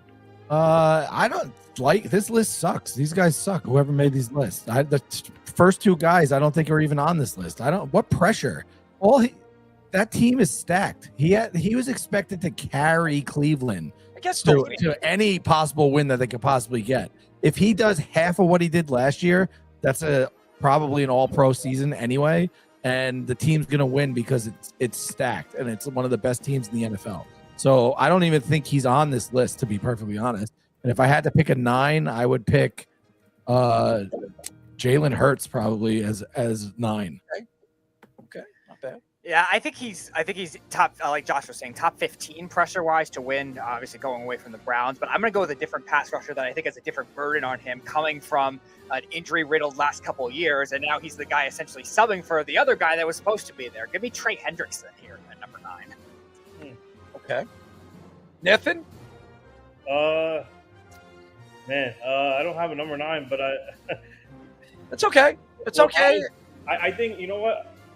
I'm gonna put the pressure on Myles Garrett, because I think obviously the Rams are stacked now, but he needs to win a Super Bowl. He hasn't won a Super Bowl yet, so I think he won't have the most pressure, but I think he'll have some pressure with the Rams this year.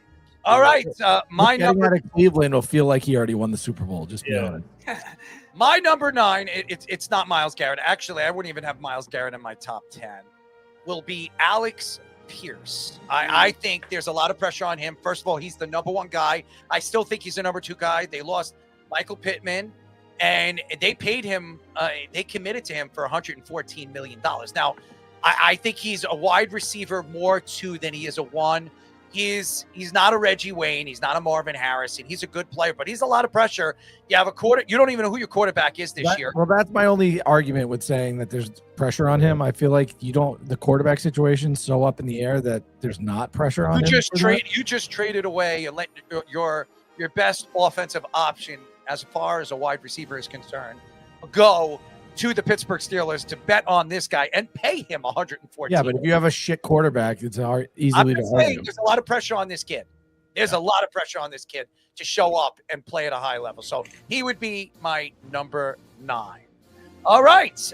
Number 8, they have Justin Herbert, who has a lot of pressure on him this year.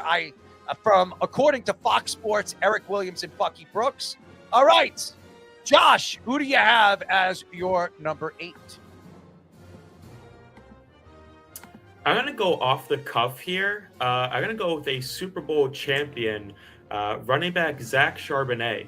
Now with Kenneth Walker over in Kansas City, Charbonnet's entering a contract year. And he's going to be the number 1 running back for that Seahawks team looking to repeat. And, with running back pretty much the same roster aside from, losing their Super Bowl MVP, arguably, in Kenneth Walker. Charbonnet's got to be the one to step up, and he's got to be healthy as well to do so. Okay. Nick? I think Justin Herbert should be higher up on this list, to be honest. He's part of that quarterback, like Trevor Lawrence falls in there too, that just needs to prove that they can win. But he definitely belongs on this list, but I think he should be higher up. So for 8, I would say, let's see. Shoot in the dark. Just let something stick. It doesn't matter if it's right or wrong. It's your guess. Yeah, I would say Tua, but I also don't know that he's going to be there. I think Penix is going to end up starting a bunch of games. We'll see. We all know that Matty Ice don't like him. So Matty Ice pretty much came out and said that he doesn't feel like he's the future quarterback of the organization. Well, Tua is definitely not either. So I'm just saying, Matty Ice went out there and just pretty much. Actually, you know what? For 8, I would say Fernando Mendoza. Okay. All right. Yeah, I'm going to go with a different quarterback here. I agree with you, Braggs. I would put Herbert a little higher on this list. He's kind of getting that. Even though I like to take shots at the Chargers, I don't think it's all his fault. I think his advanced metrics are very good. I'm going to put a younger quarterback that I think is rising now, but he's been on a lot of teams that have high expectations. They've always disappointed as 7 seeds. I'm going to say Jordan Love. I think he's under pressure. Like Errol's always said, great division that division is, and they didn't do much this offseason. It's going to be a lot on him to try to keep that team going. They signed all the wide receivers, though. They did, but they lost a lot on defense and their offensive line. All right, Nathan, what do you got? What do you got? Right. I'm gonna go to another quarterback, Bo Nix. I think getting Jalen Waddle from Miami. I think I'm interested to see how he does now with Waddle in the fold and the other weapons he has. So and what Sean Payton can do for him. So the question is, can he take the next level with Waddle? So I'm gonna go with Bo Nix here. All right, number 8, I'm going to go with A.J. Brown. A.J. Brown heading over there to the Patriots. They gave up a first-round draft pick in 2028 for this guy. Q and everybody is fighting that this guy is a number 1 wide receiver. I don't believe he's number 1 wide receiver. He's still making a lot of money. He's one of the top 5, top 6 highest paid wide receivers in all of the NFL. He's going to Drake May's team, an organization that has gone all the way to the Super Bowl and was a wide receiver, as the Patriot fans said, away from winning a Super Bowl last year. There's a lot of pressure on him. He's leaving an Eagles team that he won a Super Bowl with, and now he's going to a team in the AFC East that is arguably not the best team in the AFC East. It's still the Buffalo Bills, and the AFC is going to be run by the West, who I think has a tremendous amount of teams right now. So I'm going to go A.J. Brown at number 8. All right, number 7. They have A.J. Brown. So they had A.J. Brown I have him at 8. So let's go. Josh, who do you have at number 7? I agree with Fox Sports. I have A.J. Brown at 7. Okay. Dick? I also agree. I think this is a perfect spot for him. I think all the bitching and moaning that he did in Philly to get himself out of there, now he's back with his favorite coach, even though he forced his way out of Tennessee. Yeah, now it's a put up or shut up year for him. Okay. I'm going to go to a quarterback that you mentioned too, Braggs, and you guys both mentioned last week. Errol, I think he was your number one on when we were debating it this time, was Trevor Lawrence. I think there's going to be some pressure on him. Jacksonville's never done it greatly in back-to-back years, and Lawrence, for such a high prospect that he was, he hasn't really put two good years together either. Okay. Niffin, what do you got? I agree with Fox Sports, Josh and Dickie. I'm going to go with A.J. Brown. For sure. All right, at number 7, and maybe Speedy's reading my mind, I have Trevor Lawrence. I think there's a lot of pressure on Trevor Lawrence this year. If he doesn't get this team in the playoffs, he's going to lose his job. He's getting paid $55 million. They made a trade. They made a trade to get Travis, the Gremlin Hunter. You don't know. He obviously is not a wide receiver anymore. He's a corner. You're going into a season. There's a lot of pressure on him. They made some trades at the trade deadline to add wide receiving help. They made the playoffs, and we all know what happened. Trevor Lawrence has to go more than just get into the playoffs. I think he needs to go further in the playoffs if he expects to keep his job. So I'm going to go Trevor Lawrence. All right. At number 6, they have Bryce Young from Carolina, who I do not think is in the top 10. I don't know what pressure's on him. He'll lose his job. I don't think in any kind of way, if Carolina doesn't make a run this year, I think they're going for a new quarterback in this year's draft. Bryce Young is not going to get an extension. I don't think he's worth the money. And I think he's going to be let go no matter what. So, but I'll tell you who I have at number 6. All right, Josh, who do you have at number 6? This is where I have Trevor Lawrence. I mean, you're a former number 1 overall pick, and you just now, in your pretty much your age 25, 26 season, do you have your quote-unquote breakout year, over 4,000 yards passing, 29 touchdowns, 12 interceptions, a QBR that ranks 14th in the NFL last season. And honestly, he doesn't have a lot of weapons to work with outside of, Brian Thomas Jr. and Bashal Tutin. And I feel like that could be something that really tones it down, I guess, in terms of, his ability to create more offense. And that in turn puts more pressure on him to be the one to create those plays to get those receivers and running backs open. All right, guys. So when you pick a guy, you got to go through this because we're over the time. So let's move forward here. Dickie, who do you have? All right. I agree with you. I don't think Bryce Young is on this list. I have Baker Mayfield. Obviously, the team is installed on him for a contract, and he's got to prove it going into a free agent year. And like Errol did before, you read my mind. I was going to take Baker in this spot as well. I'm going Brock Purdy with the injuries on him. I was thinking that. Yeah. I was sitting here thinking about it, but I'm going to go after him on this. It's Patrick Mahomes. Patrick Mahomes is sitting there at 6 for me. Patrick Mahomes is coming from a knee injury. There's going to be a lot of pressure on him this year because a lot of people think that this team's a playoff team, a contender with a team that lost McDuffie. They brought in some youngsters in the draft, another corner. So I think there's a lot of pressure on him. They didn't give him enough weapons, I think, in the offseason. So I'm going to go Patrick Mahomes. At number 5, they got Travis the Gremlin Hunter. At number 5, I completely disagree at 5, but he is on my list, but he's not 5. So I'll give you that. I'll go Josh. Give me another quarterback, CJ Stroud. I mean, hasn't been the same since his rookie year. It's pretty much simple as that. Dickie? I have Justin Herbert here. I think this is where he needs to prove that he can win. I'm going to go what Nathan said before. I'm going to say Purdy. He's going to have to keep that afloat, especially like Errol said, if Shanahan can't coach in the beginning, he's got to do a lot on his own, which will be a big task for him. I agree with this one. I'm keeping this one. I'm going to go with Brock Purdy over here. I think Brock Purdy this year, Kyle Shanahan might not start the season. They need Brock Purdy to show up every single week, and this team needs to win a Super Bowl. This team hasn't won a Super Bowl since the 90s. There's a lot of pressure on him. They say this is a Super Bowl contending team. They added Mike Evans in the offseason.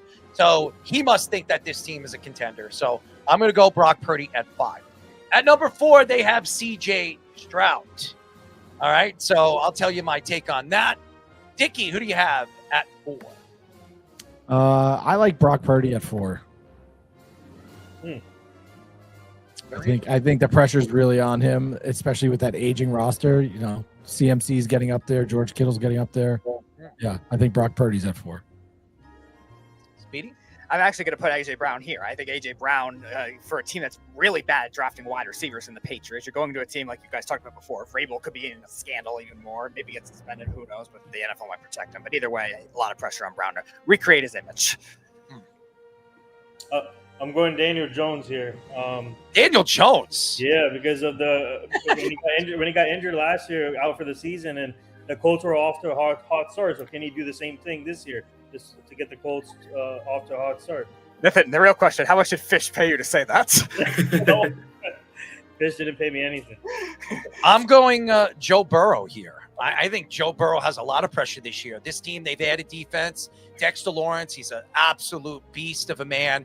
They've added 2 other great defensive players to play. This line has not played at a high level. Joe Burrow, every other year, this is the every other year.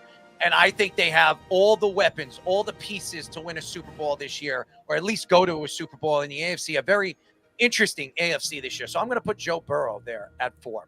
I had Justin Herbert, by the way, at 4. Okay. All right. Number 3, they have Puka Nacua. I don't know why he's on this list. I don't know why he's on that list. Makes sense, but all right. Josh, who do you have here? Give me this is where I would have Joe Burrow for me. I mean, it's put up or shut up time. You've had that connection with Chase for a while now. As you mentioned, the offensive line finally gets some reinforcements. So yeah, I mean, it's pretty much a tie between him and Josh Allen there at the 3 spot. Dickie? I have C.J. Stroud here. I mean, there's rumors about the organization wanting to get rid of him now. He's got to really prove that he is the franchise quarterback there, and he did not play well in the playoffs. You'll like this, Errol. I'm going to put your gremlin here at number 3. I'm going to say, because now he's going to play full-time corner. This is where he should have been playing. I know Q thinks that same way. I don't think he's going to be a top 5 corner, Q, but I think he has a chance to at least prove himself to be something, because he got reps last year once they got all those other receivers, and he still didn't play well. I'm going to put Jordan Love over here. Jordan Love. Yep. I don't know. All right, so at number 3, I don't have C.J. Stroud because I think he's going to get tossed anyways. I don't think there's any pressure. He's just not worth it. Jared Goff is sitting right here at 3 for me. I mean, the Lions, they've built their team. They had a chance to win a couple of years ago. There was a choking with Matthew Stafford. We remember the Rams. I want to see Jared Goff show up for a full season and play at a level. I've taken back what I've said about Jared Goff. I want to see him play at a higher level in important games for this Lion team and get him in the playoffs, and it's anybody's ball game. So I'm going to put Jared Goff at 3. All right, at number 2, they have Lamar Jackson. I don't think Lamar Jackson is on my top 10. He has a new coach, so I don't know why there's pressure on him. I don't think there's any pressure on him. So, but whatever. I think they're wrong. All right, Josh? Yeah, I kind of spoiled it with my number 3 pick, but I give the slight edge to Josh Allen here. New coach, pretty much knew everything there in Buffalo. The stadium's new. I don't think there's pressure on him. I don't think there's any pressure on him. I really don't. Mean, it hasn't gone to the Super Bowl. Hasn't gone to the Super Bowl. He's done everything. He even goes out there after that game against the Broncos. He cried. He showed the fans that he cares. He just had a kid. I don't think there's any pressure on this guy. I really don't. But all right, I got you. Dickie? I got Trevor Lawrence here. Enough is enough. First round, number 1 overall pick. Like, put it together. It's not no excuses of he doesn't have the talent around him. He's got plenty of talent around him. The division should be his to win because there's not a lot in. You don't know what the quarterback's going to look like in Indy. You don't know what Houston's going to do. So I got Trevor Lawrence here. Yeah, I'm with you, Errol. I don't think Lamar Jackson has the pressure as much this year with the new coach. I think, and same with Josh Allen. I think they both kind of have leeway. I'll put Justin Herbert here at number 2, though. Like you said, Mike McDaniel is an offensive coordinator there, should be better, but they also don't have the right players for him. So can he make that kind of thing work? I'm going to go Wan'Dale Robinson here. Can he take the next level to elevate his talent in Tennessee? So that's going to be interesting. Really? Good luck. Wan'Dale Robinson? At $21 million a year? All right. That's a random poll. Wow. I mean, that's interesting. That's definitely using your brain. I'm going This is where that take came from. I'm going Travis the Gremlin Hunter. I think he has got a lot of pressure on him this year. First of all, they're moving him out of position. They were going to play him at multiple positions. They're still saying he could play a little wide receiver. I think he needs to stay away from the offense and just continue to learn the defense. I think there's a tremendous I think the league is understanding who he is. He plays video games online. He talks a lot of crap. Everything about him, and I've met the guy. I was at his Heisman dinner. I didn't like his personality, and I think the league is understanding who he is as a person. I think he needs to put up or shut up this year, because if he isn't, I told you what he is, a 4-year bust. He'll be out of the league in 4 years. All right, their number 1 is Jalen Hurts. How does this guy have pressure on him? He won a Super Bowl. I don't see any pressure on this guy. But whatever. I think their coach has more pressure than he does. But whatever. I think they're absolutely out of their minds. All right, Josh, who do you have as your number 1 under pressure this year in the NFL season? Well, I have this guy number 1, not because of the team he plays for, more so because of the personal decisions that he's making. And that is Tampa Bay Buccaneers quarterback Baker Mayfield. Closed the door on a new deal until after the season. And, at 31 years old, a former first overall pick of the Cleveland Browns, with the way that his career is headed, had a great year last year, top 10 in passing yards and touchdowns. This is the definition of a put up or a shut up year for Baker Mayfield, whether he gets a massive payday in free agency or he returns to being that type of that journeyman quarterback that we saw bounce around in Carolina and Los Angeles with the Rams. All right, Dick. All right. Jalen Hurts, I have in my top 10. I don't have him that high at number 1. I think that now the pariah A.J. Brown is gone. Now there's no excuse of why the offense doesn't click. My number 1's Patrick Mahomes.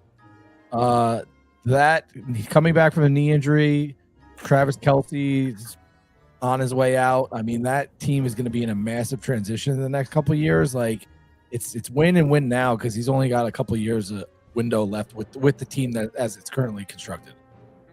And this is where I'll put CJ Stroud number 1. He's the one that hasn't gotten paid yet. All the other ones I listed, even Purdy and Love, they got paid. Stroud hasn't gotten paid yet. As Earl mentioned, 2 average years in a row, but you're getting receivers healthy. You have a better O-line now. Yeah, this is your chance to prove something. I don't think he has any I don't think he's going to be there. So he's not getting paid. The Texans organization don't think he's a starting quarterback, and he's going to be gone next year. And that's what I told Q. The Jets would never give up 2 first-round draft picks. The Jets should never give up 2 first-round picks. They would never. So I don't know why he would think that. Yeah, that I agree. He would definitely give up 2 first-rounders for 2023 CJ Stroud. I'll tell you that. Oh, yeah. Yeah, well, that was... Joe Douglas would do it. Let's not talk about that. All right. Net? I was going to go Joe Burrow here, but I'm going to go Josh Allen here with the most pressure. All right. My number 1, ladies and gentlemen, is going to be a throw-in, Micah Parsons. Ooh. I think Micah Parsons has a tremendous amount of pressure this year. He's coming off a big injury. This is a guy that doesn't show up in the playoffs. He's making a lot of money. Besides the quarterback, he's the highest paid player all of the NFL. This guy needs to show up in the big game. They overpaid him. They traded a bunch of pieces and a future to bring this guy in to win a Super Bowl. And this guy didn't do it with the Cowboys, and he's just not showing up in the big game, the most important games of the season. He is, to me, the most pressured player going into the NFL He's season. going to be out till like week 7, though. I know, but it's still his. To me, he needs to show up this year. The Green Bay Packers are going to make the playoffs. I still think they're going to make the playoffs. They've got weapons. They got players. and they got Love. I think Love's a good quarterback. I don't think he's under pressure. He's there for the long haul. I think the pressure guy is the guy that's making all the money, the guy that opens his mouth, the guy that says who he is. It says he compares his gifts to Lawrence Taylor. Well, go out there and prove it, because Lawrence Taylor won 2 Super Bowls. What have you won? Nothing. So all you say is what you are on the football field, but you're not doing anything on the football field in the important parts of the game. When you were at the Cowboys, your regular season was great. When you went into the playoffs, everybody blamed Dak because your defense wouldn't show up in the important parts of the game, and Dak had to force the ball into places that he didn't probably want to. So I'm sorry. I think it's Micah Parsons. Go ahead, Speedy. So, and it's crazy because I know everybody's going to look at the quarterback, Justin Herbert. I don't think Justin Herbert has a lot of pressure on him. He is the future. He is the franchise of that organization. Who is better? Who's out there? What rookie is better than he's choked? He's choked at the end of the year, like 2 years in a row. To me, Justin Herbert. We all know what I'll just take the win because I know I had the best list. So yeah, okay. We'll see. We'll see if you have the best list. But I think Micah Parsons is definitely the most under pressure out of all the players on that list. He's going to be out half the year. I just don't understand that. The pressure. It doesn't matter. The pressure is that defense needs to show up in the big times. They don't. And that's like saying Tyreek Hill has a lot of pressure. Micah Parsons went over there from the Cowboys to Green Bay. They said it's Super Bowl or bust. Super Bowl or bust. Okay. Super Bowl or bust. And he tore his ACL. That's fine. And guess what? What did he do in the playoffs when he was there? Where? He never played in the playoffs in Green Bay. Exactly. Because he was hurt. Exactly. Exactly. So how is there a lot of pressure? He's going to miss half the year. We'll see. We'll see, Dickie, when he comes back. And I'm sure you're a Cowboys fan. So I am a Cowboys fan. So you're going to sit there and support him. I think there's a lot of pressure on that defense and him to make do and do what he's supposed to be doing on a football field. So. Hey, Speedy, I'm just curious. Is Aaron Rodgers on that list or no? No. He doesn't. What pressure does he have? So. The guy does have. He's in my what top. What does he have left to prove? What does he have to prove? He doesn't have the mirrored career of Brett Favre. That's the only thing he has left to prove. Well, he didn't sign with the Vikings. He can't do that. I beg to differ. The exact same career as Brett Favre. His best 10 years is better than Brett Favre. And as far as I'm concerned, behind him on the yards list. That's fine. But his best 10 years is better than anybody. He's got to throw for like 4,500 yards this year. His best 10 years. Yeah, but who has the copper fit? His best 10 years. His best 10 years is better than any NFL player in history. And he only won 1 Super Bowl. That's fine. Thanks for coming out. He still won. Anyways, that's a soundbite. That's a soundbite. Love that. There's nothing to say anything good about your Cowboys until your team actually makes it. As long as they play a little bit of defense, they're going to be jumping. By the way, I'm loving what Christian Parker is bringing right now to training camp. Him and Dak are talking shit to each other. It's great. Yeah. Anyways, that's it for our show, ladies and gentlemen. I know I want to give a shout out to Q. I know he's dealing with hopefully everything's okay with Q, but we will get this sound crap fixed by Monday. I'm always frustrated because we are trying. Everything moved in the proper fashion. That stuff just pisses me off when we can't get this done right before the show started. But everything else was good. It was a lot of great takes. We had a great guest. Thank you, Nathan. I want to give a shout out to our guest. He was fantastic, Brian Powell. He was great. First time ever on the show, and I think his information really gave us. And Speedy, why do you use these colors? Out of all the colors to use, you use green and like a blue outlining. They're horrible. They clash really badly. It's horrible. What the hell? Don't even. Man would not be happy. I am not happy. Okay. Graphic design is my passion. I'm not happy. That is horrible. You are terrible at picking colors, man. Are you colorblind? Anyways, that's Speedy, ladies and gentlemen. Anyways, thank you to all the fans that listen to us on Spotify and Apple Video and Audio. We appreciate all you guys.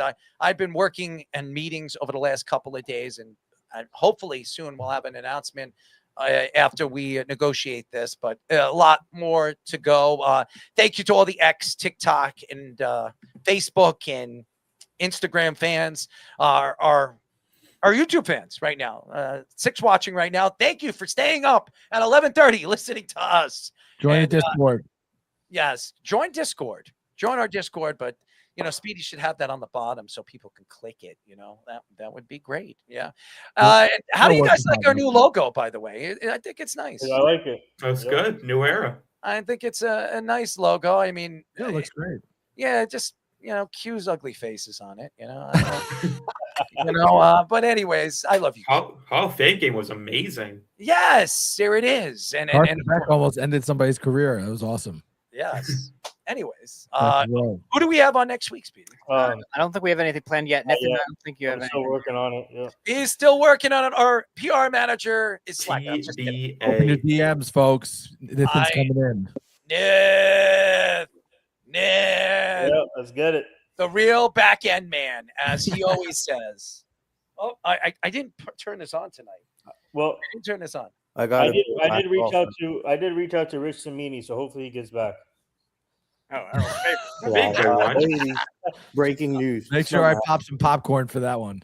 Anyways, you guys will love that one. Oh, Cute. Rich Samini will absolutely adore me after that interview. Anyways, thank you to all the fans. We'll see you next week. It's been a crazy one, and everybody pray for my mom. My mom's been, dealing with a lot, and it's crazy what happened, and I don't want to talk about it on the show, but it's been really, really tough for me and my family. But she's a fighter. She's been kicking, and hopefully everything. It seems like everything is good. The doctors are telling me everything is good. But it's going to be a hard recovery. So that's the only thing that worries me, and something that my mom didn't want to deal with. But I'm actually leaving right after this, taking Speedy home, and I'm heading to the hospital, spend some time with my mom at 12 o'clock at night. So thank you to all the fans that reached out to me, all the people that have reached out to me to give a shout out to my family and everything. So thank you. Anyways, good night, everybody. We'll talk to you next week. It's the Worldwide Sports Radio Network.